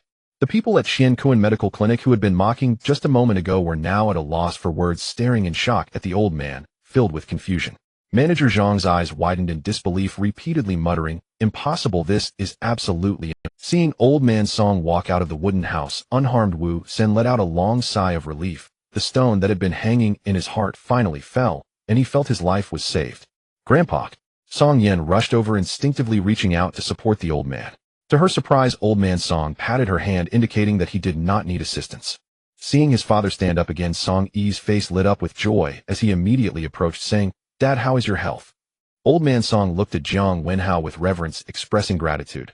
"Once Master Jiang makes a move, the medicine works wonders. It feels as if I've suddenly become 10 years younger, huh?" With the old man beaming, Song Yi turned and bowed at a 90-degree angle towards Master Jiang, saying, "Thank you, Master Jiang, for curing my father's illness. I am immensely grateful, and if you have any requests in the future, I will never refuse." "You flatter me. Saving lives is our duty." Jiang Wenhao paused, glancing at Wu San, who was still kneeling on the ground. "Moreover, my old friend was in the wrong first." Upon hearing this, Song Yi immediately scolded his two clueless subordinates. "What are you doing? Let him go now." With Song Yi's command, Wu San was freed and gratefully said, "Thank you, Mr. Song." Song Yi's expression turned cold as he pointed at Wu San, saying, "If my father had remained unconscious, you would still have been sunk to the bottom of the sea. If you want to express gratitude, do so to Master Jiang." Just then, Manager Zhang from Qiankuan Medical Clinic approached, bowing to Old Man Song. "Old Song, I am Zhang Jing from Qiankuan Medical Clinic. May I check your pulse?" Hearing that the person was a divine doctor from Qiankuan Medical Clinic, Old Man Song nodded and extended his left hand. Manager Zhang placed 2 fingers on Old Man Song's pulse, squinting his eyes. After half a minute, an incredulous expression appeared on his face. He released his hand and asked Jiang Wenhao, "What method did you use to completely eliminate the accumulated heat within Old Man Song?" For so many years, Manager Zhang had always looked down on Jiang Wenhao, and now finding himself outdone was hard to accept. To his surprise, Jiang Wenhao raised his chin, a hint of a cold smile on his face, arrogantly saying, "Manager Zhang, aren't you overstepping?" At this moment, Manager Zhang realized his recklessness. As competitors, how could Jiang Wenhao disclose his skill? Manager Zhang waved his hand, displeased, saying, "It's just a blind cat stumbling upon a dead rat. Let's see how long you can be proud of this." As soon as he finished speaking, the Song family turned their gaze towards Manager Zhang, while Old Man Song sternly said, "Manager Zhang, are you cursing me to death?" "It's a misunderstanding, a misunderstanding." Manager Zhang hurriedly waved his hands, not daring to say more. Seeing his master like this, the disciples of Qiankuan Medical Clinic fell silent. In the reception hall, Yi Chun and Jiang Wenhao were seated at the main table with Song Yi and the old man on either side. "This time, thanks to Master Jiang, otherwise my old bones would have been buried in the ground." Old Man Song reminded his son, "Song Yi, you must express your gratitude properly." With this reminder, Song Yi slapped his forehead and immediately took out a black and gold bank card, saying, "Master Jiang, this is 50 million in consultation fees. If you need anything in the future, just let me know." Jiang Wenhao did not care about the 50 million consultation fee. Rather, the connections with Song Yi were extremely important. Having this connection in Jiangnan would have an immeasurable impact. After glancing at Yi Qin, Jiang Wenhao stood up and said, "To be honest, it wasn't me who cured the old man's illness." Upon hearing this, Song Yi and his father looked at Jiang Wenhao with curiosity, who then looked at Yi Qin, saying, "To be honest, the skilled person who taught me how to treat the old man is this Yi Shini beside me." Considering that Yi Chun was still young and would need connections like Song Yi's in the future, Jiang Wenhao did not dare to take credit. Song Yi and his father immediately looked towards Yi Chun. From beginning to end, they had only regarded Yi Chun as Jiang Wenhao's disciple, never expecting Jiang Wenhao to say such a thing. "Haha, Jiang Wenhao, are you getting senile? You actually want to promote a young junior in this way? It's simply absurd." Manager Zhang immediately pointed his finger at Jiang Wenhao. Song Yi and his father also looked at Jiang Wenhao, hoping he would provide an explanation. Yi Chen took a sip of tea before speaking. "Mr. Song, may I ask who built the wooden house where Old Man Song lives?" Hearing Yi Chen suddenly mention the wooden house, everyone was puzzled. Old Man Song proudly said, "I've been used to the countryside and am not accustomed to the concrete jungles of big cities. Song Yi had someone build this wooden house for me with golden silk nanmo. This house is warm in winter and cool in summer, and it's comfortable to live in. Yichen immediately looked at Song Yi, saying, the person who almost caused Old Man Song's death this time was actually Mr. Song. Before the members of the Song family could ask anything, Master Zhang stepped forward looking sternly at Yichen. Young man, do you mean to say that President Song nearly caused the old man's death? As soon as these words were spoken, everyone in the living room turned to look at Yichen and Jiang Wenhao. Although Song Yi remained silent, his expression clearly showed displeasure. He was known for his filial piety and would never plot against his own father. At this moment, Song Yin, who had a good impression of Yichen, stood up and warned him, you can eat recklessly, but you cannot speak recklessly. Indeed, the elder Song said, his tone gravely authoritative. Although you are a disciple of Jiang the divine doctor, let me remind you that one must be grounded. Aiming too high will only lead to a disastrous downfall. Seeing the situation, Master Zhang felt a great sense of satisfaction. Once this young man muddied the waters, the Song family would no longer promote Jiang Wenhao, and his Qiankuan medical clinic's business in the East City would not be affected. Everyone in the room was questioning Yichen, but only Jiang Wenhao believed in him without a doubt. Since Yichen had spoken, there must be something unusual. Yichen smiled faintly, his gaze falling on the elder Song. I presume that elder Song's migraine must have started 5 years ago, half a year after you moved into the renovated wooden house. The father and son of Song Yi suddenly recalled, looking at Yichen in shock. Clearly Yichen was correct. Then Yichen looked at Song Yi. In these 5 years, President Song's lower back has been subtly painful, and your business has been on a downhill slope, hasn't it? Song Yi immediately turned to Yichen. How do you know that I have an injury on my waist? For the past 5 years, every night the pain in his waist had been unbearable, and as for intimacy, it had long ceased, with his wife often complaining about it. After all, this involved a man's dignity, and besides his wife, no one else knew of this matter. Moreover, although his business appeared thriving on the surface, it had actually been affected considerably, showing a downward trend. Seeing that Yichen had hit the nail on the head, Song Yi felt a bit of admiration for him. Then I request you, young brother, to take my pulse. Yichen, however, shook his head in refusal. President Song, what is causing your lack of vigor is not illness, but rather feng shui. Feng shui. The crowd was immediately left in confusion, and they were quite skeptical of Yichen's words. Yichen walked out of the reception hall and headed straight for the wooden house. After circling it twice, he stopped on the left side of the wooden house and said to Song, you have someone remove the 3 wooden planks in between here. No way, I do not agree. Elder Song stepped forward. This house is built of golden silk nanmu. How can it be torn down just like that? Once the old man spoke, the others naturally did not dare to act recklessly. Without saying another word, Yichen turned around and kicked. With a crack, the 3 wooden planks broke in half. Jiang Wenhao took the initiative to step forward, but when he reached the side of the house, he covered his nose with his hand, almost vomiting on the spot. Immediately afterward, a foul odor wafted in, causing everyone to tear up. Ugh! Song Yin could not withstand the stench and immediately ran aside to vomit. Song Yi, being a person of the rivers and lakes, stepped up and pulled out the broken 3 wooden planks, only to find the back of the planks was covered in black oil, reeking horrifically. This was clearly golden silk nanmu. How could it emit such a foul smell? How is there a skull bone inside here? Jiang Wenhao pointed at the broken place of the wooden house, his face turning ashen. There lay a skull at the base of the wall, adorned with various patterns, appearing to smile, sending chills down. It was only then that Song Yi called out, Dr. Yi, what is this thing? Yichen's expression grew serious. Someone wants to harm you using despicable means. The one who attacked intends to make you lose all your wealth and have your family destroyed within 10 years. The old man has long been residing in the wooden house, absorbing corpse chi. He is the first target to be killed by the perpetrator. Upon hearing this, even a tough character like Song Yi turned pale, wiping the cold sweat from his forehead. Young brother, please help me. At this time, Song Yi said earnestly, I implore you, young brother, to take action. Yichen glanced at the corpse in the corner and then said to a pale Song Yin, bring me all the ginseng you bought from Boss Wu's shop yesterday. Song Yin hurriedly ran out and soon returned, handing the ginseng to Yichen. Holding the ginseng, Yichen nodded in satisfaction and then commanded, leave Jiang Wenhao here, everyone else go out.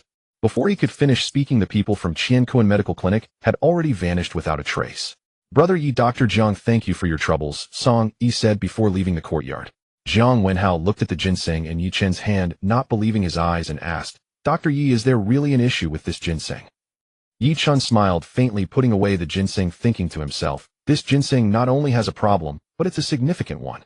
After putting away the ginseng, Yichen finally looked at the corner of the golden silk nanmu house, gathering spiritual power in his palm to form a spell, and then shouted, since you are here, don't hide away. Immediately afterward, black smoke emerged from the skull at the base of the wall, accompanied by a sinister laughter. He Seeing the withered bones emitting a chilling and terrifying laughter, Jiang Wenhao felt his scalp tingle, his teeth began to chatter, and he couldn't help but move closer to Yi Chen, saying, "Yi master physician, what on earth is happening?" Having practiced medicine for over 50 years, Jiang Wenhao had heard of many strange occurrences, but witnessing one firsthand left him unable to remain calm. In just a few seconds, the wooden house was enveloped by black mist, and a kikik laughter echoed from within, making it impossible to see what was happening inside. The temperature around them plummeted sharply, and Jiang Wenhao crossed his arms, feeling as though he were in an icy wilderness. "You are ruining my good fortune, you must die." An angry voice came from the black mist, followed by a figure slowly emerging from within. As the mist dissipated, a grotesque skeleton appeared before the two, its eye sockets glowing with green flames, and black blood flowing from its bony hands. Upon seeing the skeleton, Jiang Wenhao's heart nearly leaped out of his chest, and he grabbed Yi Chen, taking off. But he couldn't grasp Yi Chen's hand, and his whole being dashed out, calling for Song Yi. "Song, hurry. Help." Song Yi immediately rushed into the old house with two subordinates. Seeing the skeleton charging towards Yi Chen, without a second thought, he drew his knife and lunged forward, aiming for the skeleton's neck. A martial artist. Upon seeing Song Yi make a move, Yi Chen was slightly astonished. A spark flew and Song Yi's long knife struck the skeleton's neck, but the skeleton raised its bony hand, snapping the blade in half, and swinging it, sending him flying 5 meters away. Song Yi crashed into the wall, creating a hole. Climbing out from the rubble and wiping the blood from his mouth, he moved to protect Yi Chen, saying, "Brother, Yi, we will guard you. You must leave quickly." As he spoke, Song Yi roared, shouting at his two subordinates, "What are you standing there for? Kill it." The two experienced fighters quickly pulled out their guns and began firing wildly at the skeleton. After the barrage, the skeleton stood unharmed in place, and the next moment it charged forward, lifting the two men as if they were chickens. Having been in the underworld for so many years, Song Yi had never seen such a terrifying sight. Seeing his two subordinates controlled, he gripped his gun and prepared to charge again. "You are no match for it, and let me handle this." A hand rested on Song Yi's shoulder, and Yi Chen nodded at him before stepping towards the skeleton.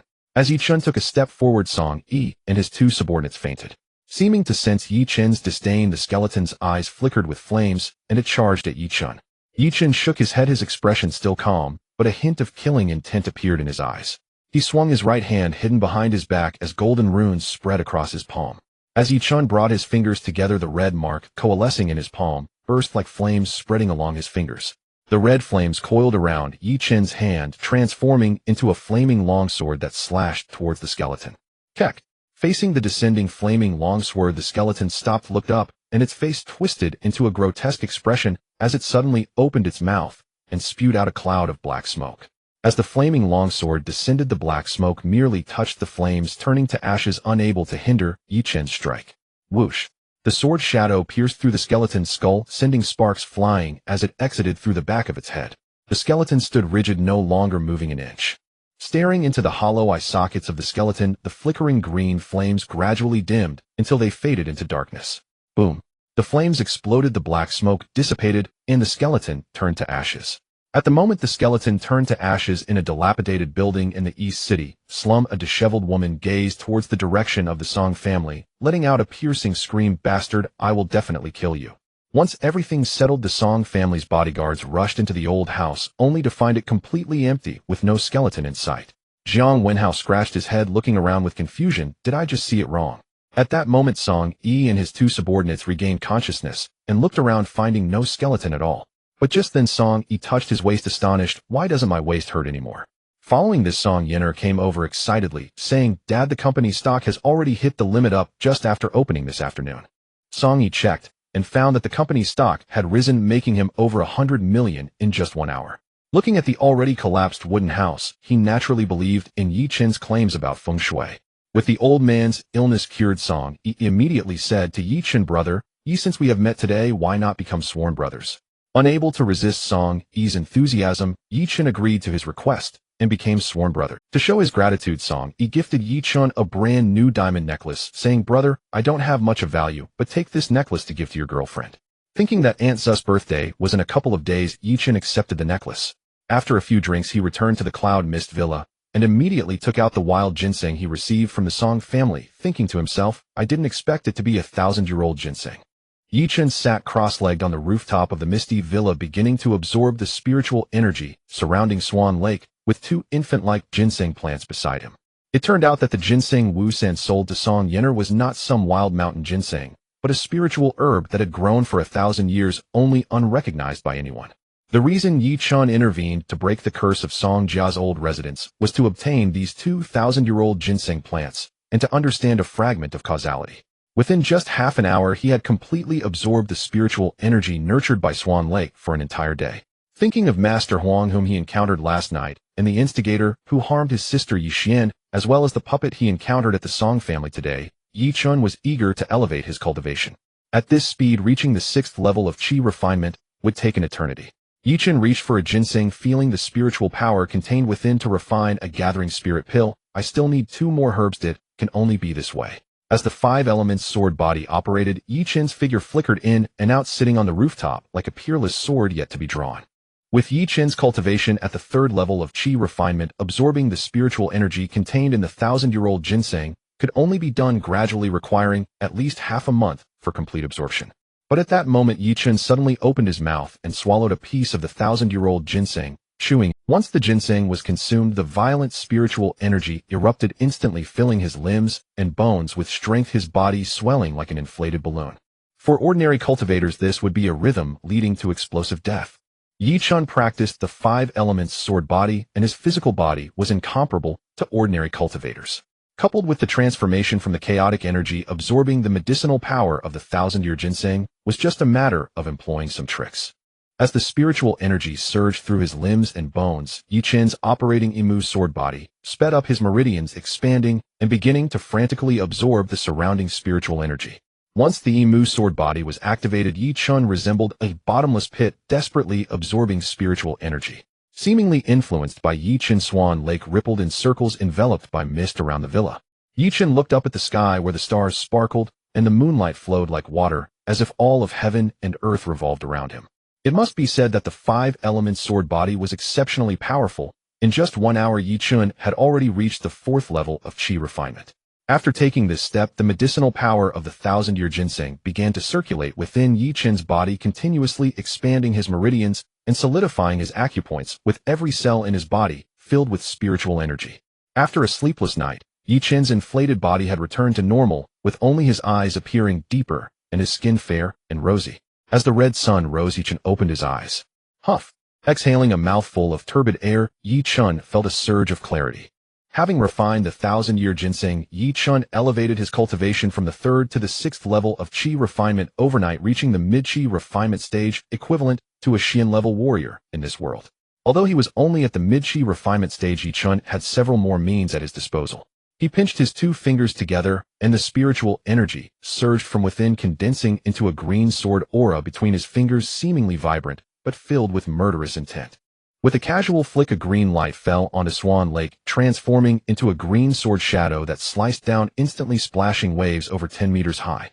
If it weren't for dealing with that Xian-level warrior from the Han family, I would definitely wait for the Morong family to gather all the herbs needed for refining gathering spirit pills, along with this 1,000-year ginseng, to refine a gathering essence pill that would elevate me to the late qi refinement stage.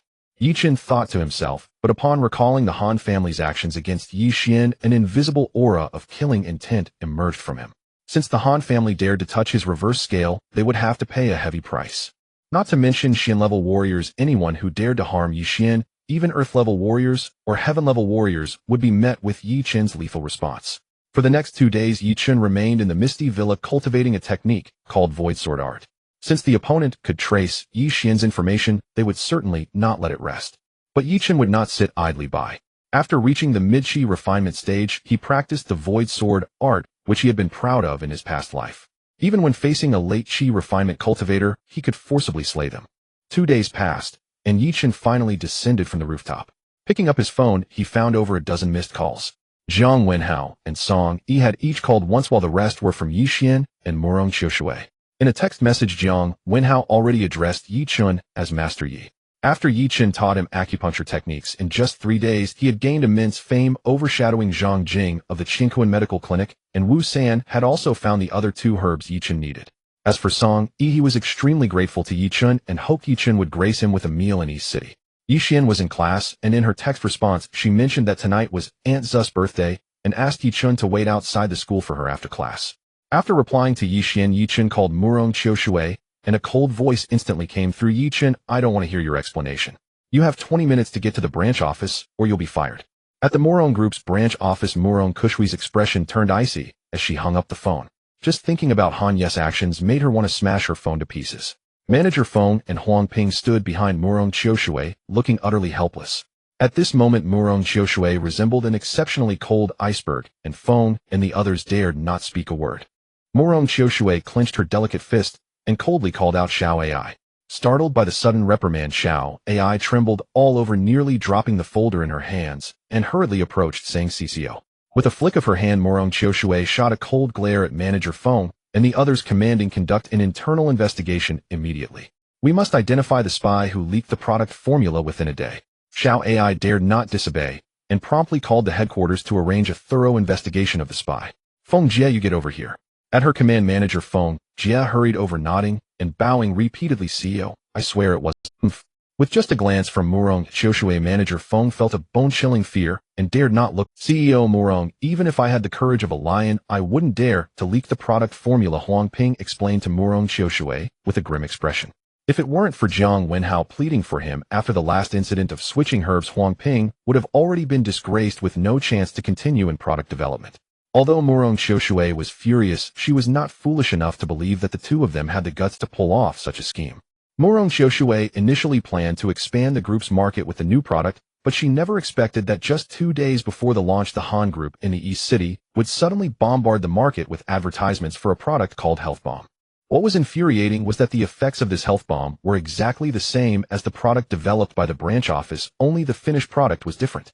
After analyzing the sample, Huang Ping found that the components were identical, clearly indicating that someone had leaked the formula to the Han Group.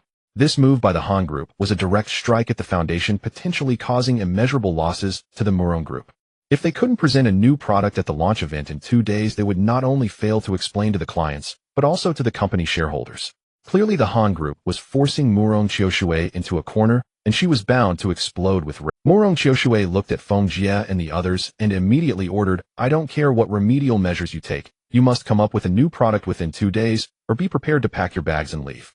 After speaking, Morong Qiushui sat on the sofa, her long fair legs strikingly visible in the air, yet no one dared to look too long. CEO, have some water. The secretary Xiao Ai promptly brought over a cup of water. Morong Qiushui just took the cup, but upon checking the time, she slammed the cup down onto the coffee table, exclaiming, damn it, it's been 20 minutes already, and they're still not here. At this moment, Morong Qiushui was like a volcano ready to erupt, and everyone dared not say a word. Thinking of the handsome Dr. Yi, Xiao Ai hurried to the window and was about to call Yi Chun when she spotted him getting out of a silver Bentley. Xiao Ai immediately exclaimed, CEO, Dr. Yi has arrived. However, upon meeting the icy gaze of the CEO, the joy on Xiao Ai's face instantly vanished, and she softly said, CEO, he'll go bring Dr. Yi in. Once outside the office, Xiao Ai patted her chest, and then approached Yi Chun, saying, Dr. Yi, the CEO is waiting for you in the office. Upon seeing Xiao Ai, Yi Chun couldn't help but tease, haven't seen you in a few days. Secretary Ai has become even more beautiful. Although Yi Chun was just being polite, Xiao Ai felt overjoyed, a hint of blush appearing on her face. But thinking of the CEO's anger, she briefly explained the situation to Yi Chun. Yi Chun nodded and entered the office. As soon as he arrived, Manager Feng greeted him politely. Dr. Huang Ping appeared extremely respectful, recalling his mentor's rapid medical advancements. He reverently addressed Yi Chun. Dr. Yi. Yi Chun nodded, and his gaze fell on Morong Qiushui, who today wore a fitted skirt paired with black stockings. Her curvaceous figure showcased perfectly, especially her alluring long legs, which almost made even Yi Chun unable to look away. Seeing Yi Chun so openly admire the CEO, everyone couldn't help but admire him. Morong Qiushui noticed Yi Chun staring at her legs and subconsciously squeezed them together angrily, saying, Yi Chun, as the medical consultant of the group, do you not have any sense of time? Yi Chun nonchalantly replied, CEO Morong, the contract does not specify my working hours. Seeing Yi Chun's careless demeanor, Morong Qiushui was infuriated and unreasonably stated, I'll give you 2 days, you must resolve the issue at hand. Yi Chun made a gesture and mysteriously asked, if I solve this within an hour, what reward will the CEO give me? Morong Qiushui naturally wouldn't believe him and immediately replied, if you can solve it within an hour, I, Morong Qiushui, will agree to any condition you have. Yi Chun smiled faintly, his gaze resting on her long legs as he gestured to Huang Ping, bring me a pen, and as Yi Chun spoke, Huang Ping naturally did not dare to hesitate, turning around to find paper and a pen, meticulously laying them out on the office desk. Dr. Yi, I am ready. Even Jiang Shenyi had to address Yi Chun as Master Yi, while Huang Ping, being merely Jiang Shenyi's disciple, appeared before Yi Chun as a student in the presence of a teacher, every action filled with utmost respect. Yi Chun took the pen, ignoring the astonished gazes around him, and began to write fervently on the paper. Feng Jie looked at Yi Chun with confusion and asked, "Dr. Yi, what are you doing?" With the situation already dire, seeing Yi Chun still scribbling away, they felt that his promise to resolve the company crisis within an hour was nothing but empty words. Originally thinking that although Yi Chun had some skills, he still seemed too inexperienced in the face of corporate competition. Enough. At this moment, Mu Rong Xiaoshui revealed a look of disappointment and immediately instructed her assistant Xiao AI contact Han Yu from Han Group. I need to confront him about what he really wants. Upon hearing that the president intended to visit Yang Group to meet Han Yu, it was akin to walking into a trap. Xiao AI quickly grabbed her hand, advising President, the second young master of the Han family is ambitious. If you go to Han Group, it would be like admitting defeat, and all the preparations would be in vain. Mu Rong Xiaoshui hesitated for a moment as she understood what Xiao AI was saying all too well. However, given the current situation, if the Mu Rong Group failed to launch a new product, it would face unprecedented impacts, and the family would be greatly affected. Rather than letting the family suffer losses, it would be better for her to make a personal sacrifice. As for Yi Chin's claim of resolving the issue within an hour, that was merely a joke. I have made up my mind to let's go. Mu Rong Xiaoshui bit her red lips, picked up her exquisite handbag, and prepared to leave the office. Xiao AI had no choice but to follow closely behind. Wait. Just as Mu Rong Xiaoshui stepped out of the office, a deep voice called out from behind. Yi Chun handed the pen in his hand to Huang Ping, wiped his hands with a tissue, and called out to Mu Rong Xiaoshui. Mu Rong Xiaoshui turned her head, glanced at Yi Chun, and coldly asked, "What is it now?" Sensing her aloofness, Yi Chun smiled lightly. "I resolved your issue. Is this how you treat me?" Seeing Yi Chun's nonchalant demeanor, Mu Rong Xiaoshui felt even more disappointed and turned to leave. Wait a moment. An excited voice erupted from Huang Ping as he stared wide-eyed at the characters on Yi Chin's desk. "Are you also going to join in this nonsense?" Mu Rong Xiaoshui said to Huang Ping without any courtesy. Faced with Mu Rong Xiaoshui's questioning, Huang Ping straightened his back and replied, "President Mu Rong, please do not doubt Dr. Yes' abilities. With Dr. Yes' formula, that health bomb would be no better than a sticky plaster." Professor Huang. Seeing Huang Ping dare to retort the Ice Queen, Feng Jie stepped forward to dissuade him. Who knew that Huang Ping waved his hand and walked straight to Yi Chun, clasping his hands. "Dr. Yi, are you really going to share this formula? I'll give you half an hour. Can you prepare it?" Yi Chun asked Huang Ping. Huang Ping had never expected Yi Chun to ask him to prepare it, and replied excitedly, yes.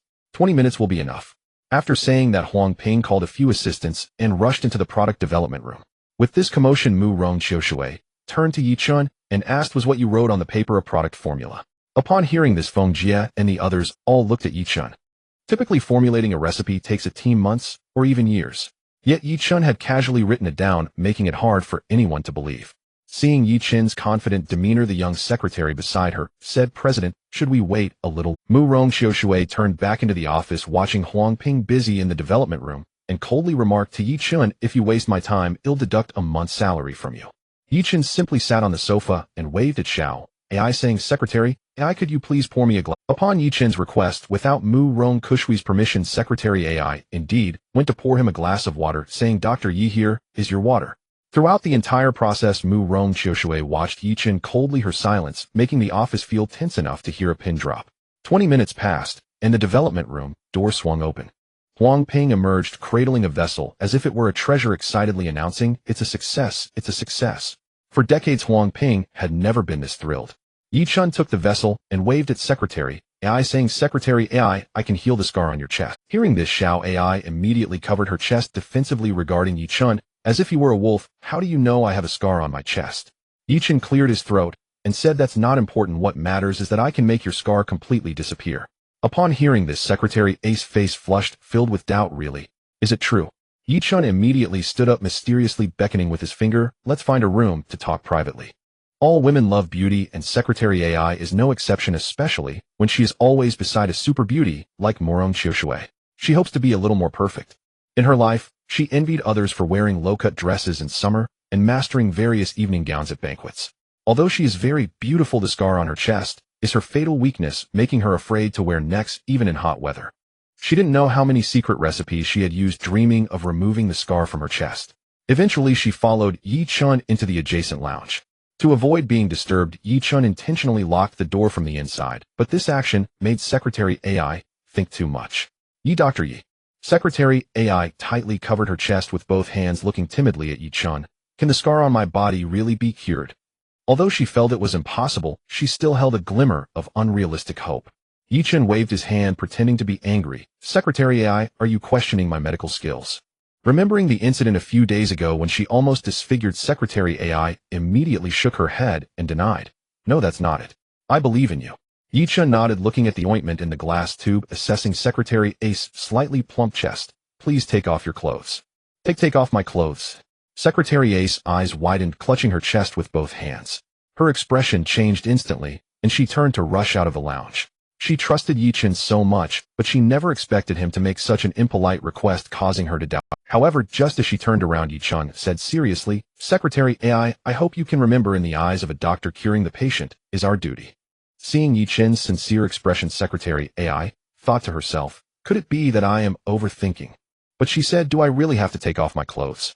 Yi Chun nodded firmly. To ensure the effect, I must personally apply the ointment using a special method. Upon hearing that Yi Chun would personally apply the ointment to her scars, Secretary AI lowered her head, her blushing face almost bleeding. Then you close your eyes first. Secretary AI crossed her hands and grabbed the hem of her clothes, lifting it up. Her waist was slender and fair, without an ounce of excess flesh. Above it lay an astonishing curve. Fortunately, Yi Chun had seen great storms, which allowed him to stabilize his mind and not lose his composure. Doctor, Yi is it okay? Secretary AI wished she could dig a hole to hide into. This was her first time facing a man other than her father in such a manner. As Yi Chun approached, Secretary AI trembled, her long eyelashes pleading, Doctor, Yi, please don't touch me recklessly. Yi Chun took the ointment from the glass tube and applied it to the scar on Secretary A's chest. At this touch, Secretary A's whole body trembled, and she couldn't help but let out a sound. She clutched her clothes tightly, but a muffled moan still escaped her throat. At this moment, Yi Chun spread his fingers and evenly applied the ointment on Secretary A's scar, which was in a rather special position.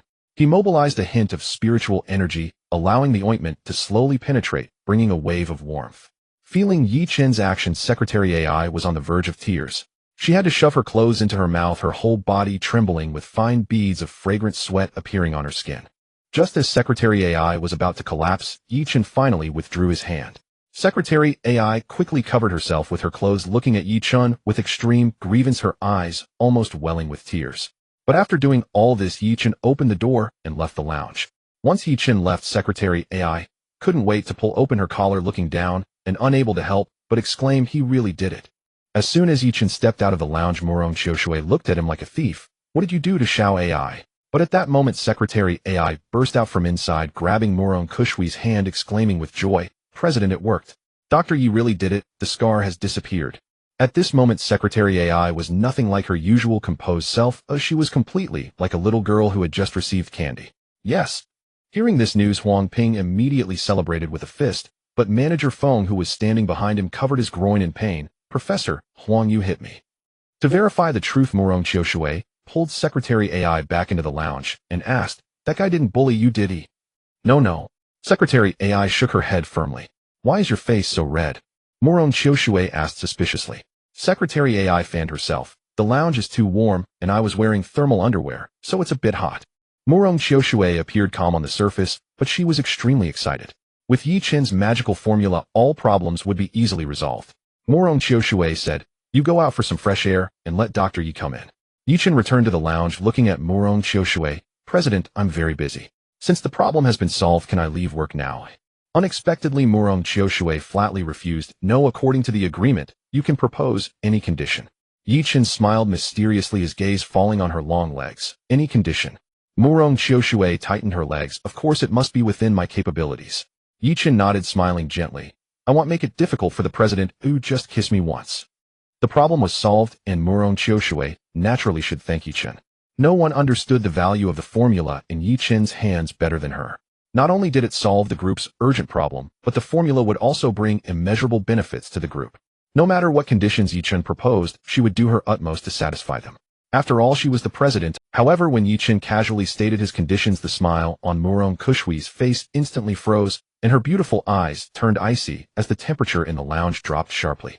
Morong Xiaoshui stared at Yi Chun, unable to contain her anger, causing even Yi Chun to feel a chill in his heart. This woman was so cold.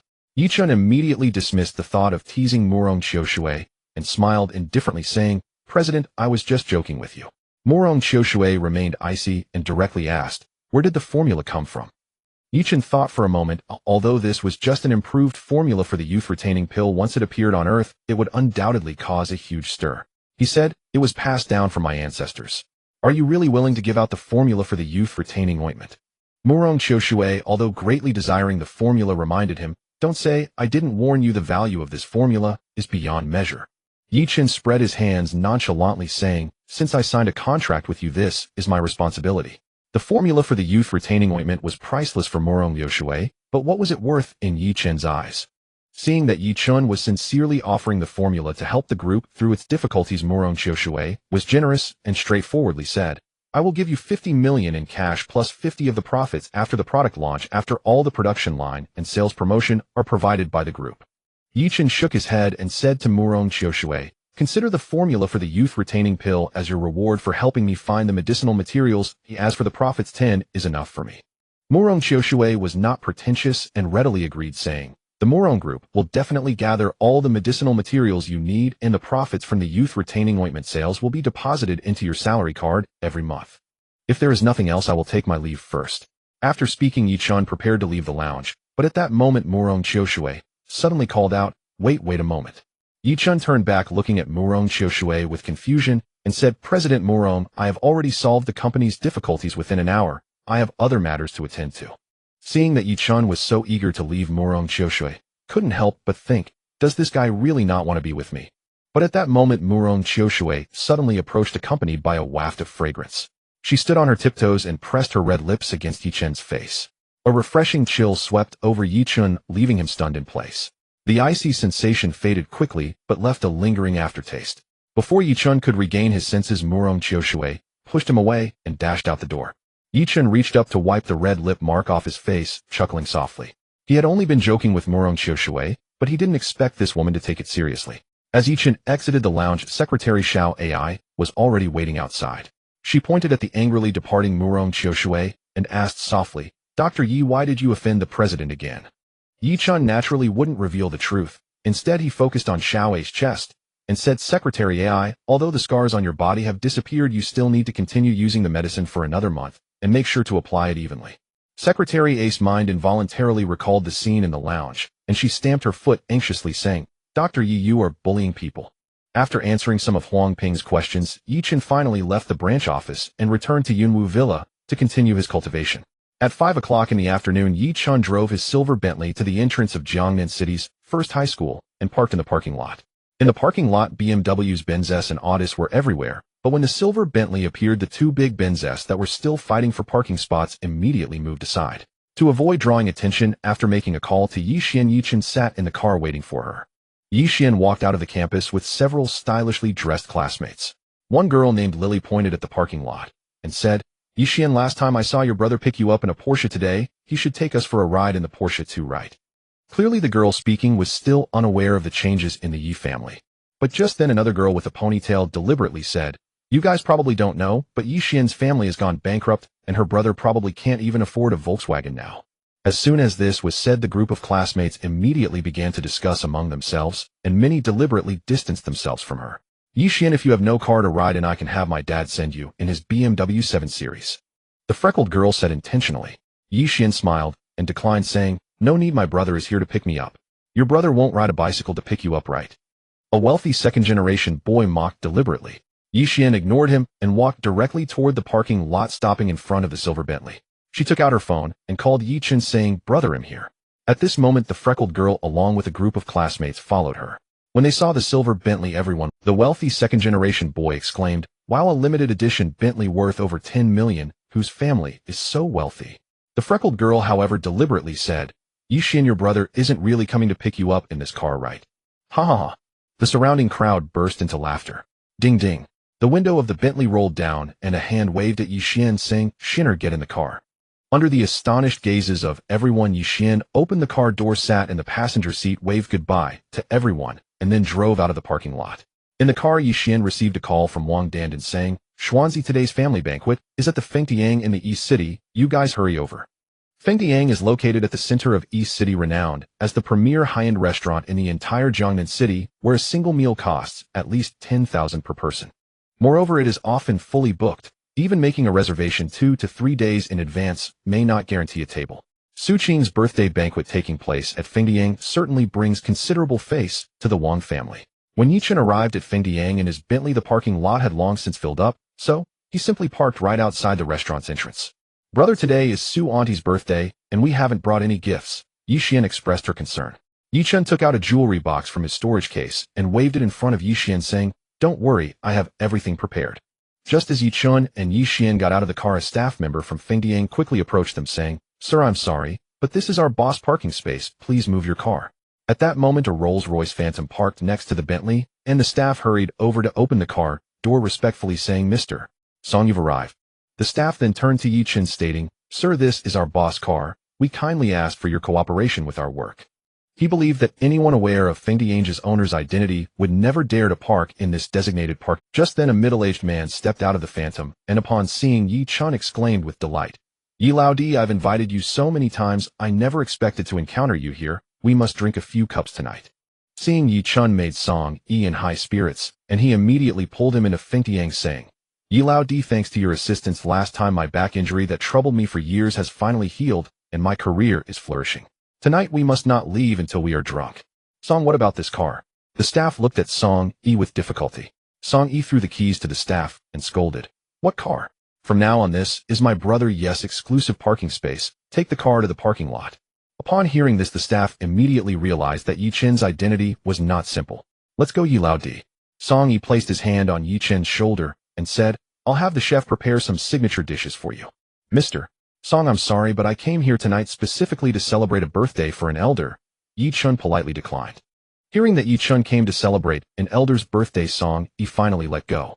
He called the manager of Feng Diang with a phone call and instructed, "Manager Huang, this is my brother Yi Chun. I would treat him as you would treat me, and do not neglect him in any way."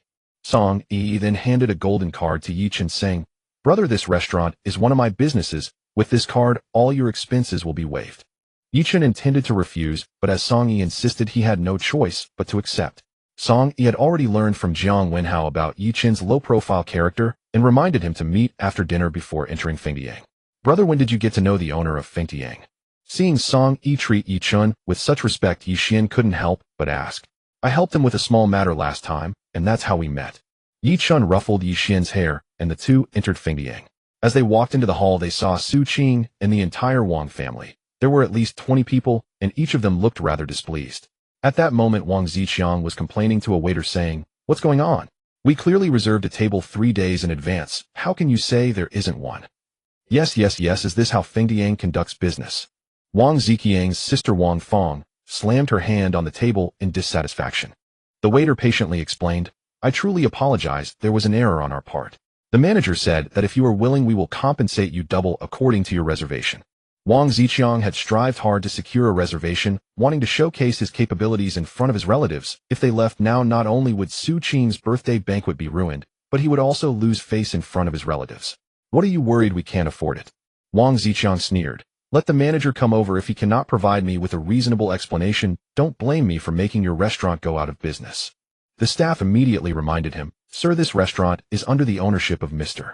Song Yi." Upon hearing this name, Wang Ziqiang instantly fell silent and whispered a few words to Su Qing's ear. Though Su Qing felt disappointed, she smiled and said, "In that case, let's change to another place. As long as the family gathers, it's the same no matter where we are." At this moment, Wang Dandan's cousin, a young man dressed in a suit, stepped forward and said, "Uncle Wang, I happen to know the manager of Feng Diang quite well. I'll go find him to coordinate."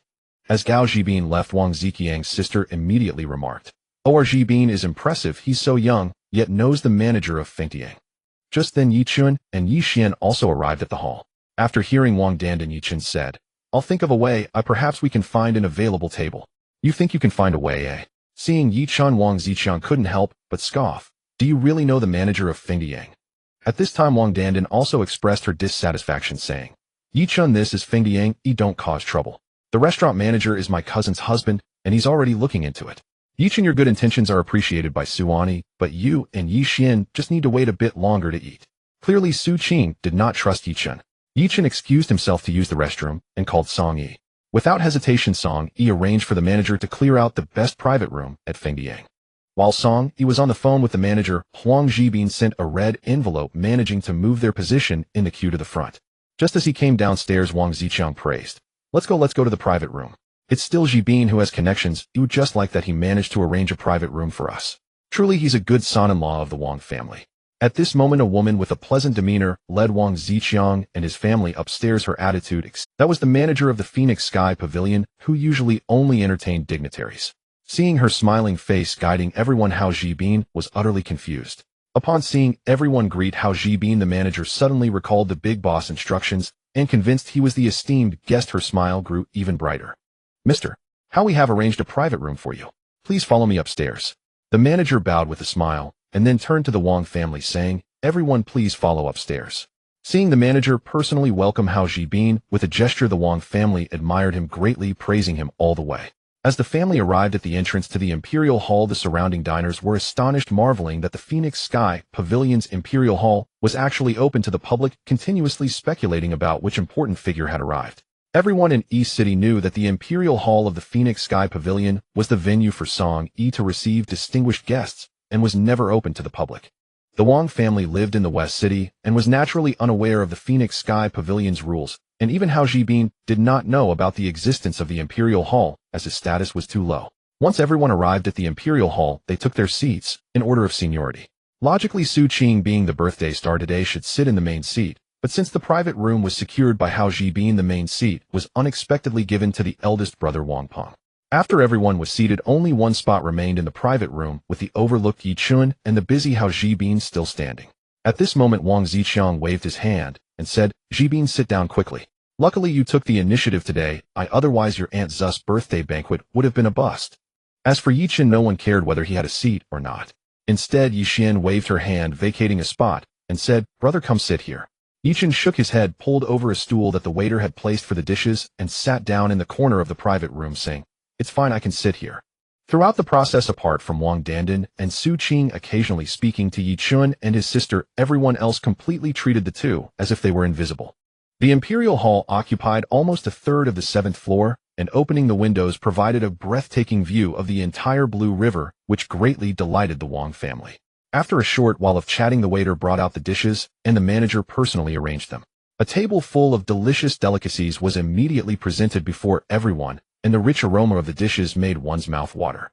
After downing a glass of wine, Wang Ziqiang in high spirits said, Zhibin, I heard you're only 25 and already the head of your department. At this rate, you'll probably be promoted to a formal position by 30.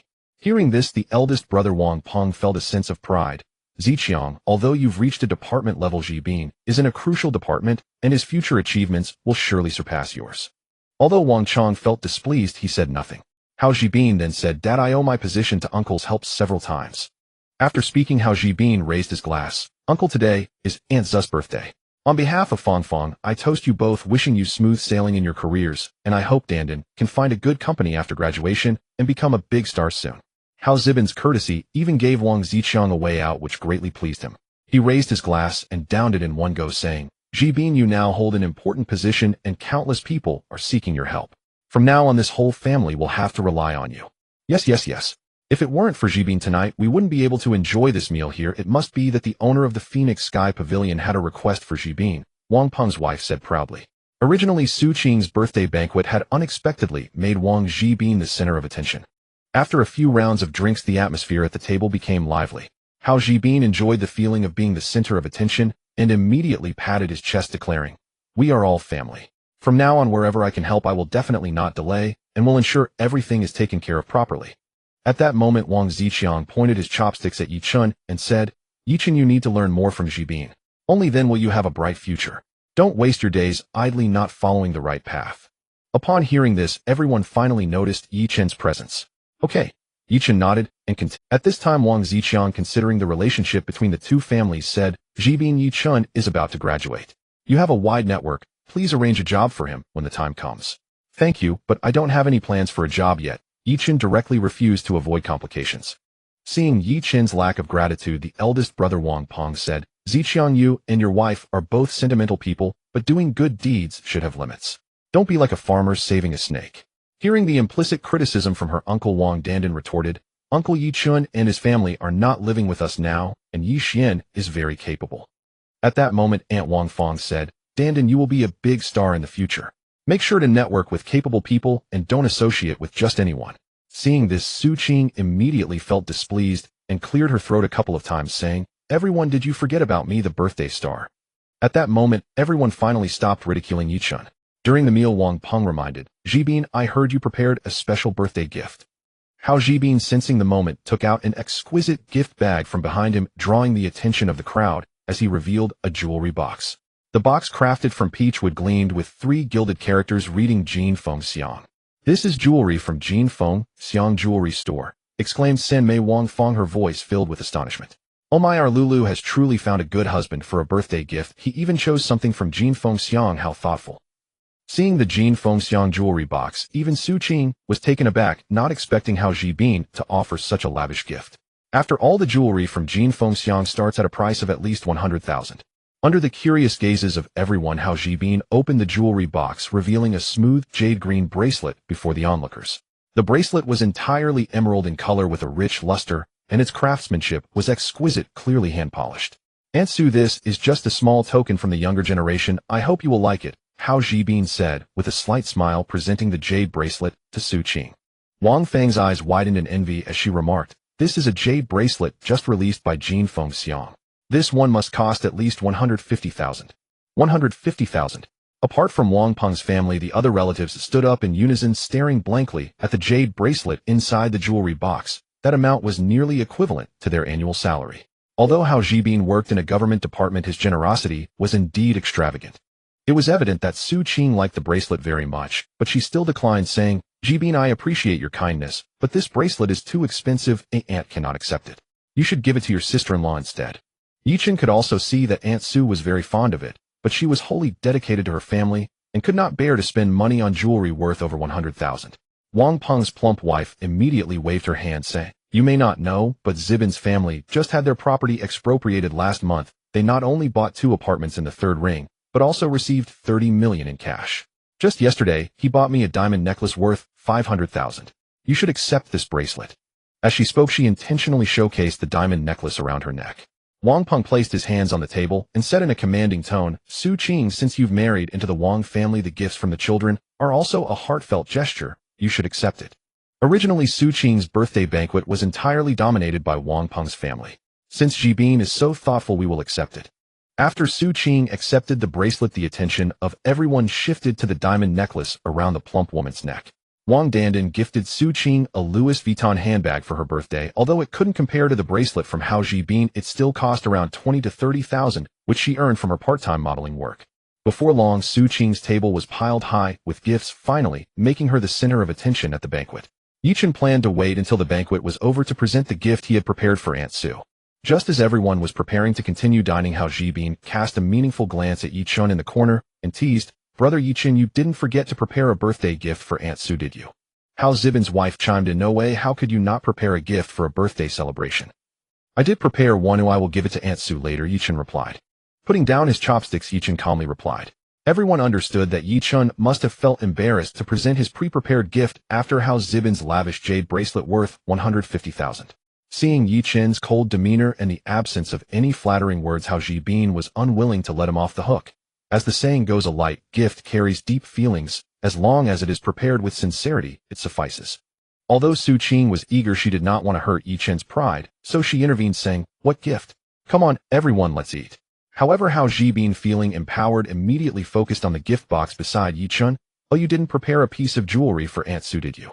A young man sitting next to Yi Chen immediately looked at the gift box beside him, and without waiting for Yi Chen's consent, lifted it up and exclaimed, He really did prepare a gift, and it's from Jin Feng Xiang. As they looked at the gift box in his hand, the crowd suddenly became interested, never anticipating that this quiet young man would present jewelry from Jin Feng Xiang to Su Qing. Wang Peng's plump wife then said deliberately, looking at the appearance of the jewelry box, it wouldn't be a necklace. Su Qing suddenly recalled that a few days ago, when Yi Chen visited their home, she had secretly instructed her husband to give Yi Chen 500,000 for living expenses. Yi Chen must have used that money to buy the gift. Realizing this, Su Qing immediately urged, Yi Chen, you and your sister just come to eat. After dinner, quickly return the gift. I heard that there are quite a few imitations of Jin Fengxiang circulating in the market lately. This can't be fake, right? How Zibin's wife expressed her doubts. Seeing Su Qing's anxious expression, Yi Chun felt a warmth in his heart, stood up to retrieve the gift box, and presented it to her, saying, Jibin is right. For a birthday celebration of a senior, how could one not prepare a gift? Aunt Su, thank you for taking care of us siblings. I wish you a happy birthday. Su Qing accepted the gift, but did not open it, as she had already decided to return it to Jin Fengxiang after the meal. Second sister, let us see what gift Yi Chun has prepared for you. The plump woman adjusted the diamond necklace around. Unable to resist the curiosity of the crowd, Su Qing had no choice but to take out the jewelry box. As soon as the box opened, a crack of blinding white light shone on her face. Stimulated by the white light, Su Qing instinctively squinted her eyes, and when she saw the jewelry inside, she couldn't help but take a deep breath. At that moment, Wang Dandan also curiously leaned in. When the jewelry box was opened, a beautiful diamond necklace lay inside, sparkling brightly. Inside the jewelry box, a dazzling diamond necklace lay elegantly on the red cloth, exuding an air of exquisite luxury. The chain of the necklace was crafted from pure platinum, with each link embedded with small diamonds, culminating in an octahedral pendant that was crystal clear, flawless, and roughly the size of a small pinky finger. Such a magnificent necklace presented itself before everyone, causing each person to hold their breath in awe, standing up to scrutinize it. Wow, this is the first time I've seen such a beautiful diamond necklace.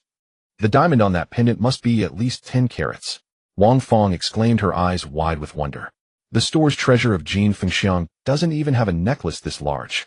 10 carats, how much would that cost? The plump woman gasped in surprise. Even the usually composed Wang Dandan took a deep breath, her gaze toward the diamond necklace filled with admiration.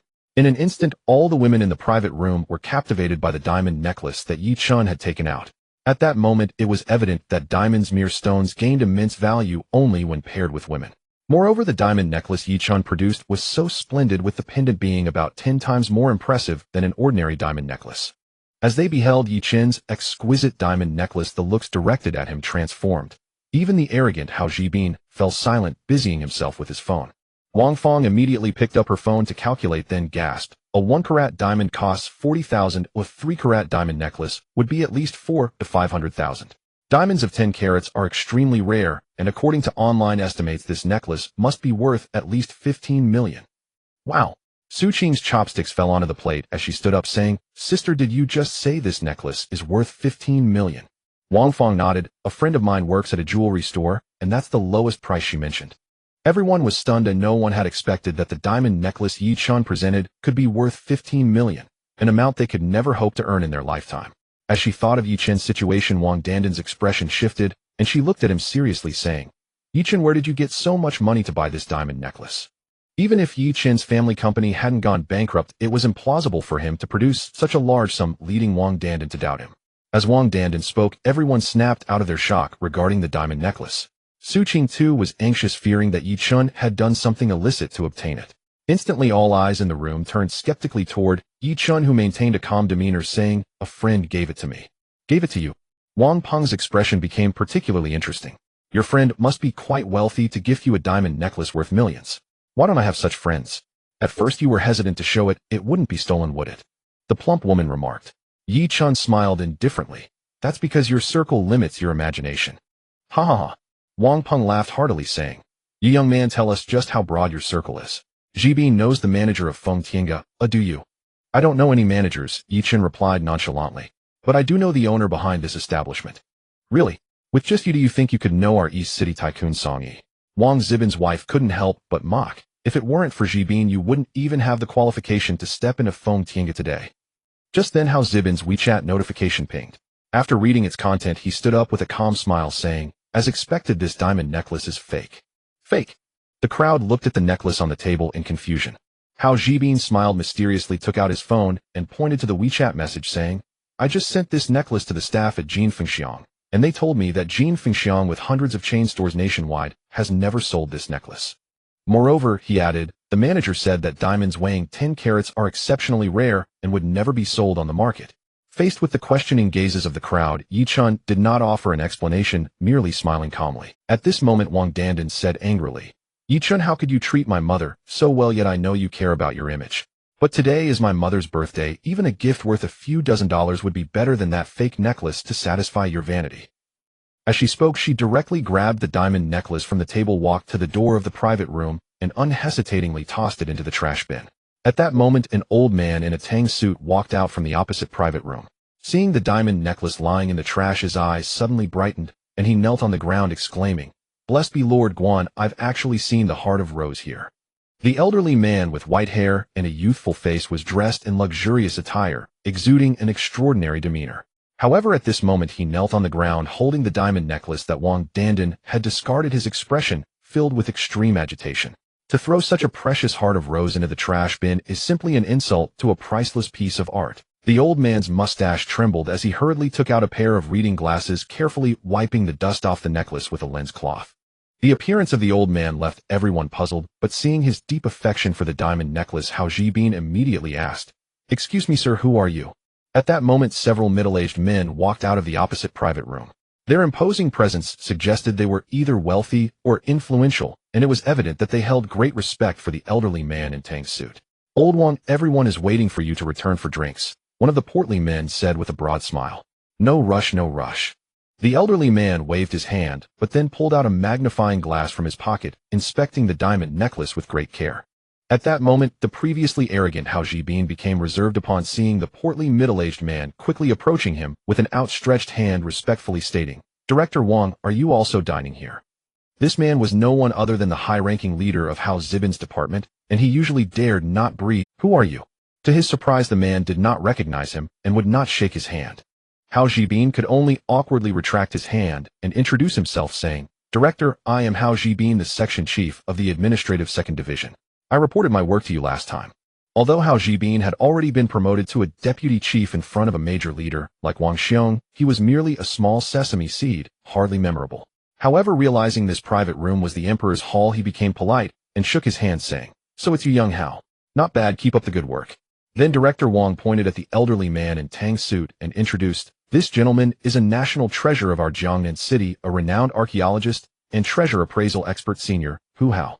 Hu Hao. He is the pioneer of archaeology, a famous expert nationwide, and a professor of archaeology at a certain university, a true authority. He returned to his hometown of Jiangnan City because signs of tombs had appeared in Beijing of Jiangnan, and he came specifically with an archaeological team for research." Upon learning the man's identity, Hao Jibin immediately beamed, saying, "Senior Hu, there's no need to examine it. This necklace is fake." "Indeed, this necklace is indeed fake," he affirmed. Hao Zibin's father-in-law Wang Peng echoed. Their intention was simple: to use this opportunity to curry favor with Senior Hu, hoping that a few kind words from him would improve the leader's impression of them, greatly increasing their chances for promotion. To their surprise, Senior Hu completely ignored him and instead turned to ask, "May I inquire who the owner of this necklace is?" Everyone turned to Yi Chun, who calmly smiled, saying, "Hello, this necklace is mine." Seeing Yi Chun's calm demeanor, Senior Hu nodded slightly, asking, "May I know where this necklace came from?" "It was given to me by a friend," Yi Chun replied with a smile. Senior Hu assumed Yi Chun was reluctant to disclose the necklace's origins, so he earnestly requested, "Young friend, may I examine this Heart of Rose?" "Feel free, Senior Hu." Yi Chun nodded. After receiving Yi Chun's consent, Senior Hu's expression brightened, and he immediately placed the diamond necklace on the table, taking up the magnifying glass to examine it closely. Crystal clear, perfectly cut, with no damage, and of pure natural quality, it is indeed the Heart of Rose from the South African region, Senior Hu commented as he examined it. "What? 30 million.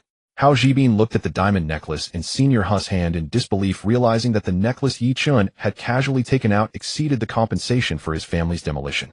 Thinking about how he had just thrown a necklace worth over 30 million into the trash bin, Wang Dandan held her face in her hands, speechless for a long time. "Is this necklace real, eh?" Wang Peng stammered. Senior Hu immediately looked up and called to the major leader, "Little Wang, turn off the lights." The major leader showed no signs of complaint and promptly reached out to turn off the lights. Senior Hu picked up the diamond pendant and took out a flashlight. Under the light's illumination, the diamond pendant turned pink, and the light projected a pink rose on the wall. "Tisk tisk, truly one of the most precious diamonds in the world," Senior Hu couldn't help but exclaim. Everyone stared at the pink pendant, instantly dumbfounded. As the lights came back on, Senior Hu returned the diamond necklace to Yi Chun, saying, "Young friend, you are indeed generous to present such a precious necklace to someone. Though the diamond is precious, it cannot compare to Aunt Zu's kindness towards us siblings." Yi Chun placed the necklace back in front of Su Qing, saying, "Aunt Su, happy birthday. No, this is too valuable, I cannot accept it." Su Qing refused directly, without a second thought. Senior Hu chuckled, saying, Madam, the heart of Rose is exceedingly precious. It would be wise for you to keep it. After Senior Hu spoke, Su Qing finally accepted it. Once Senior Hu and the others left, the atmosphere in the private room changed immediately. Even the exquisite dishes of Feng Tiang lost their appeal to Wang Peng's family. At this moment, the hall manager suddenly entered with several waiters bringing 2 bottles of red wine. Mr. How this is the 1990 Romanicani, specially instructed by our boss, to be delivered to you. As Senior Hu and the others were about to leave, Hao Zibin's superior turned around to look at him in surprise, saying, Young, how do you know Song Yi, the boss behind Feng Tiang? Hao Zibin naturally did not know Song Yi, but seeing Director Wang's awe when mentioning Song Yi, he nodded with a hint of nervousness. Before he could speak, the manager of the Feng Tiang Hall greeted him with a warm smile and introduced, What Director Wang doesn't know is that Mr. Hao is a friend of our general manager Song. I heard that Mr. Hao brought his elder to celebrate a birthday, so I specially sent some drinks over. Director Wang looked up at Hao Zibin, starting to reassess him. Someone who could be valued so highly by Song Yi was certainly not ordinary. It should be noted that to welcome Elder Hu, he had to rely on connections to find Song Yi, and after much effort, he secured a private room on the 7th floor. He never expected that this clerk under him could actually get the Emperor's Hall. After some speculation, Director Wang concluded that he must be a descendant of some prominent family merely placed in a grassroots department for training. After a moment of thought, Director Wang had already made up his mind to befriend Hao Zibin in the future. At that moment, Elder Hu was staring at the 2 bottles of red wine on the table, his eyes shining with excitement, as he said, Song Yi is indeed generous. His first move is a bottle of Romanicani worth 1 million. Old gentleman, you have a discerning eye, the hall manager said with a smile. Is a bottle of this red wine really worth 1 million? Wang Peng exclaimed, pointing at the Romanicani on the table, unable to restrain his gasp. 1 bottle costing 1 million and 2 bottles totaling 2 million meant that the 2 bottles of red wine on the table were worth 2 million. The Wang family members sat around the table staring dumbfounded at the red wine, afraid that even a slight movement would cause the wine to topple. At this moment, Elder Hu continued, the 1990 Romanicani is now extremely rare. Even if you have money, you might not be able to buy it. Hearing Elder Hu's words, everyone finally realized the value of the 2 bottles of red wine. But they were even more curious about the relationship between Hao Zibin and Song Yi. How could he give away red wine worth 2 million so easily? While they were curious, the impression of Hao Zibin among the Wang family members rose even further, as they did not expect the big shot he knew to be so generous. In an instant, the shock brought by the Heart of Roses was cast aside. Wang Peng's family once again became the center of attention at the table, as Wang Peng's overweight wife started to boast. In this society, it's ultimately about connections. No matter how rich you are, without connections you won't enjoy such a luxurious private room and precious red wine. Hao Zibin's wife swirled her wine glass and said to Wang Dandan, Dandan, don't blame your cousin for not telling you, but don't be deceived by some people's appearances and the little money they have. It's better to find a mature and steady man like your brother-in-law, someone reliable in critical moments. Wang Ziqiang humbly raised his wine glass and shouted, Zibin, you know your sister is going to pursue a career as a star in the future. Since you know someone as important as Song Yi, you must support her more in the future. Hao Zibin's gaze lingered on Wang Dandan for a moment, realizing she was much prettier than his own wife. He immediately assured, Uncle, what you said is right. I am Dandan's brother-in-law, so her matters are my matters. As he spoke, Wang Ziqiang downed his drink in one gulp, saying, I'm done, you can do as you wish. Hao Zibin merely took a small sip, lightly swirling his wine glass, and smiled at Yi Chun. What, aren't you going to taste this $1 million red wine? Yi Chun bluntly replied, not interested. If you miss this opportunity, you probably won't get to drink such precious red wine in your lifetime. Wang Fong hurriedly poured herself another full glass of Romanicani. Meanwhile, Director Wang brought several leaders over to toast Hao Zibin, which greatly boosted Hao Zibin's reputation. After a hearty meal, just as Wang Ziqiang was about to stand up to settle the bill, Hao Zibin was quicker, pulling out a bank card and saying, Waiter, the bill is on me. A few minutes later, the hall manager returned to explain, Mr. How the boss has instructed that all your meals at Feng Tiang will be complimentary from now on. Upon hearing this news, the Wang family's respect for Hao Zibin soared to another level. However, Hao Zibin knew very well that he did not know Song Yi at all, and after leaving Feng Tiang, he would never set foot in that place again. Director Hao, take care. Seeing the Wang family leave, Director Wang came out to personally see them off. As everyone exited the Emperor's Hall, Yi Chun received a text from Song Yi, brother, how was the arrangement tonight? Were you satisfied? Yi Chun looked at Hao Zibin, who was being surrounded by others, and a smile appeared on his face as he replied. Outside Feng Tiang, the ostentatious Hao Zibin suggested, since we rarely gather, there happens to be a newly opened high-end bar nearby. Let me treat everyone to some fun. The elders naturally would not join, but the young people enthusiastically responded. Yi Chun did not like the idea of joining the crowd, But when Yi Xian heard that the bar was opened by the young diva Song Yinner, she tugged at Yi Chen's arm, saying, "Bro, I've never been to a bar before." "Girls shouldn't go to bars," Yi Chen said sternly. "Bro, just accompany me," Yi Xian pleaded with a soft tone, leaving Yi Chun with no choice but to agree.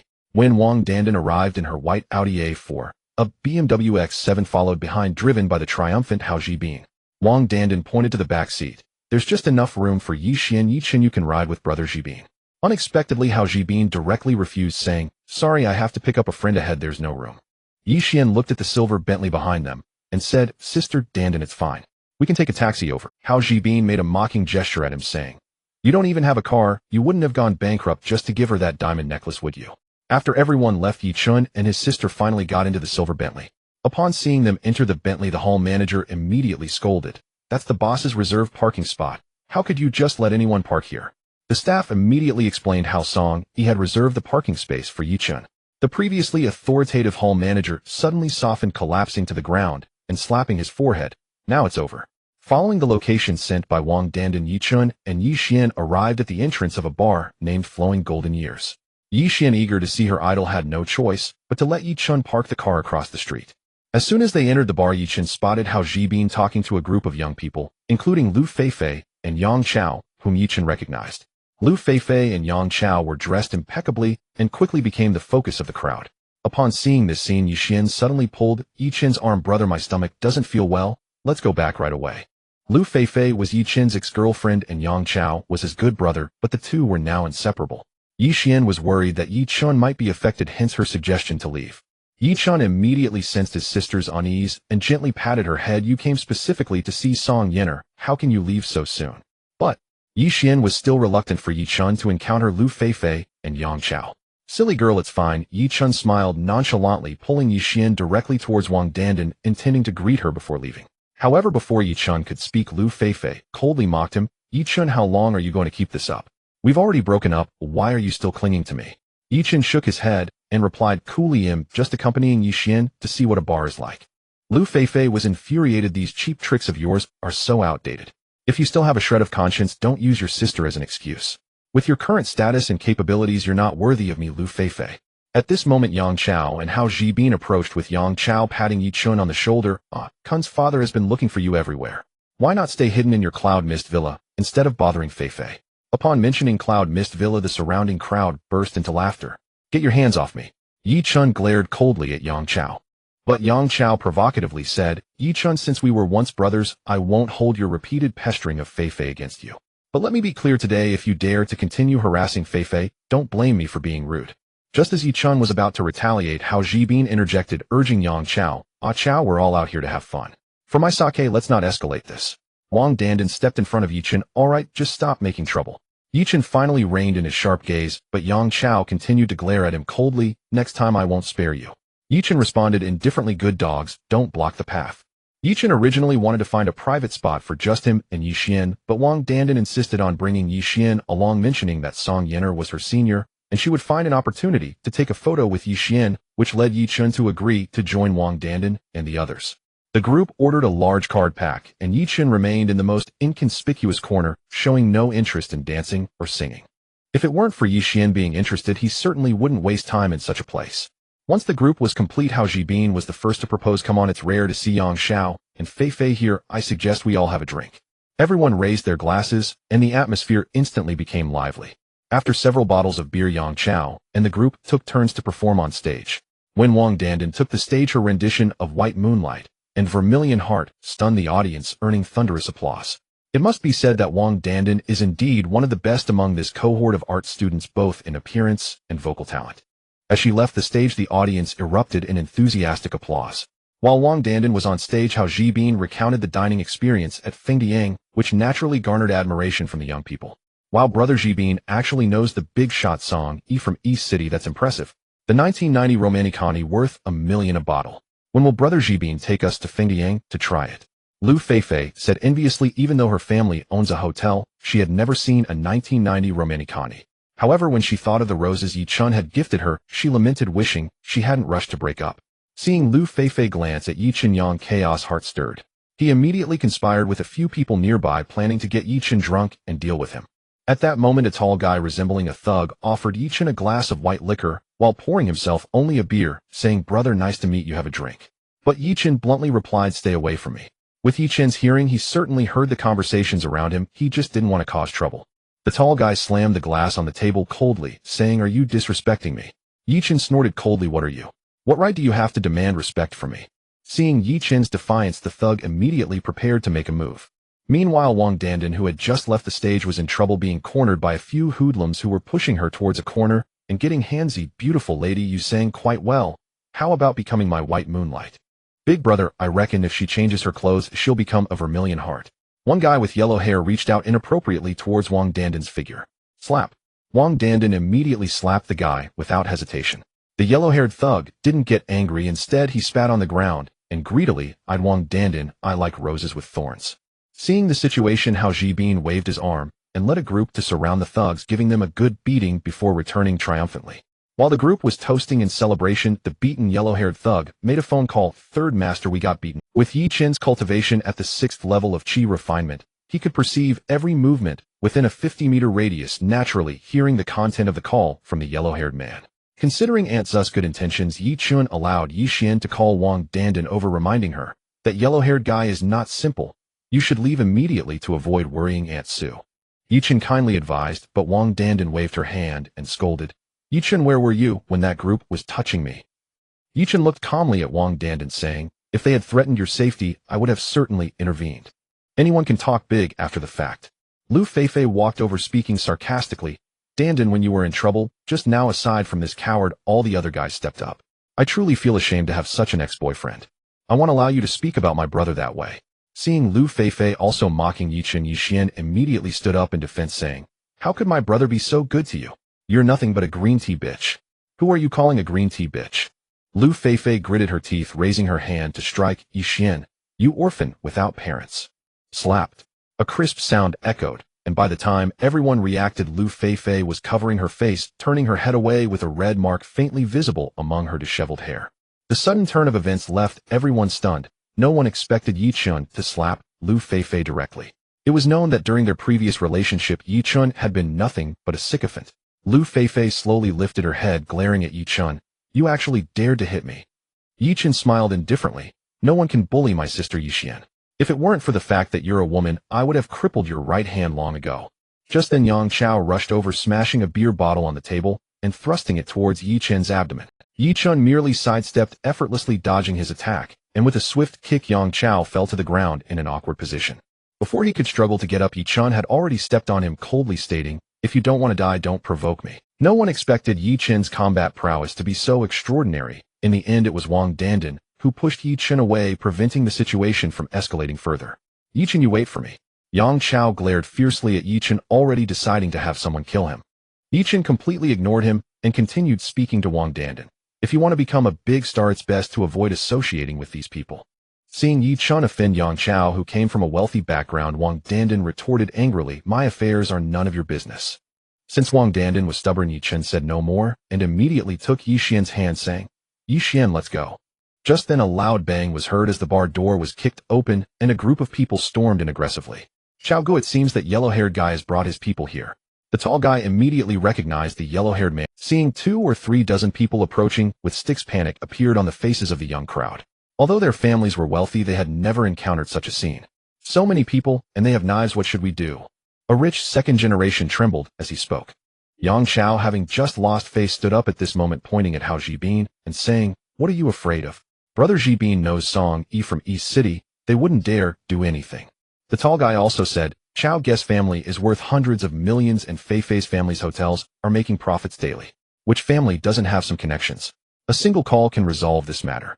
Yichen's gaze flickered, landing on a bald man in the crowd, and he instantly felt the aura of a martial artist from him. He immediately grabbed Wang Dandan's hand, saying, "It's not safe here, come with me." However, Wang Dandan directly shook off Yichen's hand and retreated to where Hao Jibin and his group were saying, "If you're scared, just leave. After all, my brother-in-law knows Song Yi. Coward, you were so fierce just now, but now you're backing down. TSK. A girl looked disdainfully at Yichen, saying, "Kid, if you're scared, just scram, and watch how Brother Jibin and Chao Gu deal with these social scum." At this moment, over 30 young people surrounded them, frightening the other customers into fleeing. As the crowd settled, the bald leader threw away his cigarette and looked up at Yang Chao and the others, asking the yellow-haired man beside him, "Is it this group of young people who took action?" "Brother Bao, it's this group of little brats." The yellow-haired man pointed his baseball bat at the tall guy next to Yang Chao, saying, "This kid was the first to strike." The tall guy stepped forward and forcefully responded, "I hit him. What do you want?" Brother Bao glanced at the tall guy and nodded, saying, "Not bad. Today's youth have guts even bolder than we were back then." But in the next second, Brother Bao suddenly snatched the baseball bat from the yellow-haired man's hand and struck the tall guy down to the ground, shouting, "Block the door for me. Oh, anyone who dares to touch my Bao today won't leave here alive. My leg is broken." The tall figure collapsed to the ground, bowing over his right leg, howling in agony. He was an athlete. With one leg ruined, his entire life was shattered. Before his voice could fade, Bao tossed the baseball bat to Huang Mao, saying, "Since he enjoys screaming, break his other leg too. If he still screams, then break both his hands as well." Huang Mao gritted his teeth and stepped forward to strike. A sharp crack echoed as the tall figure's other leg was also broken. Fearing that his remaining hands would be broken, the tall figure could only grit his teeth in pain, emitting muffled whimpers. Witnessing such a scene, Yang Chao and his group felt silent, fear evident in their eyes. The previously excited girl turned pale, her legs trembling slightly. After all, they were young people who had never witnessed such ruthless brutality. "Among you, who speaks for real?" Bao touched his shiny bald head, surveying Yang Chao and his group. In that moment, everyone's gaze fell upon Hao Jibin and Yang Chao. "Hey Chao, what should we do now?" Lu Feifei clutched Yang Chao's hand tightly, her voice trembling. Sensing Lu Feifei's fear, Yang Chao patted her back reassuringly, then stepped forward, saying, "Bao, my name is Yang Chao. My father is the owner of Yang's Pharmaceuticals. What happened earlier was a misunderstanding, and we are willing to compensate." "Yang's Pharmaceuticals?" Bao smiled indifferently. "Just the owner of a worthless plaster company. With a single word from me, your father would kneel before me. What are you worth?" Suddenly someone in the crowd exclaimed, "His leopard tattoo on the chest is blood red. Could he be Blood Leopard, the fiercest general under Song Yi from East City?" Upon hearing that he might be Blood Leopard, a fierce general under Song Yi, Yang Chao trembled in fear, his voice shaking. "Bao, this is truly a misunderstanding. Please forgive our disrespect. We are willing to cover Huang Mao's medical expenses." Upon hearing the offer, Bao pondered for a moment and then nodded, saying, "Huang Mao is my brother-in-arms. Since you hurt him, you slapped my face. Since you mentioned compensation, fine 5 million per person." 5 million. The crowd gasped in shock, and Wang Dandan stepped forward, pointing at Blood Leopard. "Why don't you go rob someone instead? 5 million per person means 20 of us owe 1 billion. Blood Leopard is clearly trying to make things difficult." Seeing Wang Dandan confront Bao, Hao Jibin quickly pulled her back. "Dandan, be quiet. This is a life-or-death situation." However, Wang Dandan shrugged him off, saying, "Brother-in-law, what are you afraid of? Aren't you on good terms with Song Yi? Since he is Song Yi's subordinate, wouldn't he give you face?" After all, the events at Fengtian Pavilion had made Wang Dandan firmly believe in Hao Jibin. As soon as Wang Dandan spoke, the young members of the Wang family chimed in. "That's right. When we were at Fengtian Pavilion, President Song even sent us $1 million bottle of wine. As long as Brother Jibin says a word, Blood Leopard won't persist in this matter." Yang Chao and his group lit up, looking at Hao Jibin as if they had found a lifeline. "Brother Jibin, please step forward and say something." Blood Leopard immediately turned to Hao Jibin. "Do you know my brother?" At that moment, Hao Jibin felt a wave of anxiety. How could he know someone as powerful as Song Yi? However, having already spoken, Hao Jibin had no choice but to stand up, feigning calmness, saying, "Bao, they speak the truth. I do know President Song and have helped him a bit. Since you are President Song's brother, I kindly ask you to spare them and not hold this against them." "That's right. We just had dinner in the Emperor's Hall at Fengtian Pavilion. President Song even sent Brother Jibin 2 bottles of $1 million wine. You can call and ask if you don't believe me," a young man from the Wang family said proudly. With this statement, Yang Chao and the others looked at Hao Jibin with admiration. After all, Blood Leopard was a man of the underworld. Seeing everyone speak so eloquently, he discreetly took a photo of Hao Jibin and sent it to his brother Song Yi. Realizing the situation was turning against him, Hao Jibin casually said, "Bao, feel free to consult President Song. I will go to the restroom first." Without clarifying the identities of the others, Bao still had a junior lead Hao Jibin to the restroom. However, once inside the restroom, he unexpectedly jumped out of the window and ran away. Before long, Blood Leopard received a reply from Song Yi and immediately flew into a rage. "Huang Mao, have Achon catch that glasses-wearing guy pretending to be my brother's friend. I want to break his 3rd leg today." Before Huang Mao could move, a voice from outside shouted, "Bao, not good." That guy slipped out of the restroom. Blood Leopard smashed the wine glasses on the table, bellowing, "A bunch of bastards daring to play me." He then pointed his baseball bat at Wang Dandan and the other young women, saying, "Capture the girls and for the boys break one leg each. 1 million per person, let their families pay for their release. Instantly, several people rushed forward to subdue Wang Dandan and a few other girls while Yang Chao and the others all crouched on the ground, hands on their heads. At that moment, Lu Feifei anxiously shouted at Yang Chao, "Hey Chao, help me." But Blood Leopard, clearly intrigued, lifted Lu Feifei's chin and said to Yang Chao, "Kid, this is your girlfriend, right?" Yang Chao nodded in acknowledgement, and Blood Leopard laughed heartily. "Let her spend a night with me. Do you have any objections?" Lu Feifei struggled fiercely. "No please, Chao, I'm your girlfriend, you can't agree to this." Yet in the end, Yang Chao still nodded.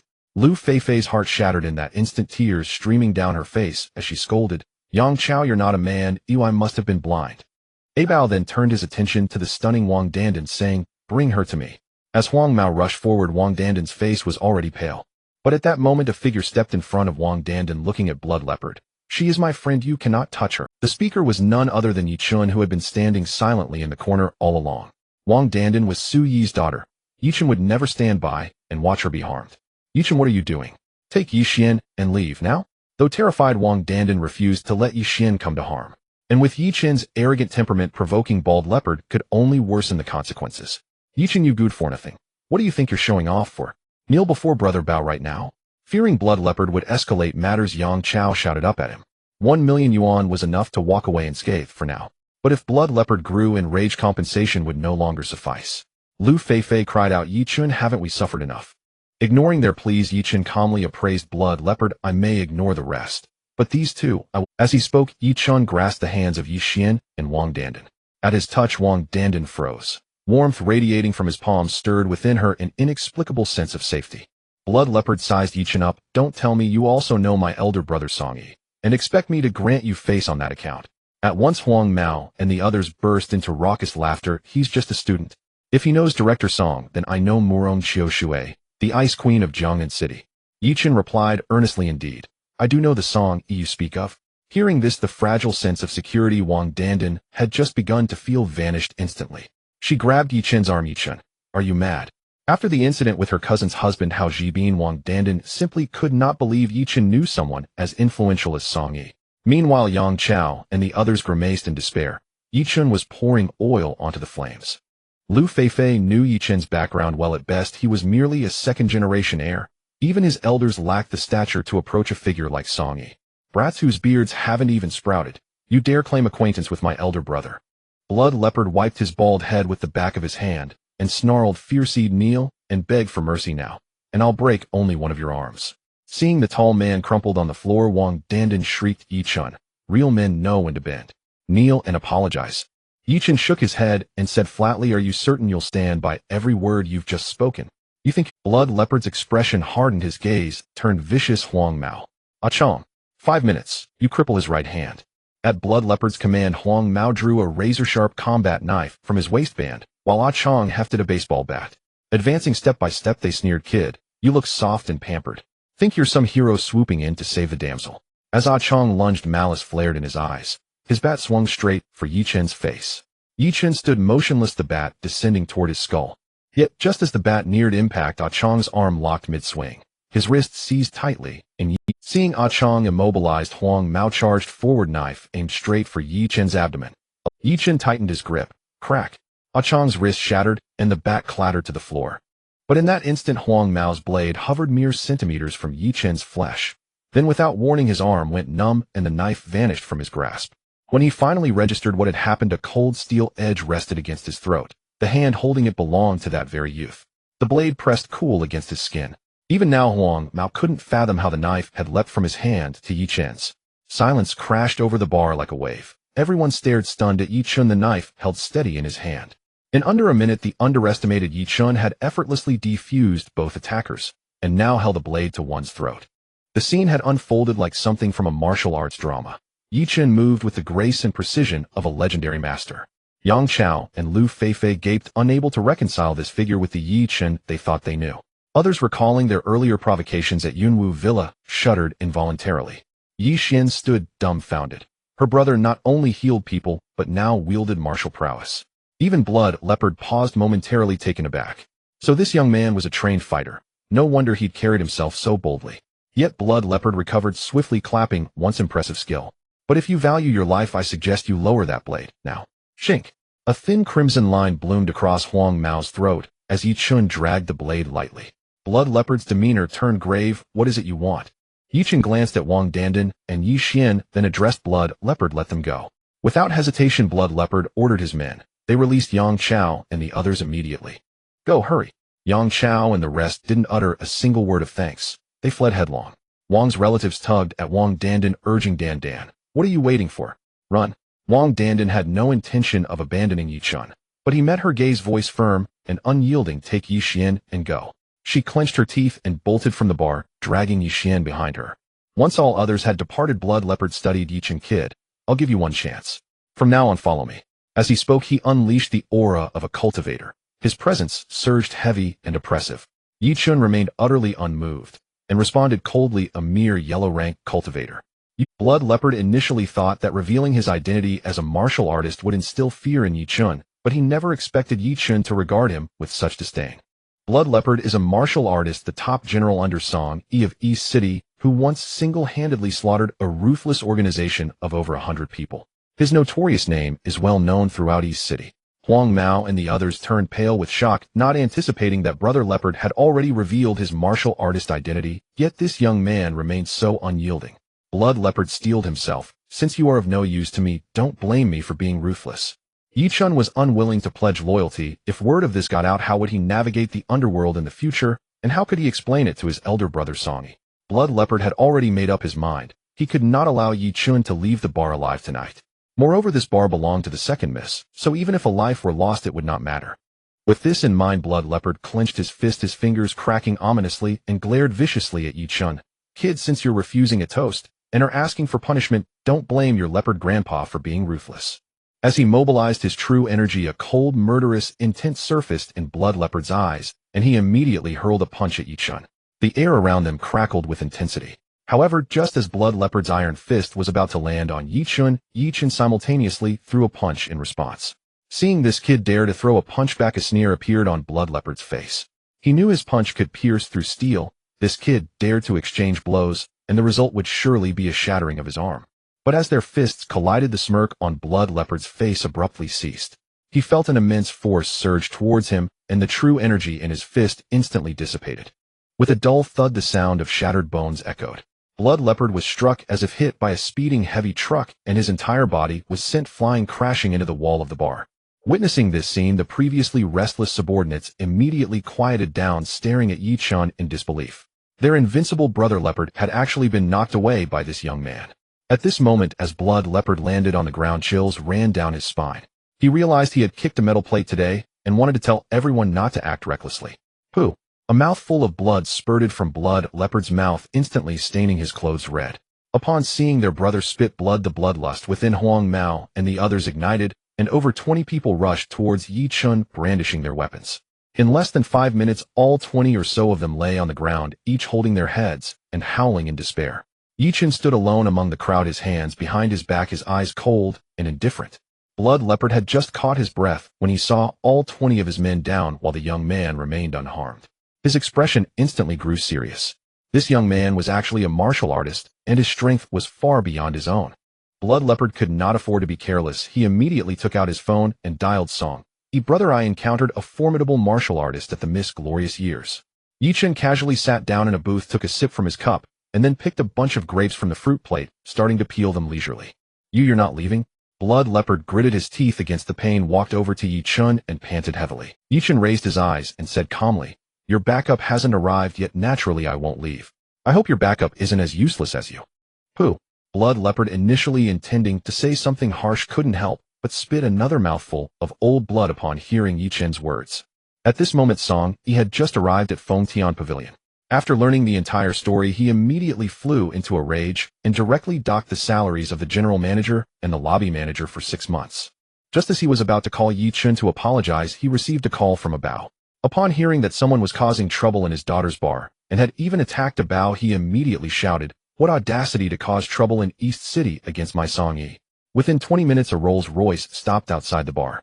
A middle-aged man wearing a hat stepped out and walked into the bar. This person was none other than Blood Leopard's older brother, the big shot of East City, Song Yi. Upon entering the bar, he saw his subordinates strewn on the ground, and the bloody blood leopard, and his gaze instantly turned icy. Yichen sat in the booth savoring the sweet and sour taste of the grapes, and did not notice Song Yi. Seeing Song Yi approach, blood leopard hurried forward, pointing towards Yichen's direction. Brother, the troublemaker is him. Blood leopard wiped the blood from the corner of his mouth, revealing an excited expression. Song Yi was well known for his loyalty, and no one understood his temperament better than blood leopard. It seems that tonight this kid will not be able to leave unscathed. Upon seeing Song Yi arrive, Huang Mao and the others appeared to have found their anchor, and their fear of Yichen gradually faded away. As expected of a brother who had fought alongside Song Yi, blood leopard brought 2 more fighters with him to take revenge for Song Yi. When blood leopard pointed out Yichen, the 2 fighters flanked him, their cold gazes directed at Yichen, who was lowering his head to eat grapes. To everyone's eyes, Yichen was currently looking down, not daring to meet Song Yi's gaze, clearly intimidated in front of this powerful figure. Kid, weren't you so bold earlier? Why are you silent now? Blood leopard spat out a mouthful of blood, placing his foot on the table in front of Yichen, causing grapes to scatter everywhere. Daring to attack brother leopard today, he must learn that in East City some people are simply not to be trifled with. Kid, weren't you just jumping around? Why are you so scared now?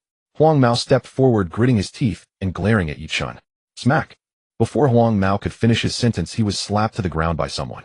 Everyone in the box stared blankly at Song Yi. Wasn't he supposed to deal with that young man? Why did he raise his hand to slap Huang Mao instead? Big brother, did you mistake the person? Blood leopard came back to his senses, looking at Song Yi with confusion. Smack! Song Yi slapped again, causing blood leopard's head to tilt and blood to spurt from his mouth. Was blood leopard stunned? He had been with Song Yi for nearly 20 years, and Song Yi had never laid a hand on him. Why did he suddenly slap him without warning today? It wasn't just blood leopard who was stunned. The other 2 fighters were equally bewildered. Blood leopard covered his face, a hint of grievance in his eyes, pointing at Yichen, saying he. Bang! Song Yi lifted his leg and kicked blood leopard, sternly commanding kneel. Seeing Song Yi inexplicably furious, the other 2 fighters immediately signaled to blood leopard, who reluctantly knelt on the ground. Fortunately, after kneeling, Song Yi turned and walked toward the booth. Sensing this, blood leopard felt a glimmer of comfort. Big brother must think that I and my brothers have lost face for him. He is going to personally deal with that young man. Not only blood leopard had this thought, but others felt the same way. But just then Song Yi unexpectedly sat down beside Yichen, placing his right hand on Yichen's shoulder, apologetically saying, Brother, I'm sorry for not managing my underlings well. Yichen smiled, revealing a row of white teeth, and calmly replied, It's nothing. Since you Song call me brother, I'll remind you, if you want to develop further, you need to manage your people well. Yes, what my brother says is right. Song Yi nodded with a smile. Brother, I know you are Loki, which is why you didn't step in at Feng Tian Pavilion, resulting in this misunderstanding. My old man has been talking about you every day. Upon hearing Song Yi refer to Yichen as brother, combined with what they had heard in the past few days, blood leopard and the others immediately realized Yichen's identity. Having followed Song Yi for so many years, blood leopard had some insight. He immediately slapped himself in the face, saying, Mr. Yi, I'm sorry. I, blood leopard, failed to recognize your worth. Please punish me. You just said you were going to break one of my arms. Yichen looked calmly at blood leopard. Upon hearing this, Song Yi's face turned ashen, and blood leopard was drenched in cold sweat. But gritting his teeth, he picked up a knife from the ground and approached Yichen on his knees, saying, Blood leopard has made a mistake. Please pass sentence, Mr. Yi. Song Yi felt reluctant, but he understood that if it weren't for Yichen holding back, blood leopard wouldn't even have had the chance to kneel here to admit his fault. He said, Brother, you don't have to worry about me. You deal with it as you see fit. Seeing Song Yi's expression, Yichen smiled faintly and waved his hand, saying, Since he is your person, let this matter pass. Upon hearing this, Song Yi let out a long breath. If Yichen insisted on breaking blood leopard's arm, he wouldn't dare to say anything more. Blood leopard felt as if he had received a great reprieve, repeatedly thanking Yichen, but Yichen still said, Those 2 girls are my sisters. I don't want to see the same thing happen again. If there's a next time, it won't be as simple as breaking your arm. I wouldn't dare, absolutely wouldn't dare. Blood leopard nodded like a chick pecking at rice. Seeing Yichen didn't plan to pursue the matter further, Song Yi smiled and said, Brother, since you're here, we just happen to have an underground auction tonight. There are rumors that a sword from an ancient king will appear. Shall we go take a look? Yichen initially wanted to refuse, but hearing about the sword, he felt a flicker of interest and nodded in agreement, saying, Then let's go take a look. When Song Yi arrived at the bar, Wang Dandan and Yi Xian had not left, but were waiting for the police to arrive. At that moment, Yang Chao, who had grown bored with Lu Feifei, developed an interest in her and pointed to the Rolls-Royce parked at the bar entrance, saying, Dandan, we should leave here quickly. That car belongs to Song Yi from East City. What? Song Yi really came. A group of young people stared at the Rolls-Royce Phantom, their faces filled with Lu Feifei completely forgot that it was Yi Chun who had stood up to help them escape, when Yang Chao abandoned her, and instead remained by Yang Chaos side, saying now that song, Yi is here. It seems that Yi Chun is unlikely to walk out alive. Hearing Lu Feifei's words, the others echoed her sentiments.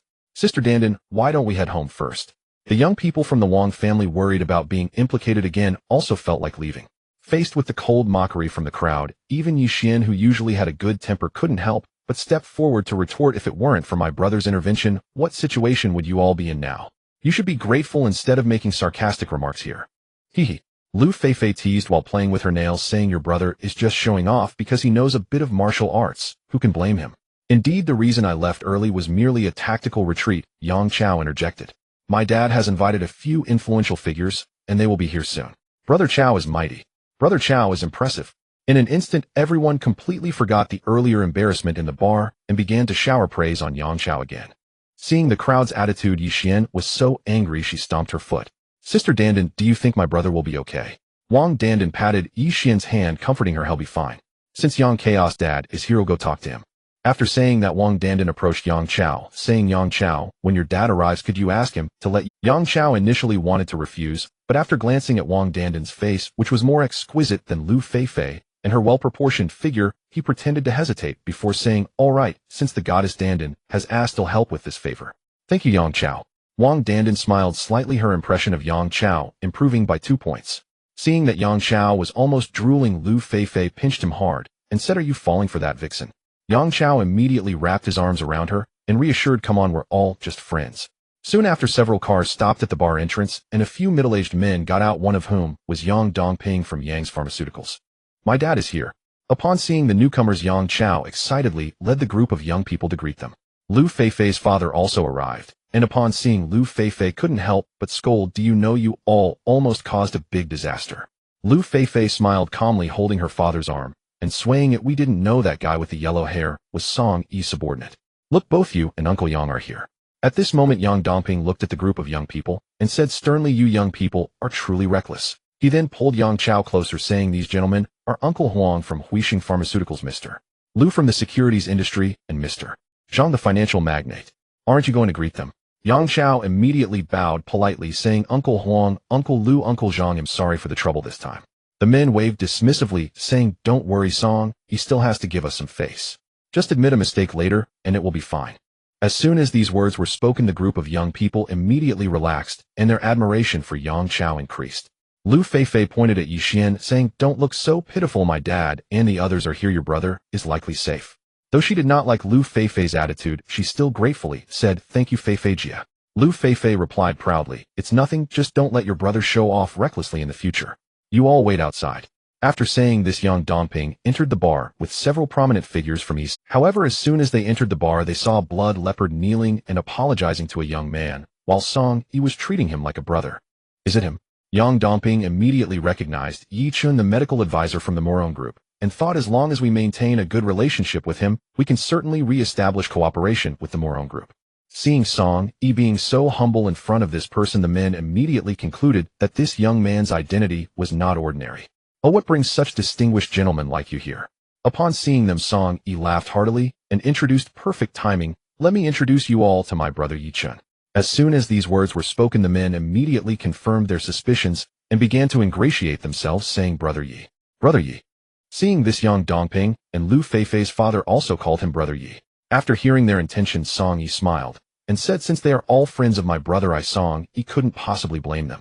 After Song Yi spoke, Yang Dongping's face lit up with joy, realizing that his son was classmates with the divine doctor Yi, making things much easier. All right, my brother Yi and I have some matters to attend to, so I won't keep you all. As he spoke, Song Yi walked out of the bar alongside Yi Chun, but upon reaching the door, he willingly stepped aside, saying, brother, please go ahead. This scene left the onlookers increasingly suspicious of Yi Chun's identity. What kind of person was he to receive such courtesy from someone as fearless as Song Yi? Yi Chun did not refuse and was the first to step out of the bar. Upon seeing Yi Chun, Yang Chao raised his eyebrows and proudly lifted his chin, waiting for everyone's praise. Yi Chun, hurry up and thank Yang Chao. Wang Dandan quickly followed up with a reminder. Yi Chun smiled calmly, saying, what gives him the right to make me thank him? You should hurry home so Aunt Sue doesn't worry. Brother. Yi Xian grabbed Yi Chun's hand, saying, are you all right? Upon hearing Yi Xian call Yi Chen brother Song, he immediately said, with your big brother Song here, how could anything happen to him? Come, let's get in the car. Under the astonished gazes of everyone's Song, he invited Yi Chun and his sister into the Rolls-Royce Phantom. As they watched the car leave, Yang Chao murmured to himself, this can't be real, can it? As Song Yi departed with the Yi siblings, Yang Chao and Lu Feifei's father also exited the bar, a joyful expression still on Yang Dongping's face. Dad, is everything settled? Yang Chao still hadn't processed the situation. Yang Dongping laughed heartily and patted Yang Chaos' shoulder with satisfaction. Son, with a classmate like brother Yi, there's no need for us to intervene. I command you to invite your classmate over to our home, no matter what it takes. Uncle Yang, why invite that useless person? Lu Feifei rushed over, a hint of disdain on her face.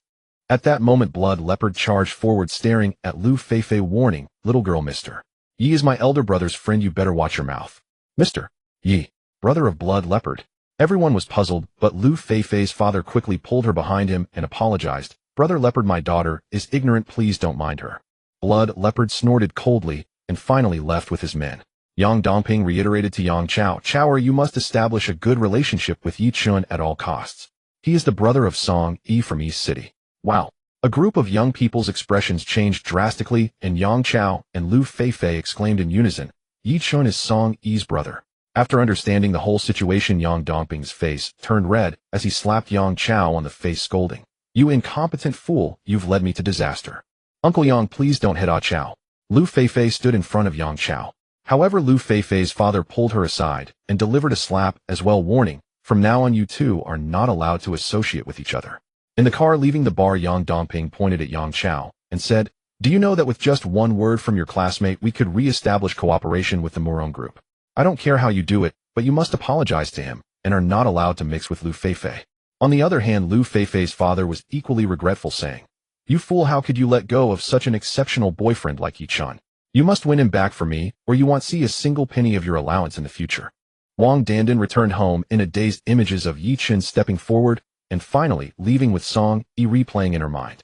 It turned out that all the treatment at Fengtian Pavilion that night was because of Yi Chun. Wang Dandan did not tell her mother Su Qing, but confided in Wang Ziqiang, who earnestly said, Dandan, although Song Yi is a figure, his business is not clean. With someone like Yi Chun associating with him, he will inevitably go down a wrong path. Hearing her father's words, Wang Dandan regained some vitality and thought to herself, though he knows Song Yi compared to someone like Morong Yunlong, he is worlds apart. Why should I trouble myself over him? After the Rolls-Royce Phantom dropped off Yi Xian at school, it headed to the famous nightlife district in East. Song Yi took Yi Chun through the side entrance of a high-end community, and after 2 rounds of security checks they entered the elevator and arrived at the 26th floor of the building. Welcome. When the elevator doors opened, 2 young women in formal attire slightly bowed and greeted them with sweet smiles, leading Yi Chun and the others to a private room. Soon a young and attractive woman entered the room wearing a form-fitting dress. Upon seeing Song Yi, she sat sideways on his lap and seductively said, Mr. Song, you haven't been here for a long time. Have you almost forgotten about me? Song Yi lit a cigar, placing his hand on the woman's curvy backside, and introduced, Xiang, this is my sworn brother Yi Chun. The fiery woman then sized up Yi Chun, curious at how young he was, yet referred to as a brother by Song Yi, and said, Brother Yi is indeed handsome. Yi Chun smiled, faintly acknowledging her greeting. Under Xiang's arrangement, a tall and beautiful young woman soon walked in, standing before Yi Chun in stockings and high heels, saying, Hello, sir. From her appearance, she looked almost like a college student.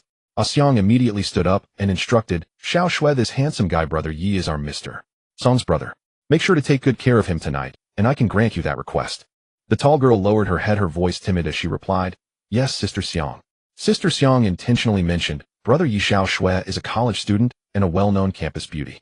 This is her first night on the job, and she's very clean. At this point, Yi Chun could clearly sense the girl's body tremble slightly. Brother, the auction will start in an hour and a half.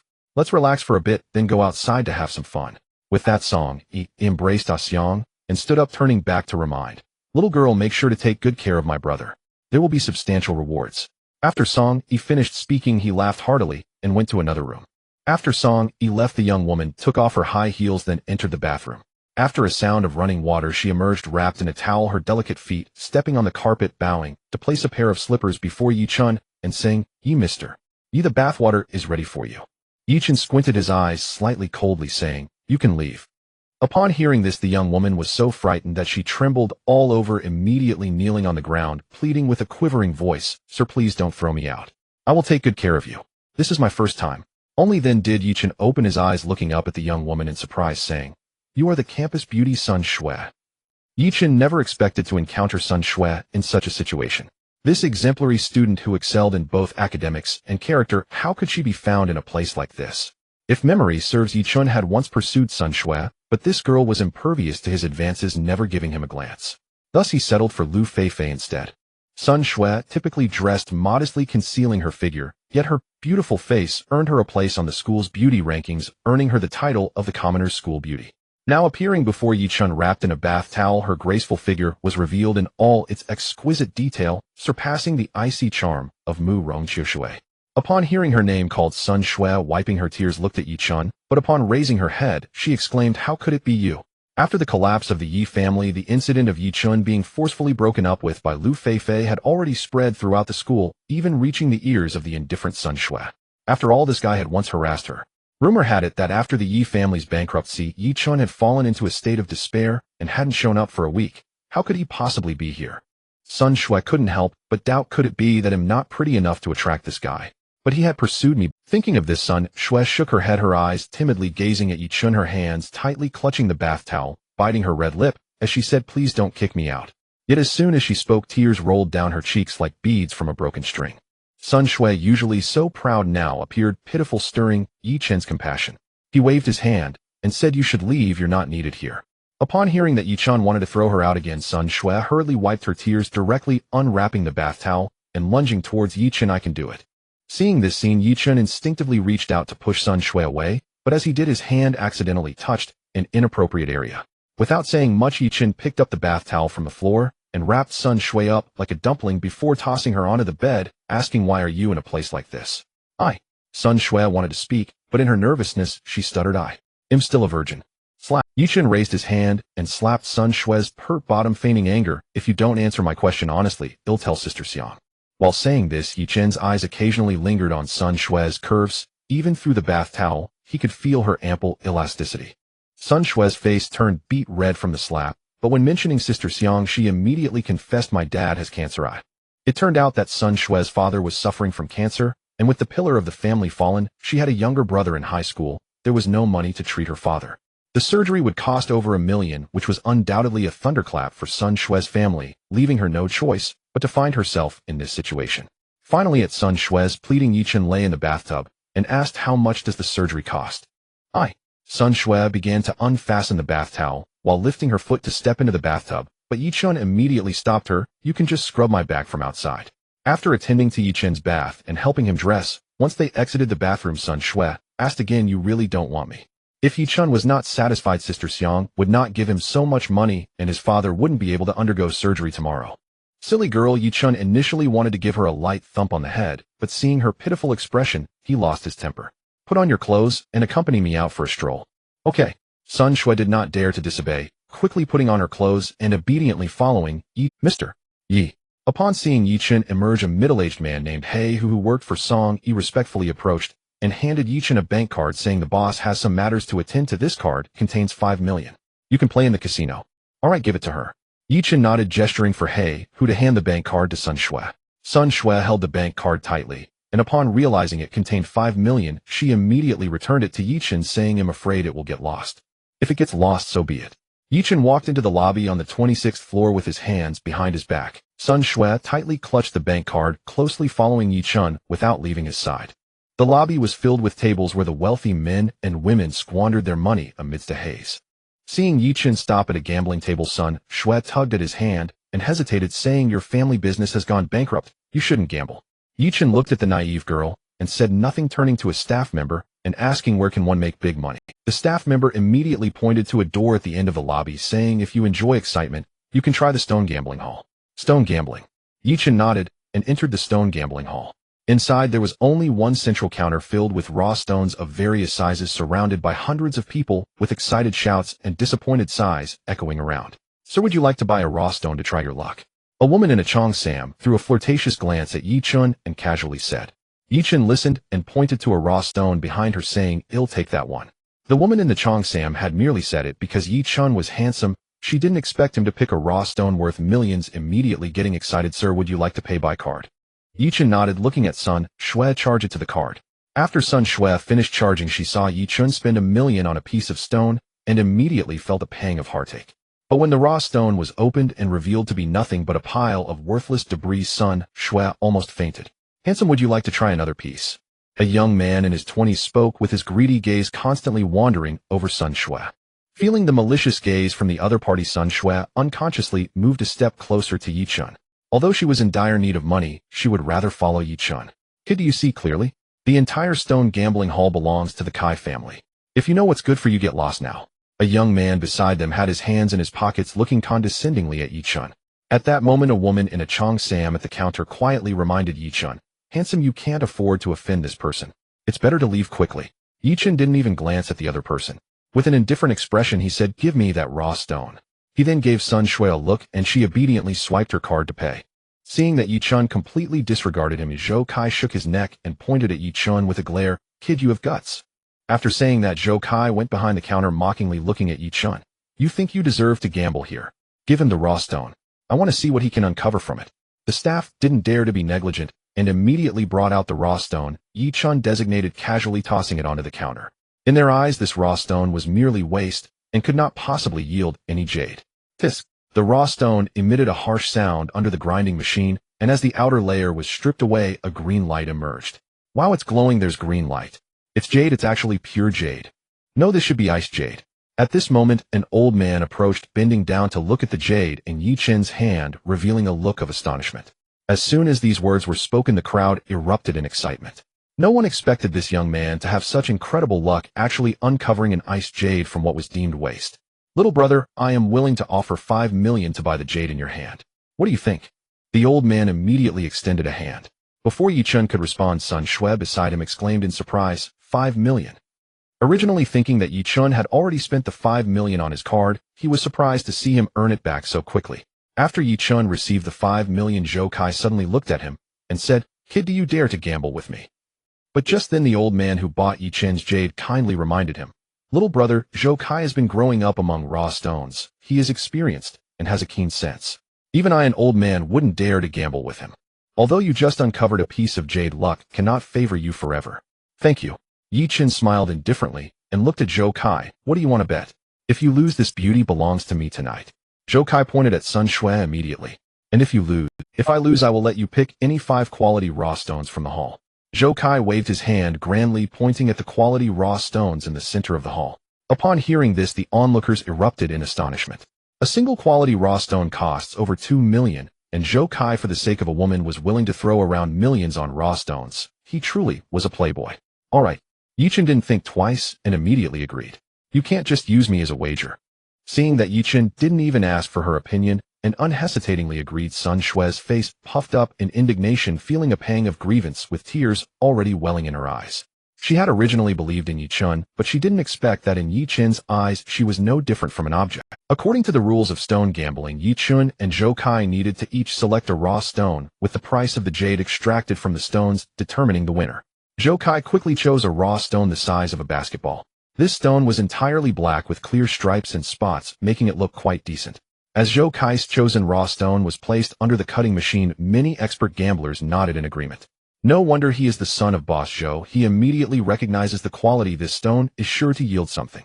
From the appearance, there is no doubt it will yield something. However, the old man beside Yichen was sweating for him, saying, "Little brother, I hope luck is still on your side." Zhou Kai patted his chosen raw stone with satisfaction and arrogantly looked at Yichen. "Kid, it's your turn." Yichen, however, pulled the aggrieved Sun Shui and said, "You pick one." "Me pick." Sun Shui looked up at Yichen, pointing at herself, her head shaking like a rattle drum. "Ha ha ha." Seeing the two of them, the crowd erupted in laughter. Zhou Kai's lackey mocked Yichen. "Kid, are you afraid of losing and trying to shift the responsibility to this beauty?" For a moment the crowd pointed and laughed, all looking down on Yichen. But Yichen firmly grasped Sun Shui's hand, sternly saying, "If I tell you to pick, then you pick. What are you frozen for?" For some reason, after being scolded by Yichen, Sun Shui nodded. "Oh," and almost in tears she pointed towards the raw stones on the display table, her finger uncontrollably landing on the largest raw stone. "Wow."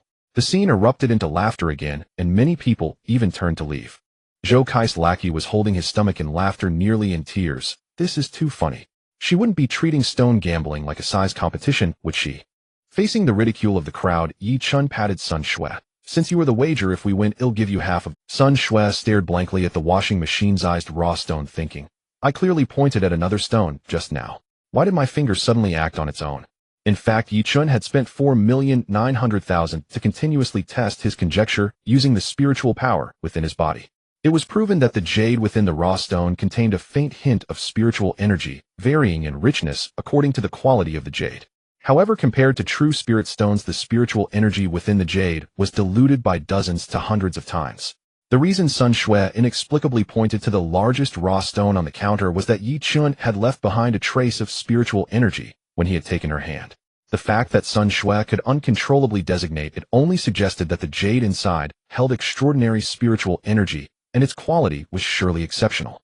Though Sun Shui seemed casual in her gesture, Yi Chun had already plotted this in advance.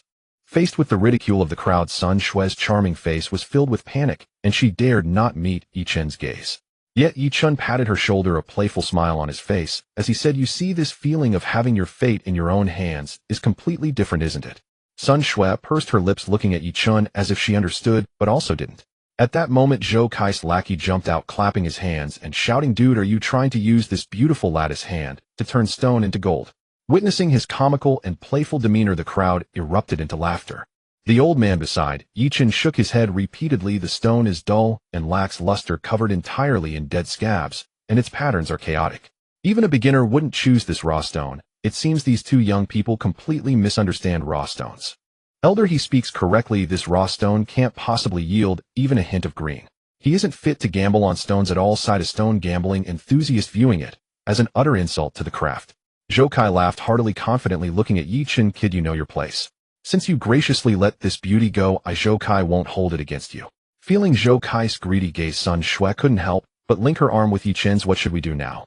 Yi Chun smiled nonchalantly. The raw stone hasn't even been cut yet. Why are you so nervous? Seeing Sun Shui's worried expression, the old man next to Yi Chun said, young brother, I still have some weight in my words. If you apologize to Zhou Kai, I can help you resolve this matter. How about it? Yi Chun politely smiled, but gently refused, saying, thank you for your kindness, but the bet has already been made. How can I go back on my word? Seeing Yi Chun so ungrateful, the old man waved his hand, and with a stern face ceased to speak. As the staff placed the raw stone chosen by Sun Shui on the stage, the crowd began to focus on the raw stone Zhou Kai had selected, eagerly anticipating what variety it would unveil. Young Master Zhou, how will you analyze this raw stone? The staff asked Zhou Kai. No rush. Zhou Kai waved his hand, walking directly to the counter, resting his hands on the raw stone and slowly touching it. A series of skilled movements drew nods of approval from the surrounding stone gambling enthusiasts. After Zhou Kai set the raw stone down, he extended his finger to touch the scab patterns on the surface, tasting a bit with confidence. Cut 5 centimeters horizontally and 7 centimeters vertically, then extract the violet jade inside. Upon hearing this, the crowd gasped in shock. Zhou Kai not only provided such detailed cutting proportions, but also confidently asserted that the jade inside was indeed violet jade, and crucially, the cut piece would be the size of a half basketball. Such a volume of violet jade would be worth over 10 million, right? The crowd hesitated to doubt him, for after all, he was a master of stone gambling who had emerged from the raw stone pile.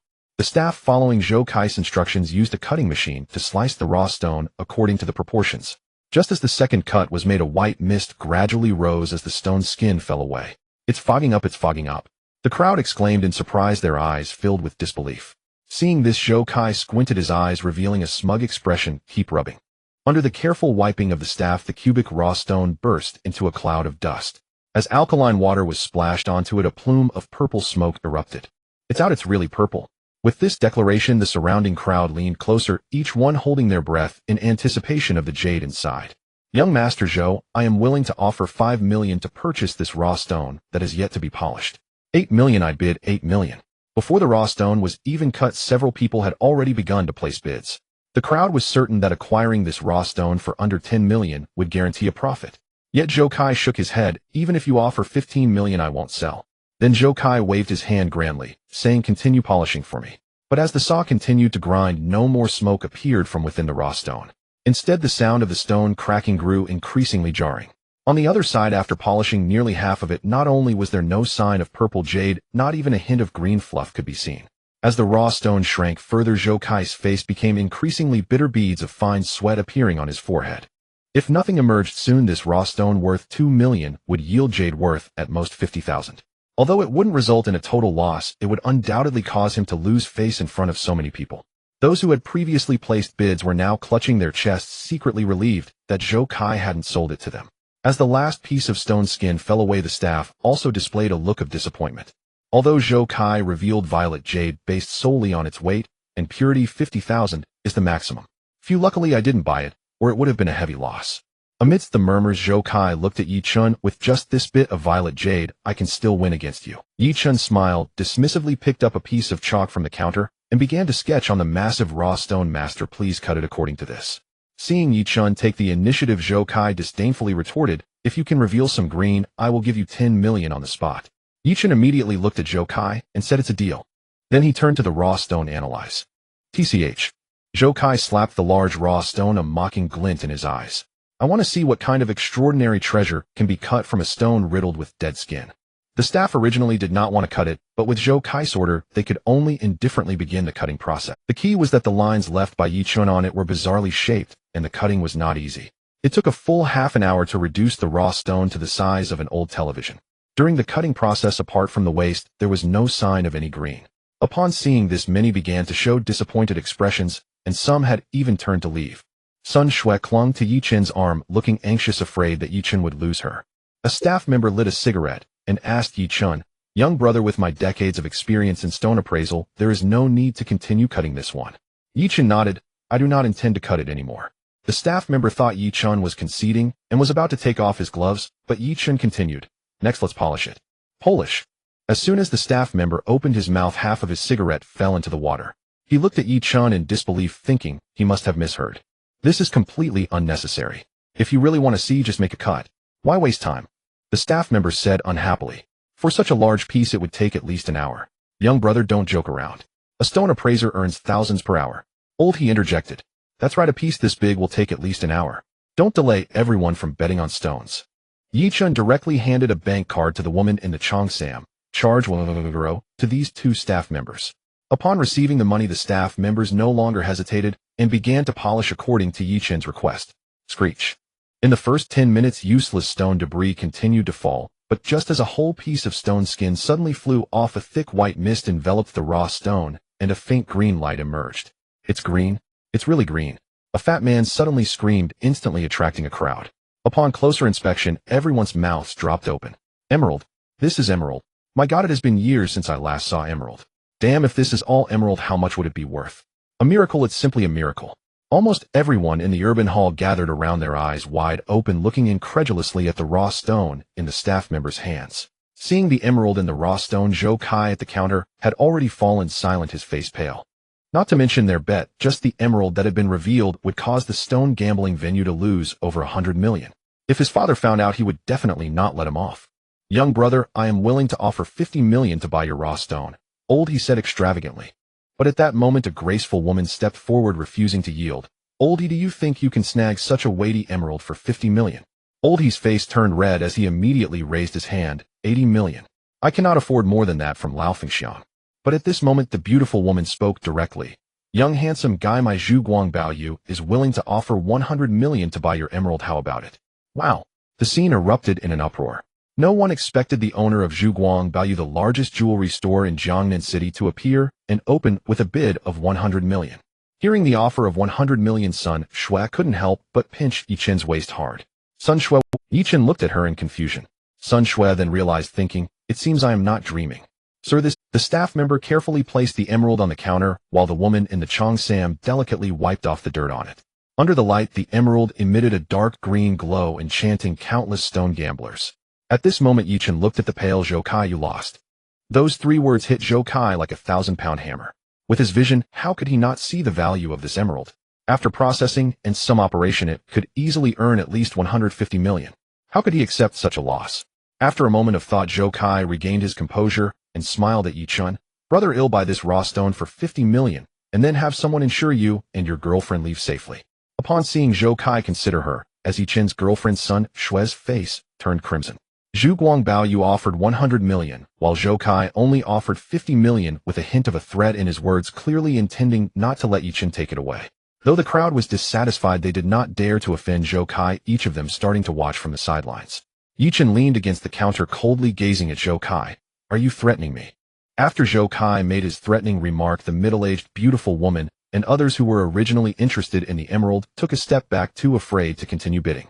Given their financial power, they naturally wouldn't fear the Zhou family. However, behind Zhou Kai and his father stands the Han family, a prominent force in the Dongqing district of Jiangnan City. The Han family can be considered a true aristocratic family. Even though Zhou Kai's father possesses assets exceeding $1 billion, he is merely a dog for the Han family. When a dog is cornered, it will bite. They naturally did not wish to provoke Zhou Kai and his father. Zhou Kai coldly looked at Yi Chen and sneered, I'm merely giving you a kind reminder. After all, there are some individuals you cannot afford to provoke. In the face of Zhou Kai's threat, Yi Chen smiled calmly and pointed at the emerald on the counter. Does our bet still count? Although Zhou Kai is a wastrel, he is not foolish. Considering that the gambling stone hall still needs to conduct business in the future, he shrugged nonchalantly and said, a man's word is his bond. What I Zhou Kai say naturally counts. Yi Chen nodded and gestured to the woman in the qipao, please pack up the raw stones. After that, Yi Chen turned to Zhou Kai, completely indifferent to the threatening glare, and pointed at the raw stones on the counter. According to our bet, I can also choose 5 raw stones for free. Sure, of course. Zhou Kai spread his hands and leaned closer to Yi Chen, whispering, kid, aren't you worried about earning your life, but not being able to spend it? Zhou Kai's tone was full of threat, yet Yi Chen remained composed and replied, you need not worry about that. Having said that, Yi Chen directly walked towards the raw stone counter, occasionally pausing his hand over certain raw stones, and after a round of selection, he chose 5 from over 1,000 raw stones. Master, please help me open these raw stones. Yi Chen indicated for the staff to open 4 of them, while he directly put the last fist-sized raw stone into his pocket. The staff glanced at Zhou Kai, worried that Yi Chen might reveal even more expensive jade stones. Zhou Kai, however, frowned and said if he wants to open them, let him. After Yi Chen rejected the 50 million he offered, Zhou Kai had already contacted someone to prepare secretly, including a martial expert, ensuring that the emerald would not be taken away. 5 minutes passed, and as the stone skin fell off the first raw stone, a new wave of gasps erupted from the crowd. Violet, it's Violet again. A purple brilliance suddenly appeared. This is glassite jadeite. As the remaining 3 raw stones were opened, 2 jade masters widened their eyes in disbelief, staring at the 4 pieces of jade on the counter, beads of sweat streaming down. Glassite violet. Ice-type imperial jade. Pure blood jadeite. Dragonstone jade. When someone called out these 4 pieces of jade, the gambling stone hall fell silent. Everyone couldn't help but gasp in awe, staring blankly at the 4 lustrous jade pieces. The atmosphere was thick with tension as jewelers held their breath, fixated on the jade. As the saying goes, amateurs watch the excitement while professionals see the nuances. Some may never see top-grade jadeite like emerald in their lifetime, yet they witnessed the birth of 4 top-quality jade pieces, each worth hundreds of millions. If it were not for witnessing it firsthand, no one would believe it. At this moment, everyone looked at Yi Chen like he was a devil. What background does this young man have to produce 4 pieces of jade worth hundreds of millions at once? While shocked by the value of these 4 jade pieces, many began to question the origins of Zhou family's raw stones. Those who want jade, the highest bidder wins. Yi Chen put away the violet and then looked around. Little brother, are you really going to sell these 4 jade pieces? The glamorous middle-aged woman could no longer contain herself, eagerly looking at Yi Chen. As long as you dare to buy, Yi Chen said calmly, I will sell them all. The middle-aged beautiful woman pulled He Lao aside, made 2 phone calls, and then came over excitedly. Little brother, the 4 major jewelers of Jiangnan are willing to buy 1 piece of your top-grade jade for 15 million each. Upon hearing this, the scene erupted in an uproar. This young man had made 600 million in just 1 hour, which was simply unbelievable. Although the 4 major jewelers feared the Han family behind Zhou Kai, they could team up against them, and the Han family couldn't do anything to them. Just as Yi Chen was about to sell the jade in his hand, the door of the gambling stone hall suddenly swung open, and a middle-aged man in his 50s walked in, followed by dozens of people. As soon as the middle-aged man appeared, Zhou Kai immediately approached him, pointing at Yi Chen and accusing, Dad, it's this kid who cheated in our gambling stone hall. The middle-aged man looked around, clasped his hands together, and smiled. Everyone, I apologize for someone cheating in my Zhou family's gambling stone hall. Clear the hall. With a wave of his hand, dozens of people immediately cleared the area, surrounding Yi Chen and Sun Shui in the center. With a command from Zhou, the onlookers dispersed in a hurry. Yi Chen, what should we do now? Sun Shui trembled as she spoke, gripping Yi Chen's arm tightly.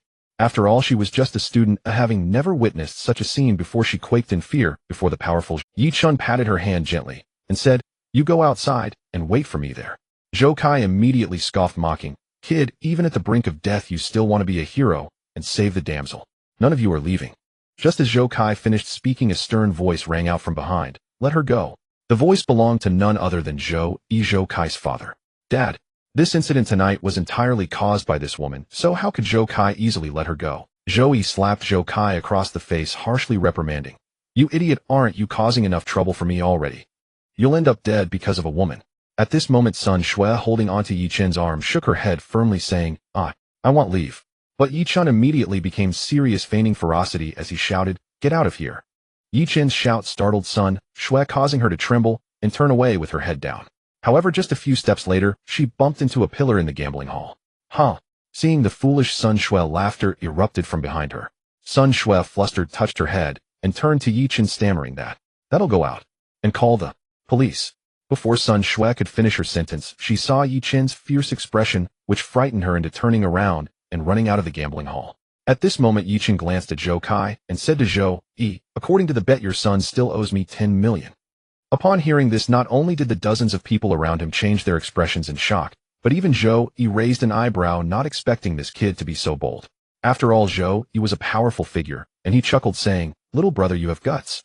You cheated to win against Akai, and now you want to ask me for money. Zhou boss, hosting such a big event, are you not able to afford it? Yi Chen's eyebrows slightly furrowed as he looked directly at Zhou Yi. Little brother, allow me to give you a piece of advice. Zhou Yi adjusted his tie, coldly smiling. In my establishment, there are things you can take, and things you can. In the face of Zhou Yi's threat, a playful smile appeared on Yi Chen's face as he replied, Whatever I set my sights on, I will naturally take away.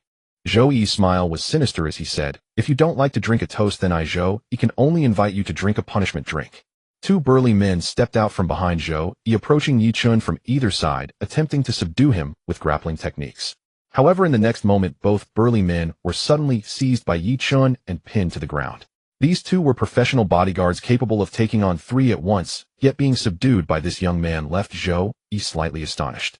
So he's a martial artist, no wonder he dares to cause trouble in my Zhou family's establishment. Zhou Yi immediately addressed a middle-aged man in a long robe beside him with respect, saying, Master Ma, I can only ask you to intervene now. The middle-aged man nodded slightly, removed his felt hat, took off his sunglasses, and stepped forward looking at Yi Chen. Young man, I advise you the skills I practice are lethal techniques, but do not force me to take action. As he spoke, the middle-aged man stomped his foot, and with a loud bang the floor beneath him cracked like a spider's web. Those behind Zhou Yi gasped in shock at this scene, while Zhou Yi nodded proudly. I do not wish to kill. Yi Chen's smile vanished in an instant, and a cold glimmer appeared in his eyes as he gathered spiritual energy in his right hand behind his back. Master Ma was merely a yellow-level martial artist. If Yi Chen wanted to kill him, it would be as easy as crushing an ant. Master Ma laughed heartily, a fierce light flashing in his eyes. Young man, let me see how you intend to kill. As he spoke, Master Ma exerted force under his feet, springing forward like a released arrow. His palm turned into a blade directly targeting Yi Chen's chest. As Master Ma drew closer, the killing intent in Yi Chen's eyes intensified. His right hand behind his back clenched into a fist, ready to strike at any moment. Bang! The door of the gambling hall was kicked open, revealing Song Yi, who was still wrapped in a bath towel, standing at the entrance roaring, Who dares to touch my brother Song Yi? After kicking open the door upon seeing someone attacking Yi Chen, Song Yi shouted, A Chong, take action. Just as Yi Chen was about to move, a figure blocked his path, delivering a powerful punch towards the swiftly approaching Master Ma. Bang! The collision of fists and feet produced a loud explosion as A Chong and Master Ma retreated 3 steps, each warily eyeing one another. Dare you oppose the Zhou family? Master Ma glared at A Chong, a hint of ferocity in his eyes. A Chong waved his hand and responded forcefully, Anyone who disrespects Mr. Yi is my enemy. Wrapped in a bath towel, Song Yi approached, and seeing that Yi Chen was unharmed, finally breathed a sigh of relief. He looked up at Zhou Yi and questioned, Old Zhou, I don't care what happened, Yi Chen is my brother. If you lay a hand on him, it's like disrespecting me, Song. Seeing Song Yi arrive and defend, Yi Chen, Zhou Yi snorted, coldly dissatisfied. Song Zong, it's not that I want to target your people, but your subordinate is breaking the rules and cheating in my territory. You shouldn't meddle in this matter today. Let's have a meal together another day. After all, Song Yi was the ruler of the underground world in East City, and even Zhou Yi was somewhat wary of him. Song Zong, it is indeed your subordinate who is acting unscrupulously. Zhou Kai also stepped forward, gritting his teeth as he accused Yi Chen. Slap. Song Yi raised his hand and slapped Zhou Kai on the other side of his face, then kicked him down to the ground, saying, Who do you think you are to speak here? Seeing Song Yi strike his son, Zhou Yi's old face couldn't hold up, and he immediately intervened, saying, Song Yi, are you really going to tear your face with me over a subordinate? Tear my face. Song Yi nodded slightly and turned, but in the next second he suddenly turned back and slapped Zhou Yi, saying, with just your few gambling stone venues you dare to talk about face with me. Do you believe I can immediately send people to smash all your venues in East City? With that slap, the entire gambling stone hall fell into a deathly silence. No one expected him to strike Zhou Yi as well.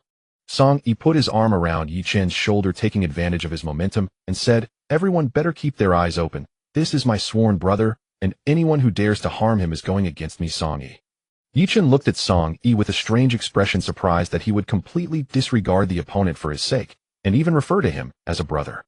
Yi Chen secretly thought, this is getting interesting. Zhou Kai touched the finger marks on his cheek, spat out a mouthful of blood, and glared at Song Yi, saying, Song Yi, don't blame me for not warning you. Your brother has taken something he shouldn't have, and that's something the second young master of the Han family specifically wanted. Upon hearing the name of the second young master of the Han family, Yi Chen's gaze sharpened, releasing a compelling aura. Song Yi's smile instantly vanished as he looked at Yi Chen and asked, brother, is what Zhou Laoer said true? Clearly even a big shot like Song Yi was somewhat apprehensive of the Han family. Yi Chen nodded, then took out an ice-type imperial jade, and said, this jade was obtained through my own ability. How can it be something I shouldn't have? Can't your Zhou family do this business? Ice-type imperial jade. Upon seeing the jade in Yi Chen's hand, Song Yi couldn't help but exclaim, I've never seen such pure imperial jade before. It must be worth at least 100 million. Yi Chen smiled lightly, pointing at the other 4 pieces of jade on the counter, and said nonchalantly, if you like them, I'll sell them all to you. Looking at the jade on the counter, Song Yi couldn't help but gasp, his eyes widening in disbelief. Brother, please don't tell me that these top-grade jade pieces were all cut by you. Yi Chen nodded, admitting, that's right, they are all mine. Nonsense, these raw stones were put out by mistake by the staff. Zhou Yi immediately rebuffed. To tell you the truth, these raw stones were sent as a birthday gift specifically for Old Master Han by a small country in the south. If you have any sense, leave the raw stones, and the Han family won't pursue you. Upon hearing about the Han family, Song Yi quietly reminded, brother, the Han family is the strongest family in East City with assets worth hundreds of billions. That second young master Han is a wastrel. Perhaps we should let this go. Song Yi, you know the temperament of the second young master Han. Anything he sets his eyes on, no one can take away. Zhou Yi reminded again. Before Song Yi could speak, Yi Chen stepped forward, saying, well, it's quite unfortunate that anything I Yi Chen set my eyes on, no one else can take away. As soon as these words came out, Song Yi couldn't help but break out in a cold sweat for Yi Chen. Originally, he had brought Yi Chen to have some fun, but unexpectedly, he had attracted the second young master of the Han family. Even if Song Yi was reckless, he wouldn't dare to oppose the Han family. Zhou Yi revealed a hint of ruthlessness, threatening Yi Chen, kid, I can't guarantee that you'll be able to leave here alive with those raw stones. Indeed, if you offend the second young master Han, there will be no place for you in all of Jiangnan, no, in all of Huaxia, Zhou Kai said, pointing at Yi Chen with a sense of triumph. Snap! As Yi Chen made his move, Zhou Kai's finger broke, and in intense pain, he immediately fell to his knees. Yi Chen walked to the counter, put away the 4 pieces of jade, and before leaving said to Zhou Yi, if you want to kill me, you better have Han you send more people.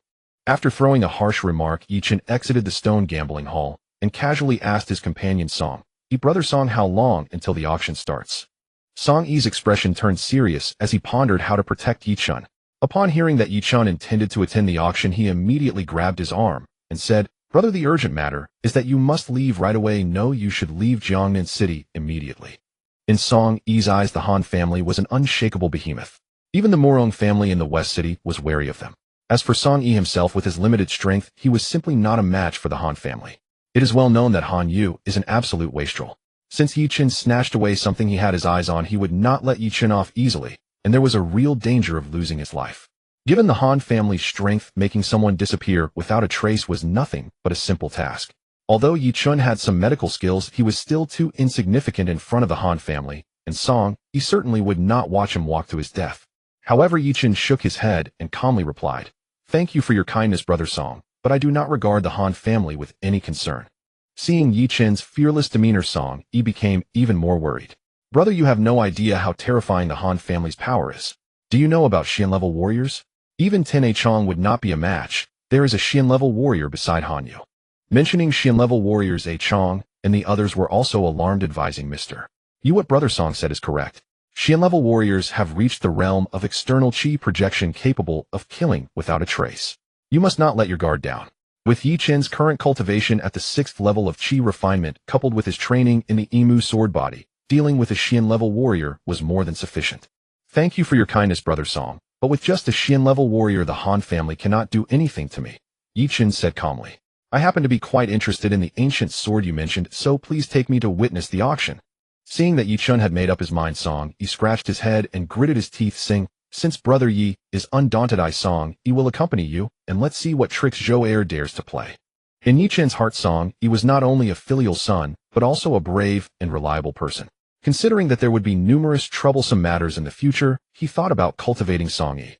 Under Song Yi's guidance, Yi Chen entered another hidden elevator, descending to the third basement level, emerging into a passage surrounded by an underwater world. Brother Yi, above us is the Ocean Museum. It is said that the Morong family spent over 5 billion to create this auction venue. As they walked through the underwater passage, Song Yi introduced, unlike the auctions outside, this place features rare antiques. If luck permits, you might also encounter pills needed for martial artist cultivation. Upon learning that this auction venue was established by the Morong family, Yi Chen's interest was piqued.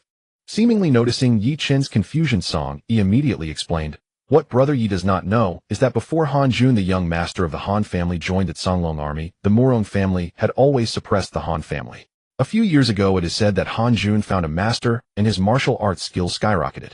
At just 9 years old, he broke through to Xian-level warrior, causing the Han family's power to rise sharply, gradually surpassing the Morong family.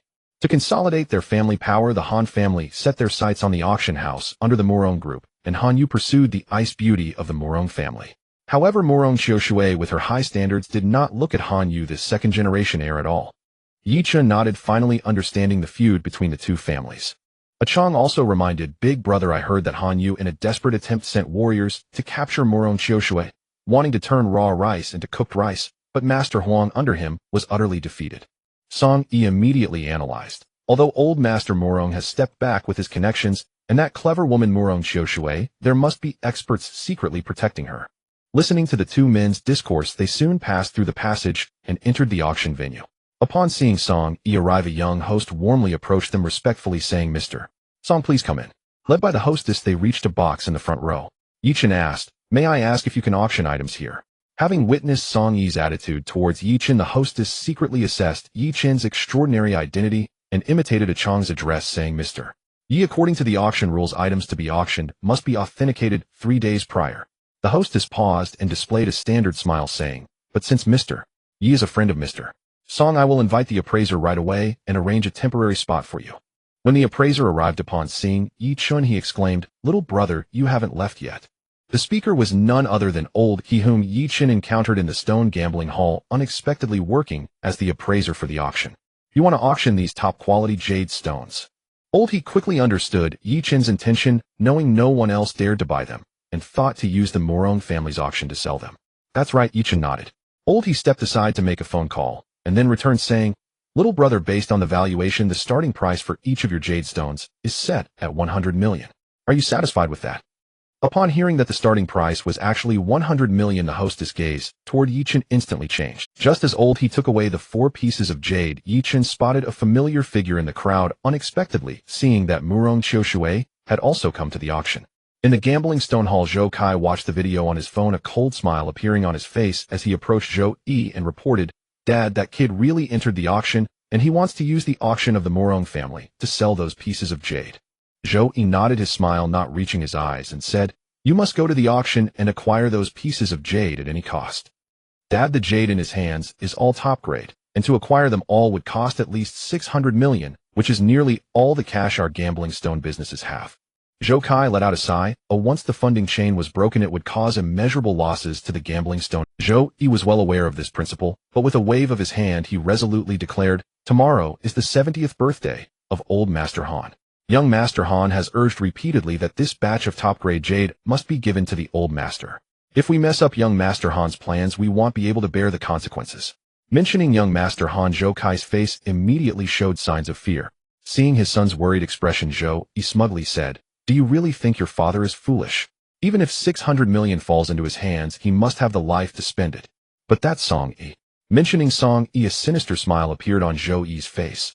I have already informed young Master Han about this matter. The Han family has already sent someone here. If Song Yi submits to the Han family, he will become a dog under my command. If he refuses, he should prepare to meet the king of hell alongside that little brat. Excited yet concerned, Zhou Kai said, Dad, A Chong and Black Panther around Song Yi are both yellow-level martial artists. It won't be easy to kill him. Zhou Yi said proudly, what of 2 yellow-level martial artists? Since young master has plans to deal with Song Yi, 5 yellow-level martial artists have been arranged this time, and also with the help of Jun Xiao's connections 2 top snipers have been invited. They won't be able to escape. 5 yellow-level martial artists. Zhou Kai couldn't help but shudder, thinking that the Han family truly had deep pockets deploying for yellow-level martial artists right from the start. In all of Jiangnan, only the Han family possessed such power. At the auction venue, as a beautiful woman appeared in the center of the stage, the auction officially began. The first phase featured mainly antiques from the Ming and Qing dynasties, with bidding prices below 10 million serving as a warm-up for the auction. As the second phase began, the host mysteriously introduced, next we will present an item starting with a bidding price of 100 million. I hope all the bosses present seize this once-in-a-lifetime opportunity. As the red cloth was unveiled, a piece of top-grade blood jade emitted a brilliant light under the illumination. This is top-grade blood jade. The entire auction hall erupted in an uproar. No one had expected such a top-grade jade to appear at tonight's auction. 110 million. 120 million.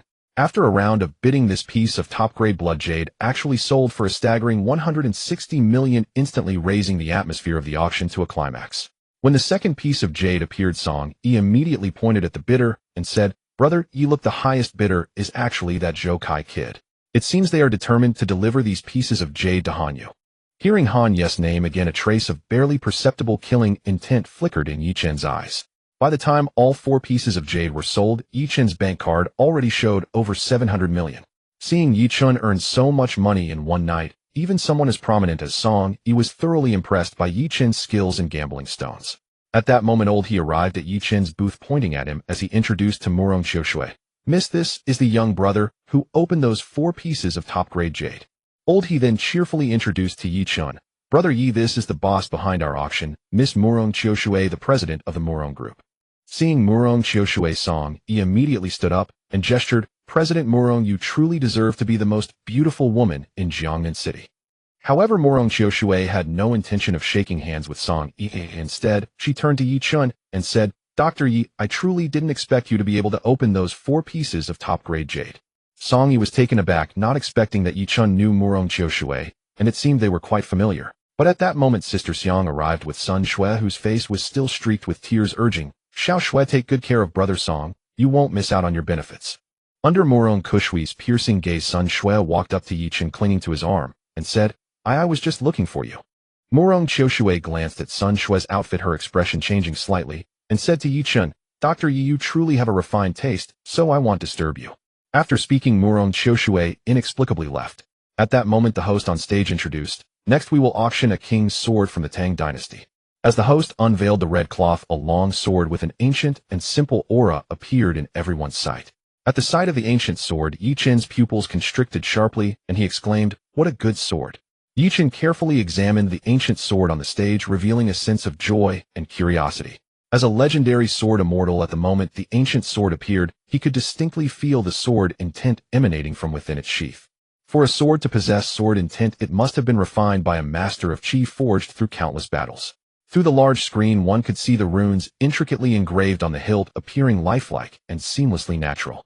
Seeing this, Yi Chen couldn't help but think to himself, I didn't expect to encounter a magical sword here. This trip has truly been worthwhile. A magical sword is equivalent to the lowest grade of magical artifacts in the realm of cultivation, capable of unleashing powerful lethality through the manipulation of spiritual power. Yi Chen had long wished to refine a suitable sword, but he was hindered by the lack of appropriate materials and his inability to establish a foundation. He thought it would take a long time to find a sword, yet here he was having found one. From the refining techniques of the ancient sword, it seems that a civilization of cultivators once existed on Earth, Yi Chen inferred. It looks like I'll need to travel around once I elevate my cultivation to the foundation establishment stage. Not only was Yi Chen interested in this ancient sword, but many others at the auction were also eager to try their luck. It is well known that since ancient times the people of Huaxia have had a deep affection for swords, and many collectors naturally wish to acquire this ancient sword. Since it is a magical sword, this ancient sword is naturally different from the swords of ancient kings, imbued with a mysterious aura that is hard to resist. Noticing Yi Chen lost in thought, Song Yi nudged him with her elbow and reminded, Brother, although this sword is nice, it only has collectible value. Don't get too carried away. Although a Chong and the others were martial artists, they were still unable to sense the extraordinary nature of the ancient sword. Not far ahead, Zhou Kai was overjoyed, saying, "Dad, as expected, your vision is unparalleled. With this sword tomorrow during Old Master Han's grand birthday celebration, we will surely gain favor." According to Zhou Yi's plan, besides obtaining the 4 jade stones that Han Yu needed, the ancient sword on stage was also a target they were determined to acquire. In a corner on the left side of the second floor of the auction, a richly dressed old man stood beside a young woman in her 20s. Even in martial attire, she could not hide her unique aura. At this moment, she frowned and disdainfully looked at the ancient sword on stage, saying, "Grandpa, this is merely a damaged magical artifact. You could have just sent someone else, so why did you bring me along?"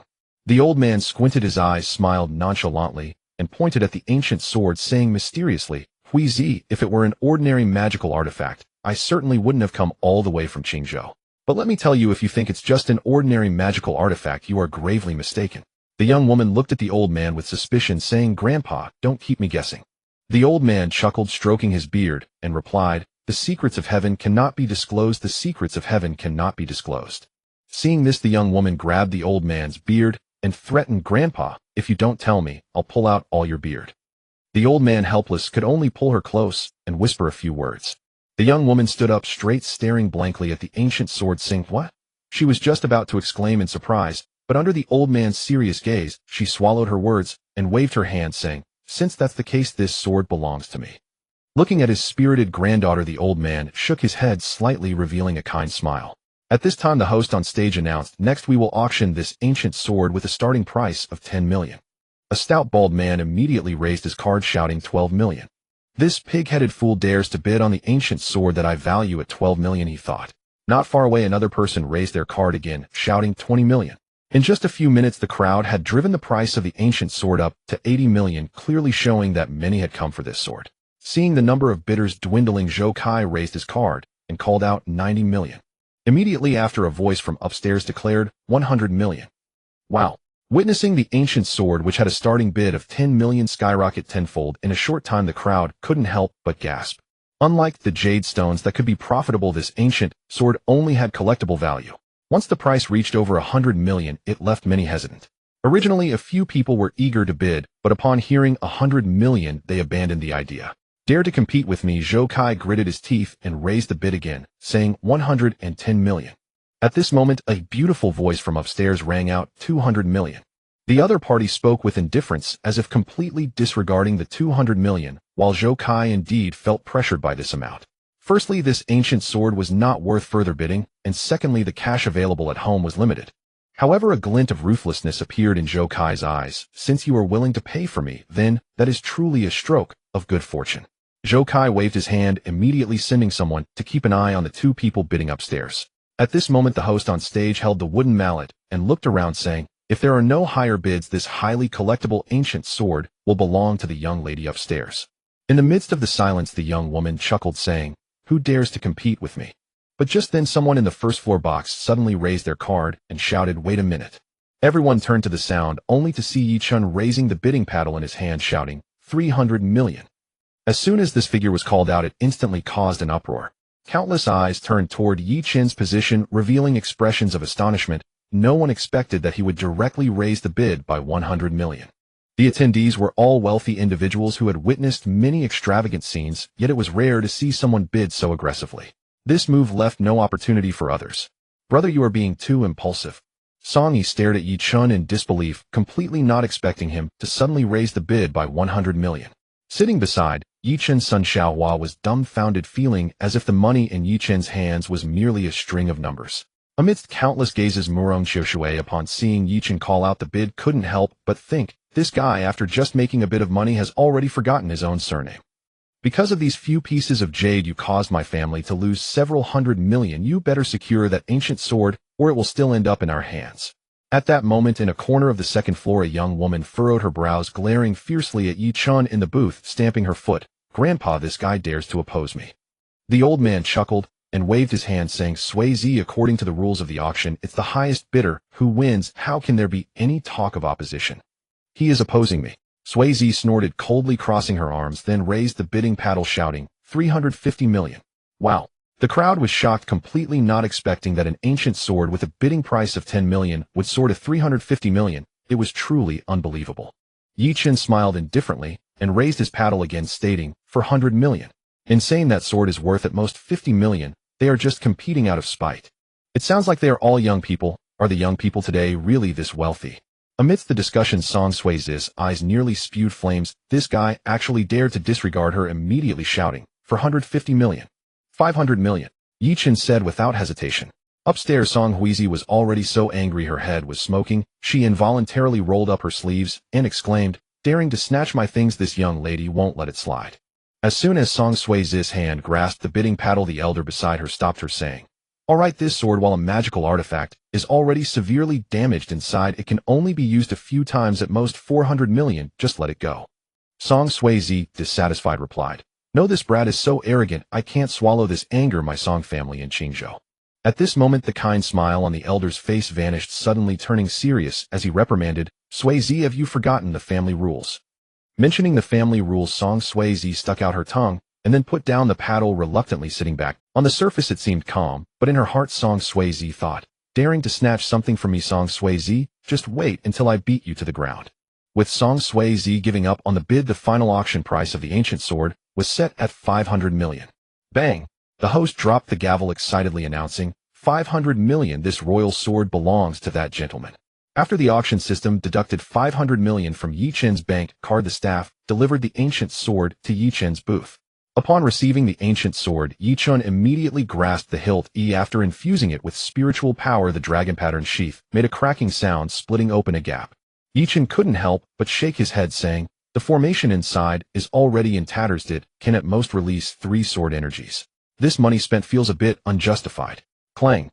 Yi Chen drew the long sword, a sharp sound resonating as the bright blade reflected Yi Chen's piercing eyes. He casually plucked a hair from Sun Shue's head and placed it on the blade. The long hair instantly snapped. Just as Yi Chen was about to sheath the long sword, a sudden pulling force emerged from the hilt, as if it were drawing in the spiritual power from within him. "What is this?" Yi Chen was taken aback, immediately activating the Emu sword body, pouring nearly half of his spiritual power into the long sword. Sensing the changes within the long sword, Yi Chen was overjoyed, thinking, "Indeed, this is extravagant. They actually used Gungjin sand to refine a magical artifact. Brother, time is of the essence. We should leave quickly." As the auction came to a close, Song Yi pulled Yi Chen, wanting to take him away early. But just then A Chong rushed over anxiously, saying, "Mr. Yi, it's bad. Everyone we left outside has been taken control of, and we can't contact a single one. Not good. It must be that old rascal Zhou Heir causing trouble behind the scenes." Song Yi slammed the table and immediately said to Yi Chen, "Brother, we must leave right now." Yi Chen glanced at the corner of the second floor, then turned around and pulled Sun Shue, saying, "Let's go." Under Song Yi's guidance, the group left through a hidden door and quickly arrived at the parking lot, navigating through a series of turns before getting Yi Chen into a Toyota Land Cruiser. A Chong, drive fast. A Chong stepped on the gas, and the Toyota Land Cruiser was about to rush out. Bang! With a loud explosion, the tire of the Toyota Land Cruiser blew out, and the vehicle crashed into the wall. Song Yi kicked the car door open and shouted angrily, "Not good, we are ambushed." Yi Chen pulled Sun Shue as they jumped down from the car, the sound of hurried footsteps echoing from the parking lot. With shadows casting on the walls, over 20 burly men appeared at the parking lot exit, followed by a surge of people from the entrance. 2 groups of men wielding knives and clubs, their faces filled with fierce intent, closed in on Yi Chen and the other's position. After getting out of the car, Song Yi's gaze fixed on the bullet near the tire, and he shouted angrily, "Damn it, there's a sniper." As he spoke, Song Yi took off his outer coat, smashed open the trunk of the Toyota Land Cruiser with a punch, and pulled out a gleaming machete, binding it to his arm with his coat. A Chong and Black Tiger gripped long knives, following closely behind Song Yi, their eyes blazing with fierce fighting spirit. Song Yi stood in front of Yi Chen and Sun Shue, staring intently at the 2 incoming groups, gritting his teeth as he said, "Brothers, we're in for a tough fight today. The 3 of us will hold them off. You 2 find a chance to escape." In the next moment, Zhou Kai and his son emerged from the crowd. "Indeed, General Song, your reputation precedes you. You think you can take on my dozens of men with just 3 of you?" Zhou Kai rubbed his swollen finger marks, taunting. "If you let that kid hand over the other piece of raw stone and the ancient sword, kneel down and let me slap you twice, I can let you leave alive. Little brat, let's see how you act so tough now." Zhou Kai arrogantly looked at Yi Chen, boasting, "Where's the bravado you had in the stone gambling hall and the auction? If you have guts, step forward." Yi Chen was about to step forward, but Song Yi stopped him, saying, "Brother, don't act impulsively." Seeing Yi Chen still wanting to show off, Zhou Kai's face twisted with malice, saying, Brat, hand over what you have in your hands quickly, or you won't see the sun tomorrow. Song Yi brandished his machete and shouted at Zhou Yi. Zhou heir, do you want to fight me to the death? Zhou Yi sneered, challenging. Song Yi, let me tell you the truth in front of the Han family, you're nothing. Don't think that just because you have 2 Huang-level warriors by your side you are invincible. Let me tell you, young Master Han, hearing that you are opposing him, has sent 4 Huang-level warriors this time, plus Master Ma. Do you really think you can walk out of this parking lot alive? Upon hearing this, A Chong and Black Tiger's hearts trembled, sensing the presence of several warriors in the crowd. But Song Yi gritted his teeth and turned to Yi Chen, warning, brother, as the older brother, I can only do my best to protect you. Song Yi's eyes were resolute. It was clear he understood he had no chance of winning. More crucially, with the Han family stepping in, even if they survived today, they would face endless oppression from the Han family. A Chong, Black Tiger, follow me. Song Yi raised his machete and charged towards Zhou Yi and the others. With Song Yi's command, A Chong and Black Tiger closely followed, rushing forward. What are you standing there for? Kill them. Zhou Yi waved his hand and retreated behind the crowd as 2 groups of people quickly surrounded them. It's worth mentioning that Song Yi is a fierce man who, despite being surrounded by 30 or 40 attackers, he still did not fall behind, especially in his seamless cooperation with the Chong. Amidst the flashing blades and shadows, the 3 of them were already drenched in blood, while Zhou Yi had 7 or 8 men lying on the ground. The combat power displayed by the 3 shocked everyone, and no one expected that Song Yi, who was not a warrior, would show fighting strength close to that of a Huang-level warrior. After the fight, surprisingly, 3 men had fallen at his feet. While both sides were entangled in battle, an old man and a young one in a Mercedes at a distance in the parking lot were watching everything unfold. Seeing 30 to 40 people surrounding Song Yi and the others, Song Suezi slammed the table in anger, exclaiming, these people are truly despicable, taking advantage of numbers to bully the few. I must go help them. As she spoke, Song Suezi was about to push open the car door, but the old man in the blue robe stopped her, saying, don't act recklessly. Grandpa. Song Suezi had no choice but to sit back down, dissatisfied. Aren't you always telling me to help those in need? Now you're just standing by and watching. Besides, my sword is still in that kid's hands.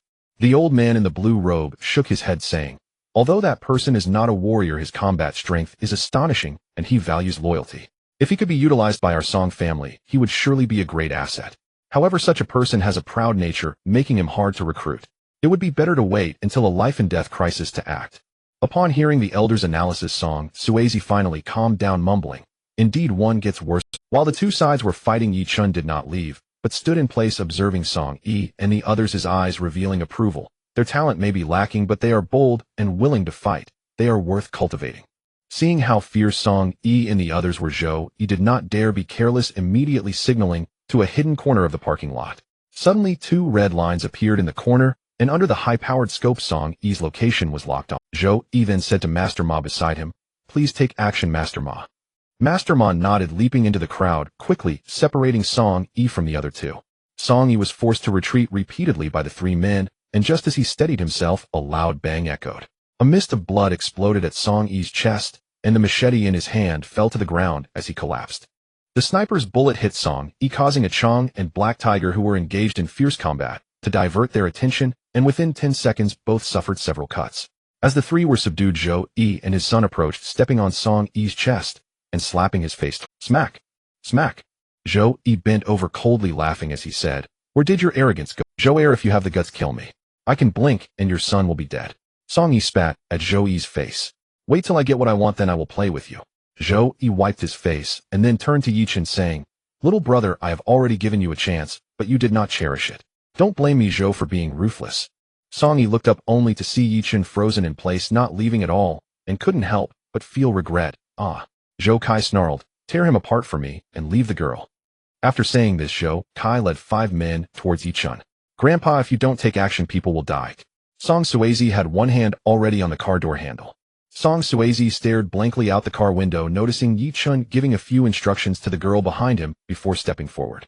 I've already given you and your son a chance. Since you both failed to cherish it, don't blame me, Yi Chen, for being merciful. Upon hearing this, everyone in the underground garage looked at him in disbelief. Given the current situation, even Song Yi and the 2 martial artists under him had already been defeated, yet this young man dared to speak so boldly. He was simply overestimating himself. He was only around 20, looking like a student, of what gave him the audacity to make such grand claims in front of so many people. Zhou Kai contemptuously sized up Yi Chen, saying, do you believe that with just a word from me, the hidden sniper will blow your head off with a single shot? Yi Chen coldly looked at Zhou Kai and shook his head. I don't believe that. Zhou Kai chuckled, glancing at the ancient sword in Yi Chen's hand, mocking. You aren't thinking of using that ancient sword to challenge my patience, are you? Yi Chen smiled indifferently and planted the ancient sword into the ground, saying, You aren't even qualified to make me draw my sword. In his eyes, Zhou Kai was merely in existence, as insignificant as an ant, unworthy of his attention. Still daring to talk tough when death is imminent. Come on, everyone, let's go together and break his dog leg. Zhou Kai charged directly at Yi Chen, followed closely by 5 muscular men who surrounded Yi Chen from all sides. One of them swung a knife hand toward Yi Chen's neck. The other 4 attacked Yi Chen's limbs, leaving him no chance to escape. Before the muscular man's hand could land, a sharp sound was heard, and his right hand twisted at a 90-degree angle. He was kicked away by Yi Chen like a sandbag, crashing heavily against the wall. Although everyone was shocked, their actions did not stop as they quickly closed in on Yi Chen. In less than 3 seconds, the remaining 4 were all on the ground, their faces pale and wailing in pain. Seeing the situation turn bad, Zhou Kai immediately attempted to turn and flee, but before he could take a step, a sound of air breaking came from behind. Yi Chen punched out the air around him, exploding as it struck Zhou Kai's shoulder. Bang! Zhou Kai flew back like a kite with a broken string, his right arm already gone. On my hand, Zhou Kai clutched his shoulder, letting out a scream like a slaughtered pig. He's a martial artist. Master Ma's pupils contracted sharply, instinctively becoming alert. Yi Chen wasn't someone who liked to seek trouble, but when faced with it, he would definitely take action to resolve it. Not to mention the entanglement with the Zhou family, father and son, even behind him Han, you would not be spared. When Yi Chen took action, it was with a thunderous momentum, determined to eradicate the roots.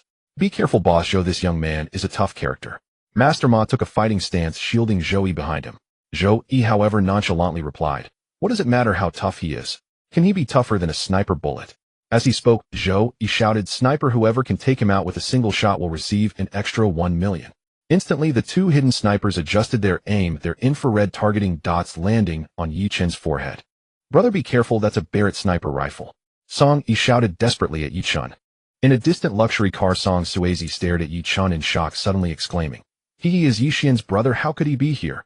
Do you know him? The old man in the green shirt asked. Song Suezi shook her head. He is a friend of a friend who I thought he was an ordinary person, but I didn't expect him to be a martial artist. Yi Chen detested being pointed at by others, especially being aimed at with a gun. He narrowed his eyes, using his 6th layer of chi perception to instantly lock onto the sniper's positions. With a flick of his wrist, 2 beams of sword chi shot out from his fingertips, racing toward the corner. Chi released externally. Could he be a Xian-level martial artist? The old man in the luxury car sat up straight, his pupils constricting as he watched the sword chi flying from Yi Chen's hand, mistaking it for true chi. Song Suizi's eyes widened in disbelief, asking, How could someone so young be a Xian-level martial artist? The next second, with 2 puffs, the front windshield of a Jeep in the corner exploded red. The 2 hidden snipers clutched their throats, streams of bright red blood flowing out, instantly staining their clothes. By the time they realized what had happened, their heads slumped to the side, and they collapsed inside the car. Everyone present was momentarily dumbfounded. They never expected that with just a flick of Yi Chen's hand, 2 infamous snipers from the Han family would perish. At that moment, no one dared to underestimate this young man any longer. What are you standing there for? Why aren't you shooting? Zhou Yi shouted into the intercom, but all that responded was a busy tone. Master Ma looked at Yi Chen in fear, then turned to the sniper's position, his voice trembling as he said, They're dead, all of them are dead. Not just Master Ma, Ah Chong and Black Tiger also looked at Yi Chen, who stood proudly glancing at Song Yi in confusion. In the Song family's old residence, although Song Yi had seen Yi Chen take action, that memory had been erased, and he only remembered Yi Chen's remarkable medical skills. But judging by everyone's expressions, it was clear that Yi Chen was indeed a martial artist. In just a few seconds, he had killed 2 snipers, a feat that sent chills down people's spines. So what if he's a martial artist? Zhou Yi roared angrily, Dare to harm my son. If I go to hell, I'm taking all of you with me. 5 Huang-level martial artists can easily deal with him. Charge. Over 30 people surged forward, rushing towards Yi Chen. At that moment, Yi Chen threw a punch, unleashing a fierce gust of wind that knocked down all 30 muscular men, leaving not a single survivor. As for Master Ma and the 4 Huang-level martial artists sent by the Han family, each clutched their chests, displaying expressions of pain, clearly grievously injured. Seeing such a scene, everyone around was instantly dumbfounded. No one had expected that this fair-skinned young man could inflict so much harm with a single strike. At this moment, Zhou Yi and his son's eyes finally revealed a look of horror. Run! Seeing that the situation was unfavorable, Zhou Yi steeled himself, charging toward the fallen Song Yi, grabbing his neck and pressing a knife against his chest. You don't do anything reckless, or it'll kill him. Zhou Yi urged Master Ma. Master Ma, quickly get Zhou Kai in the car. After Master Ma started the jeep behind Zhou, Yi kicked Song Yi away and jumped into the car. As the jeep was about to leave, Yi Chen smiled indifferently, revealing a murderous intent. Now you want to leave. It's not going to be that easy. Gazing at the departing SUV, Yi Chen's face revealed a hint of a cold smile. At that moment, Song Yi rushed over, grabbing Yi Chen's hand and advised, "Brother, it's unwise to chase a desperate foe. After all, Zhou Heir is merely a dog of the Han family. Provoking the Han family would be counterproductive. What does a mere Han family matter?" A flicker of disdain flashed in Yi Chen's eyes as he reached for the ancient sword embedded in the ground, his palm resting on the hilt. In that instant, Yi Chen's aura turned icy. "Want to leave? It's not that easy." With a clang, the sharp sword was drawn. The gleaming blade reflected his cold gaze. As spiritual energy surged into the ancient sword, a faint humming sound emanated from it, causing the sword to tremble slightly in Yi Chen's hand. With the activation of spiritual energy, the array inscribed on the sword's body became visible. Yi Chen thrust the sword forward, and a stream of sword energy shot out like a long rainbow, piercing the sun, transforming into a white sword light that lunged towards the speeding SUV. In less than 500 meters, within the span of a breath, the sword energy had already appeared behind the SUV. Whoosh! The sword energy erupted, flashing past the SUV in an instant. In the next second, the high-speed SUV suddenly halted, as if it had been struck by a spell of paralysis. Just as Master Ma slammed on the accelerator, the several-ton SUV suddenly split open. Rip! The SUV was cleaved in two, its halves scattered on the ground. What is happening? Zhou Yi and his son struggled to climb out of their seats, bewildered as they surveyed their surroundings. But just as the father and son looked up, they were met with the sight of a cold figure before them. It was none other than Yi. "You?" The father and son looked as if they had seen a ghost, unable to believe the scene before them. At that moment, Master Ma struggled to crawl out from the ruined driver's seat, his gaze fixed on the long sword in Yi Chen's hand, exclaiming in shock, This is a magical artifact." "Master Ma, what is a magical artifact?" Seeing Master Ma's panicked expression, Zhou Yi asked, curious. However, Master Ma did not answer him. Instead, he knelt down with a thud, clasping his hands in apology. "I did not know you were an Xian-level warrior. Please forgive me, senior." Master Ma's heart was in turmoil. He could hardly believe that this seemingly unremarkable young man before him was capable of wielding a magical artifact as an Xian-level warrior. Though he was a warrior himself, a Huang-level warrior was no different from an ant in the presence of an Xian-level warrior. They could be crushed effortlessly. Before Zhou Yi and his son could regain their composure, the 4 Huang-level warriors sent by the Han family knelt down in unison. Witnessing this scene, Zhou Yi and his son were left dumbfounded. "Dad, what is an Xian-level warrior?" Zhou Kai stammered. At this moment, Zhou Yi was in a state of chaos, realizing that Zhou Kai had provoked an Xian-level warrior and even dared to compete for a woman with him. Smack! Zhou Yi slapped Zhou Kai's face and then kicked him down to the ground, shouting, "You brat, how dare you provoke an Xian-level warrior? Why aren't you quickly bowing and apologizing to this esteemed warrior?" With that, Zhou Yi turned to Yi Chen, his eyes filled with awe. "Please spare my life, senior." Seeing his father so submissive, Zhou Kai realized he had offended a major figure and quickly got up, kneeling on the ground, hands on the ground, forehead touching the earth. "Senior, I was wrong. I beg you not to kill me." Yi Chen shook his sword, a glint of killing intent flashing in his eyes. "Except for the two of them, everyone else must sever an arm to leave alive." Upon hearing they must sever their own arms, several warriors felt their hearts tremble, as warriors losing an arm would render them useless in the future. One warrior near the exit looked up, legs kicking, as he dashed over 20 meters in an instant. Yi Chen raised his hand and thrust his sword, and with a scream of anguish, the leaping warrior fell to the ground, struggling a few times before falling still. Seeing this, the remaining few fell silent. When Yi Chen's gaze landed on Master Ma's face twitched as he picked up a long knife from the ground and swung it back. Thud! One of Master Ma's arms fell to the ground. Yi Chen nodded, and Master Ma then covered his wound and exited the parking lot. Having learned from the previous example, the remaining 3 warriors successively severed their own arms, thus preserving their lives. Once the surrounding warriors had left, Zhou Yi and his son looked pale as death. Seeing that the warriors had all severed their arms, Zhou Yi immediately attempted to follow suit, but was stopped by Yi Chen. "Are you people from the Han family's second young master?" Upon hearing this, the two thought Yi Chen was indeed fearful of the Han family, like a drowning man grasping at a straw, and nodded. Yes, we are second young master's people. The gambling stone yard in our hands is also a secret business of the second young master." Yi Chen's face remained cold. "Where's Han Yu?" Zhou Yi pondered for a moment and replied, "Senior, this we really don't know. However, tomorrow is the 70th birthday of old Master Han. The second young master will definitely make an appearance." Yi Chen nodded, a flash of sword light appearing. Zhou Yi and his son fell into a pool of blood.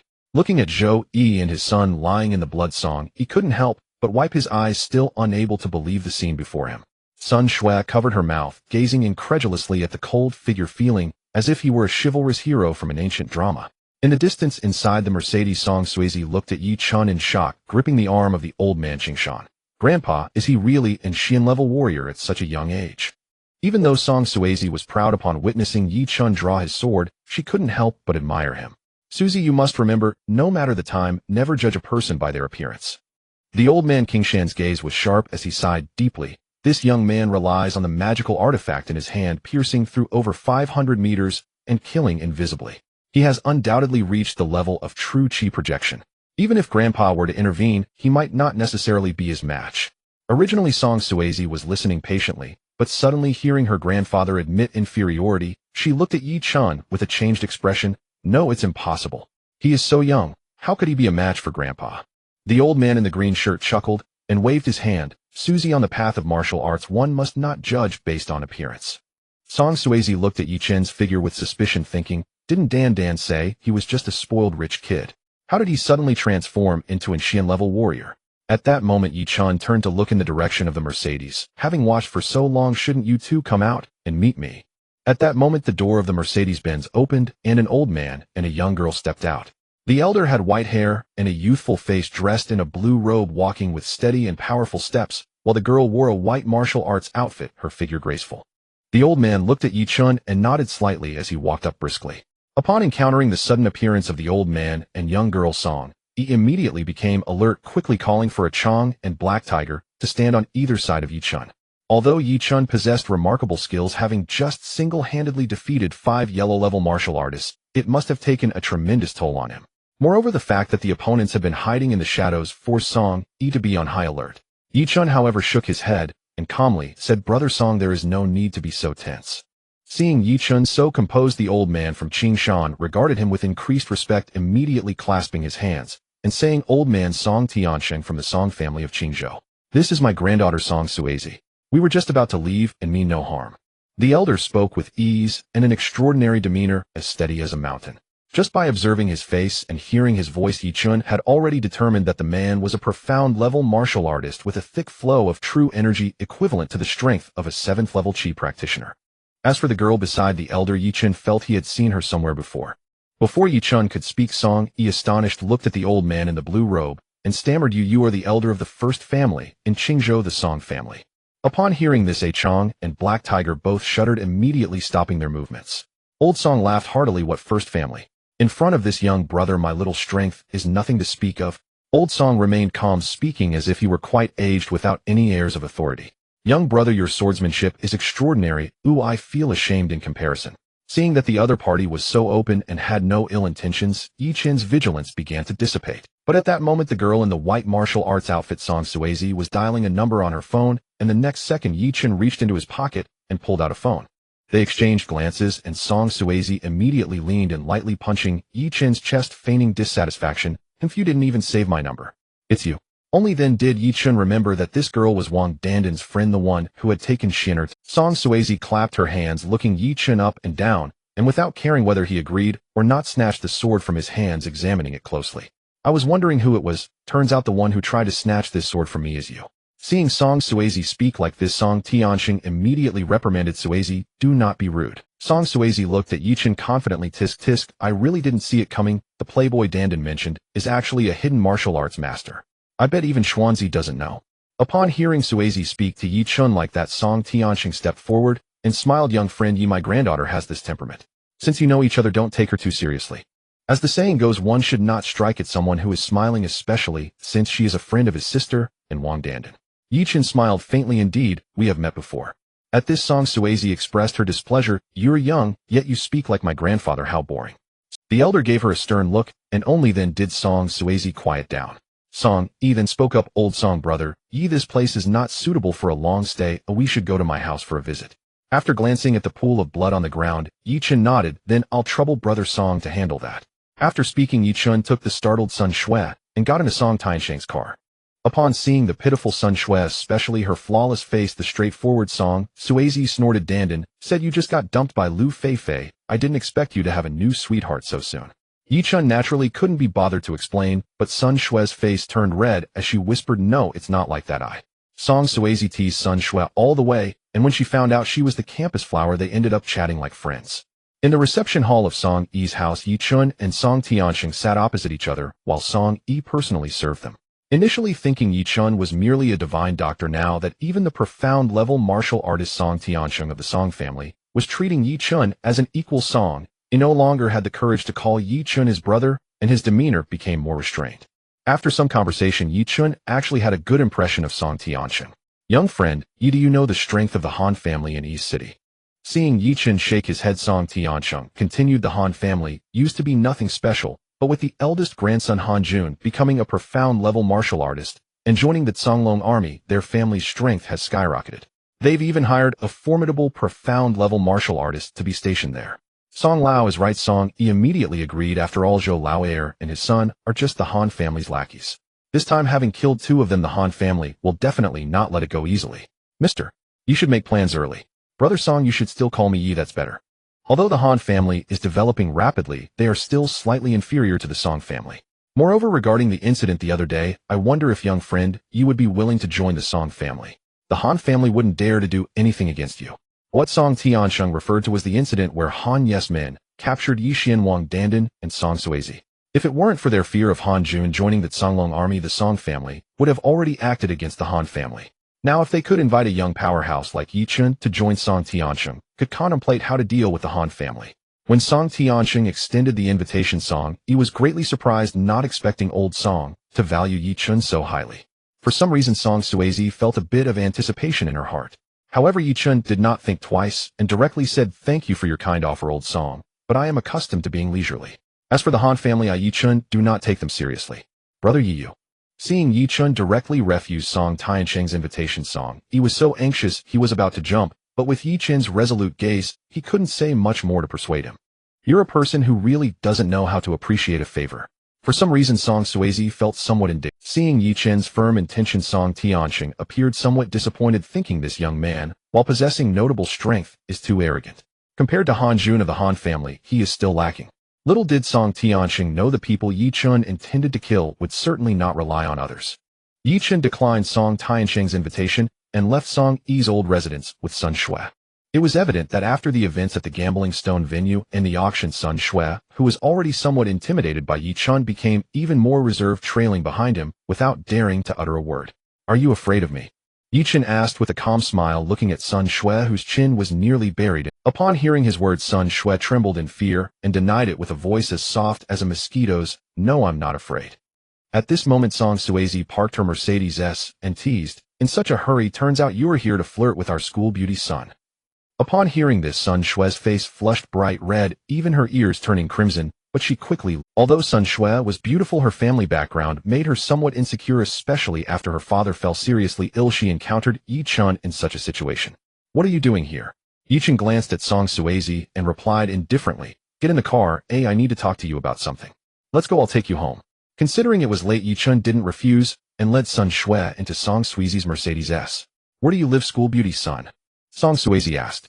Sun Shui didn't respond immediately. Instead, she hesitantly tugged at Yi Chun's arm and said timidly, "My dad is still in the hospital. Can I go see him first and then go home with you?" As soon as she finished speaking, Sun Shui blushed and lowered her head, not daring to look at Yi Chun. Yi Chun glanced at her, surprised by her persistence, and said, "Let's take her to the hospital." Half an hour later, the Mercedes S stopped at the entrance of the city hospital. Noticing that Sun Shui was still timidly looking down, Yi Chun said, "Lift your head." Sun Shui looked up at Yi Chun, revealing a delicate face along with a pitiful expression that stirred one's heart with affection. Yi Chun took out a bank card and handed it to Sun Shui, saying, "You know the password, go in and pay for the—" Sun Shui held the bank card excitedly. Her eyes reddened as she looked at Yi Chun and said, "You wait for me, they'll be right back." After Yi Chun nodded, she turned and rushed into the hospital. "Sigh." Yi Chun sighed and got into the car, saying, "Yunwu Villa?" Song Suizi asked with interest, "What? Aren't you taking your little lover home for a romantic night?" Leaning back against the seat, Yi Chun squinted his eyes and ignored Song Suizi's question. Seeing that this guy completely ignored her, Song Suizi snorted coldly, stepped on the accelerator, and the Mercedes S surged forward, but Yichen remained calmly seated in the back. "Why are you unwilling to join our Song family?" Song Suezi inquired. "Not interested. Although you are a Xian-level martial artist, the Han family is not someone you can afford to offend." Song Suezi said earnestly. Han Jun became a Xian-level martial artist at the age of 18. He is undoubtedly a genius, not to mention he has joined the Songlong army. The Songlong army is one of the most mysterious troops in China, and those who can enter are all martial arts geniuses. You must not act recklessly. Yichen squinted his eyes, remaining silent. "I know the mysterious person who saved the three of us that night was not Morong Yunlong, but you." Song Suezi finally voiced it out. "To detoxify us, you must have seen me and Dandan naked, right?" As soon as these words left her mouth, Yichen slightly trembled, but he did not wish to get entangled with the Song family. Upon arriving at Yunwu Villa, he said, "Stop the car, I'm here." Song Suezi leaned against the car window, looking at Yichen meaningfully. "Aren't you inviting me to your home for a Yichen thought for a moment, took a 100 yuan note from his wallet, and handed it to Song Suezi, saying, "Thank you for bringing me home." With that, Yichen turned and entered Yunwu Villa. Seeing Yichen turn and leave without hesitation, Song Suezi gritted her teeth, in anger slapped the steering wheel, pulled down the rearview mirror, and swept her long dark hair back, blowing a breath, and muttering, "Bastard, how dare you ignore my charm." At the entrance of the city hospital, Sun Shui leaned on her knees, panting, as she looked at the deserted street. She tightly gripped the bank card in her hand, tears streaming down her face, as she shouted towards the end of the street, "Thank you." Meanwhile, Yichen sat cross-legged on the top floor of Yunwu Villa, the ancient sword resting across his knees, slowly closing his eyes and entering a state of cultivation. Although the spiritual energy birthed from Swan Lake is different, even the smallest mosquito is still flesh, especially on a planet where spiritual energy is scarce. Half an hour later, the spiritual energy from Swan Lake was completely absorbed by Yichen. He slowly opened his eyes, gazing at the ancient sword beneath him, a glint of sharp light flashing in his gaze. Using Gungjin's sand to forge this artifact is simply wasteful. With my current abilities, while I cannot remold it, I can etch new formations into it. Yichen bit his fingers, swiping it across the blade of the ancient sword.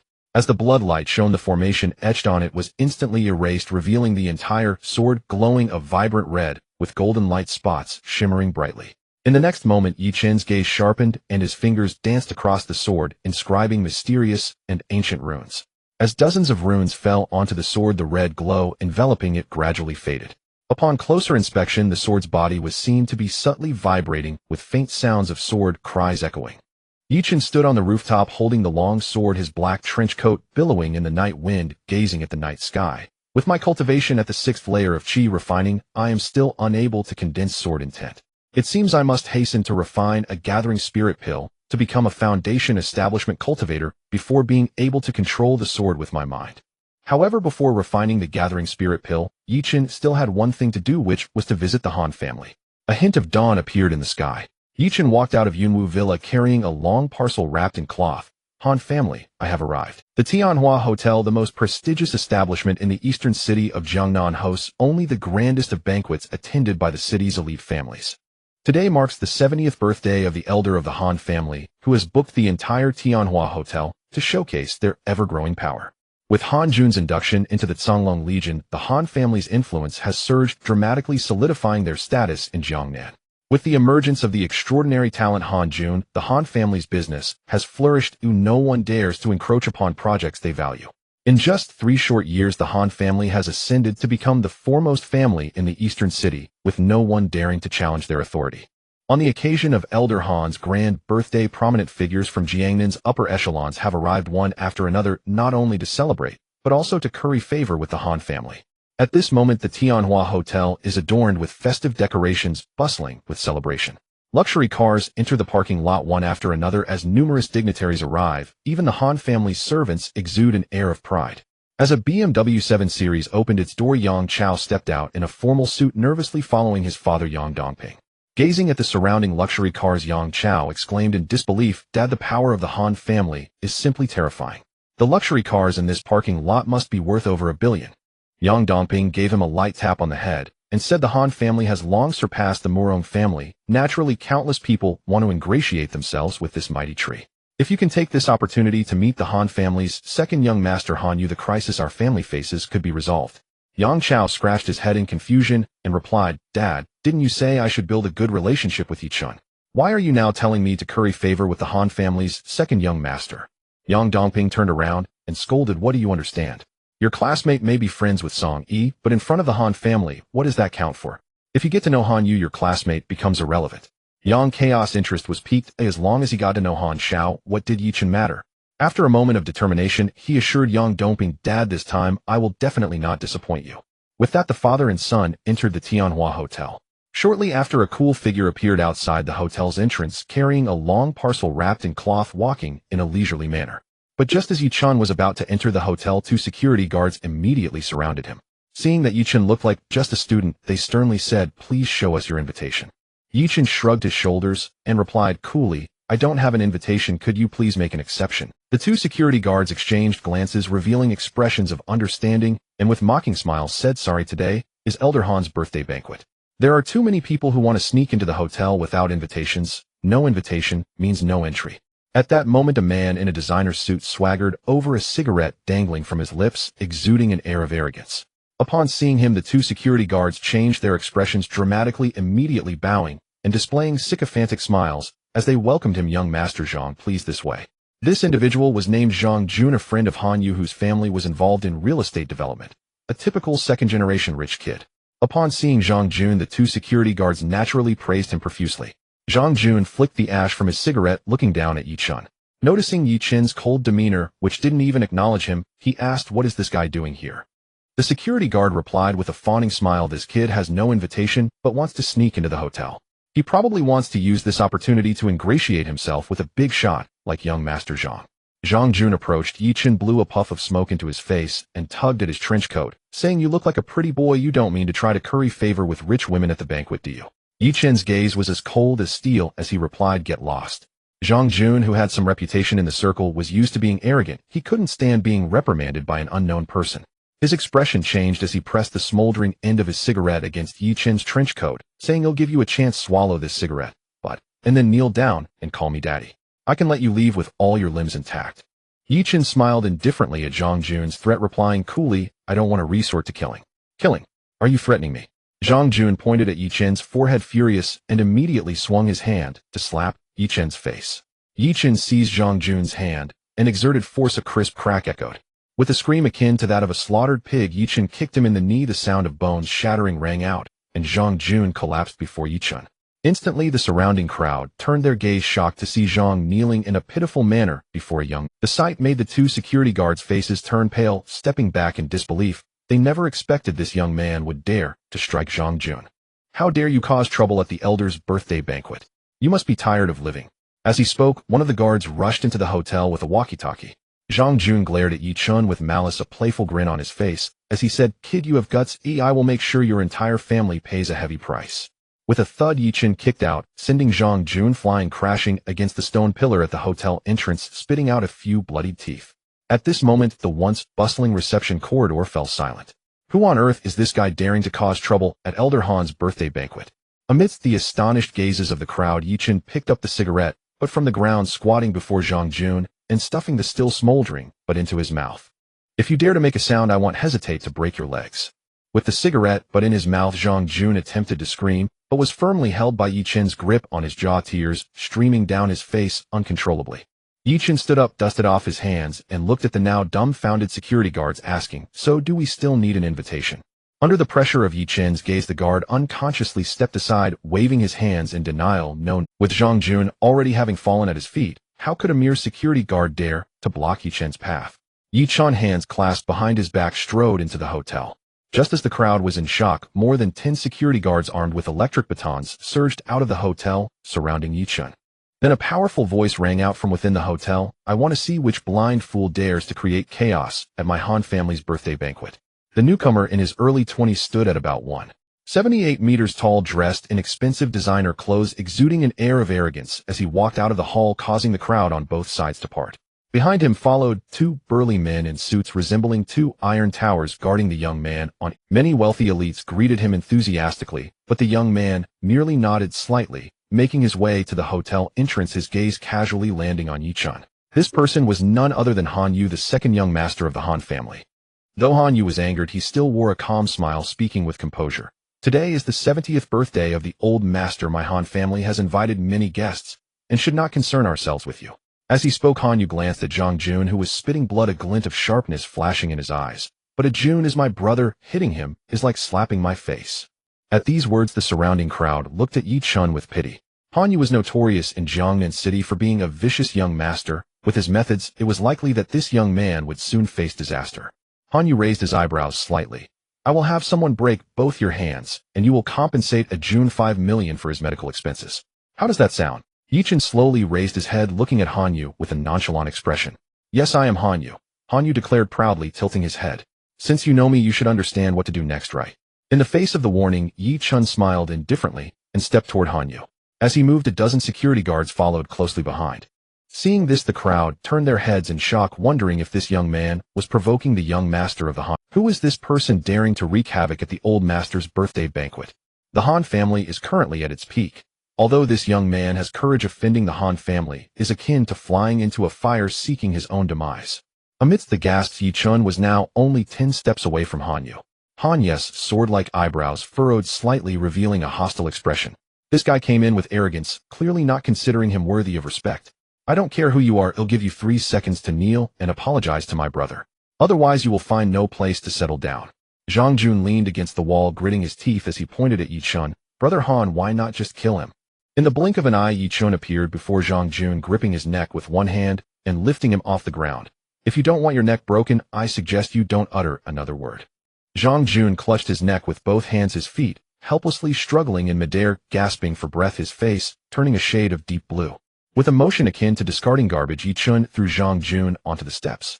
Hanyu's expression changed dramatically, frowning as he said, Are you challenging my authority? Yi Chun's pupils constricted as he spoke word by word. In my eyes you possess no authority whatsoever. Just you. You dare to speak so brazenly in front of me, Hanyu. Hanyu swung his hand, shouting, What are you all standing there for? Move and capture him, break his legs. More than 10 strong security guards surrounded, Yi Chun all flipping the switches on their batons, a crackling sound of electricity filling the air. Yi Chun turned to face the security guards. This matter has nothing to do with you. I do not wish to harm you. Disable him, and each of you will receive a reward of 100,000. Seeing the security guards intimidated by Yi Chun, Hanyu smiled confidently.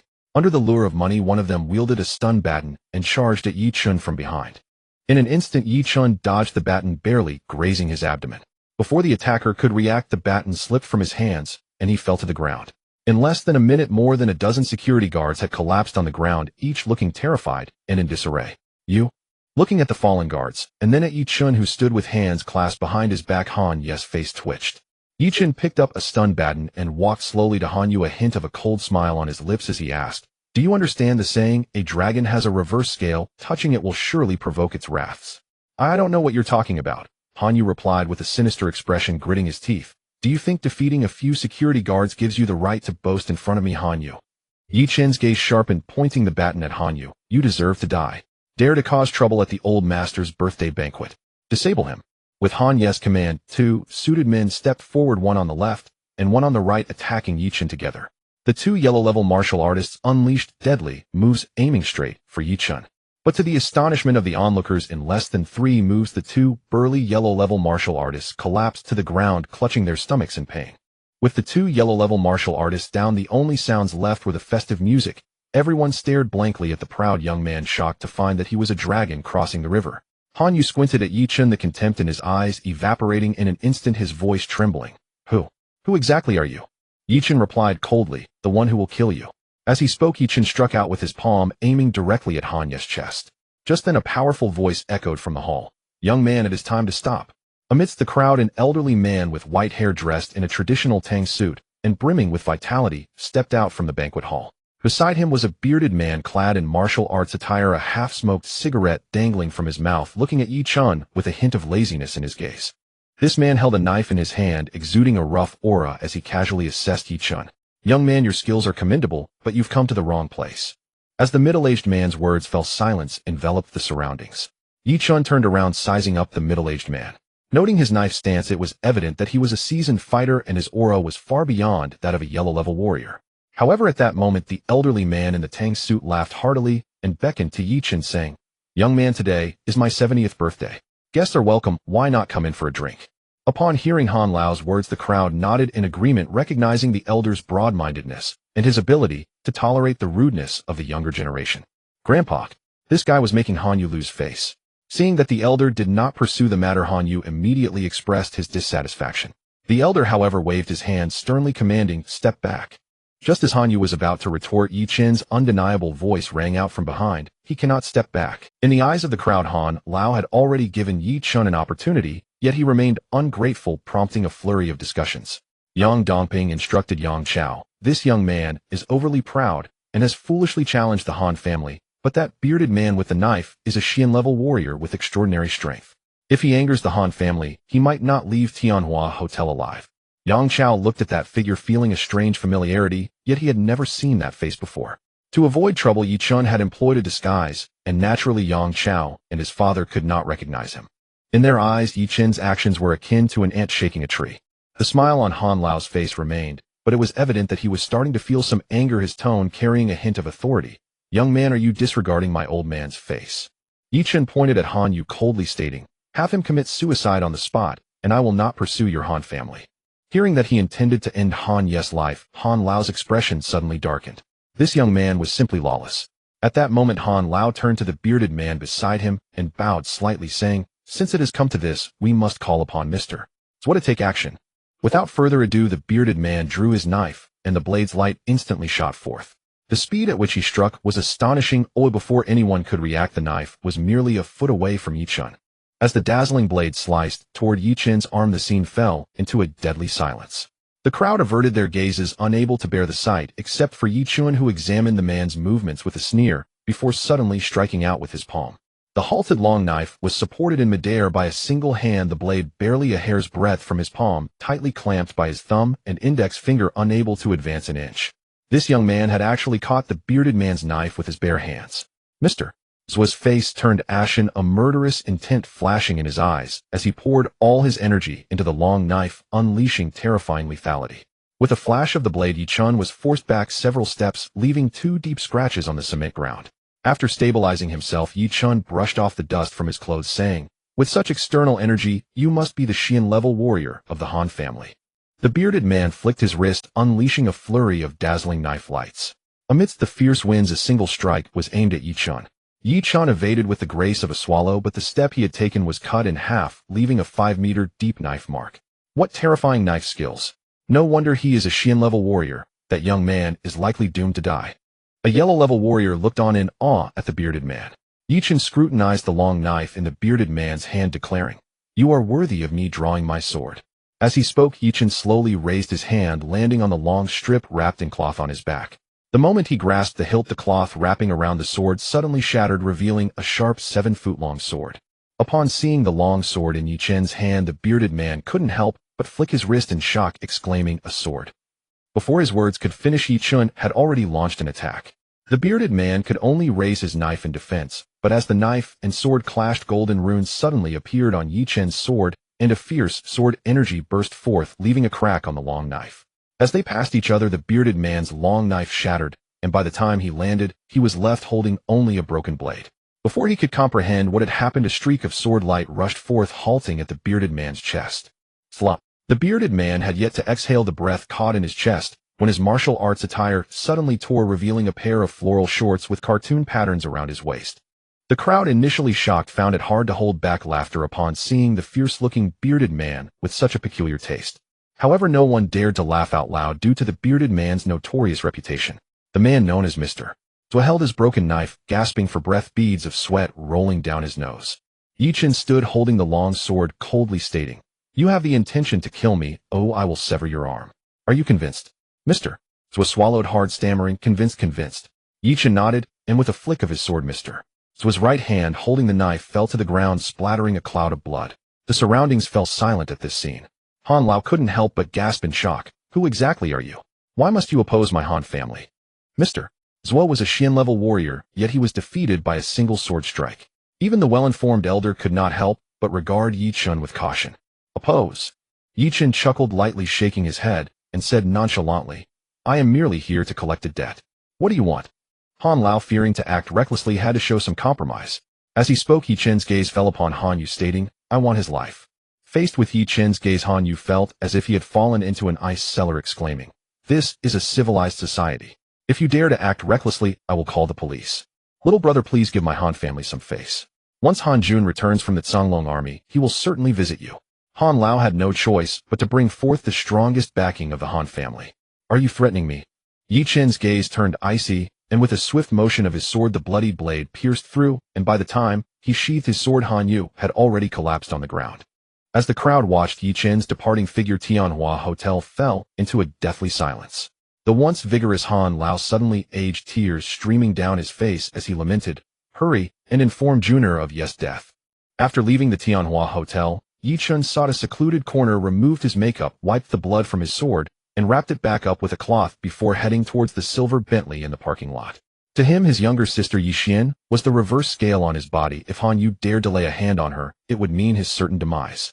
As for the Han family and their martial arts genius, Yi Chen held them in contempt. As long as he could find the remaining herbs to refine the gathering spirit pill, he would be able to condense his Tao foundation and become a foundation establishment cultivator. Once he achieved foundation establishment, he would not fear even the earth-level warriors above the Shin level. As Yi Chen arrived at the parking lot, a white Audi A4 pulled up beside him. The car door opened, and Wang Ziqiang and his daughter Wang Dandan stepped out, surprised to see Yi Chen, not expecting him to also be at the Tianhua Hotel. Wang Ziqiang held a delicate gift box in his hand, sizing up Yi Chen, who was dressed in a trench coat. Remembering what his daughter had said the night before, he couldn't help but feel disdain for Yi Chen. Yi Chen, you came to attend Old Master Han's 70th birthday party. Wang Dandan stood by, wanting to say something, but hesitating. She recalled the events of the previous night, unsure how to face Yi Chen. After all, when she was in danger, it was only Yi Chen who stood up for her. Yi Chen smiled calmly and said, "Uncle Wang Dandan, I just came to take a look." However, Wang Ziqiang's gaze was fixed on the long cloth-wrapped object behind Yi Chen, saying, "If I'm not mistaken, what you have on your back should be a sword, right?" Yi Chen's heart tightened involuntarily as he wondered, could they have seen what just happened? Seeing Yi Chen remain silent, Wang Ziqiang smirked arrogantly, saying, "I couldn't tell, but you managed to find out that Old Master Han likes ancient king's swords. Yet, given Old Master Han's status, how could he possibly be interested in a sword from a street vendor? From the looks of it, you probably haven't gifted it yet, have you?" Yi Chen took a deep breath and replied, "Without an invitation, I can't even enter the hotel." Wang Ziqiang displayed a regretful expression, pulling out 2 gold-embossed invitations. "It wasn't easy for your uncle to get these 2 invitations. If you had mentioned wanting to attend Old Master Han's birthday banquet earlier, I could have pulled some strings to get you one." Wang Ziqiang's tone was tactful, yet it carried an air of superiority. Yi Chen smiled and said, "I just came to take a look." In Wang Ziqiang's eyes, Yi Chen was like a stubborn duck on the field. The more Yi Chen tried to act indifferent, the more satisfied he felt. Knowing Song Yi wouldn't help him gain entry to such a high-profile event, Wang Ziqiang said earnestly, "There are no taxis available here today. Wait here for a bit, and after Dandan and I finish the birthday banquet, I'll give you a ride." Wang Dandan added, "He'll take you home later." Yi Chen shook his head and refused, saying, "I drove here, so I won't." Driving. Wang Ziqiang clearly remembered that Yi Chen had taken a taxi the previous night, and seeing him so insistent on saving face, he joked, "Where's your car?" "Here it is." Yi Chen pointed to the silver Bentley behind him, pressed the key, and the luxurious lights flashed in succession as the driver's door opened automatically. Seeing the familiar silver Bentley, Wang Ziqiang felt uncomfortable and incredulously asked, "Is this car yours?" Yi Chen nodded, saying, "A friend gave it to me." Wang Dandan, seeing Yi Chen's smug expression, couldn't help but erupt, "Enough, Yi Chen. Listen to my advice. Song Yi is not a good person. You better stay away from him, or you'll regret it one day. Song Yi is my brother. He wouldn't harm me." Yi Chen had some understanding of Song Yi's character. "Yi Chen, listen to your uncle Wang Yi. Opportunities don't just fall from the sky. Return the car to its owner." Wang Ziqiang spoke earnestly, "This car is worth over 10 million. If it gets scratched or damaged, the compensation will be substantial." Yi Chen did not explain, but said, "Dandan, you don't need to attend this birthday banquet."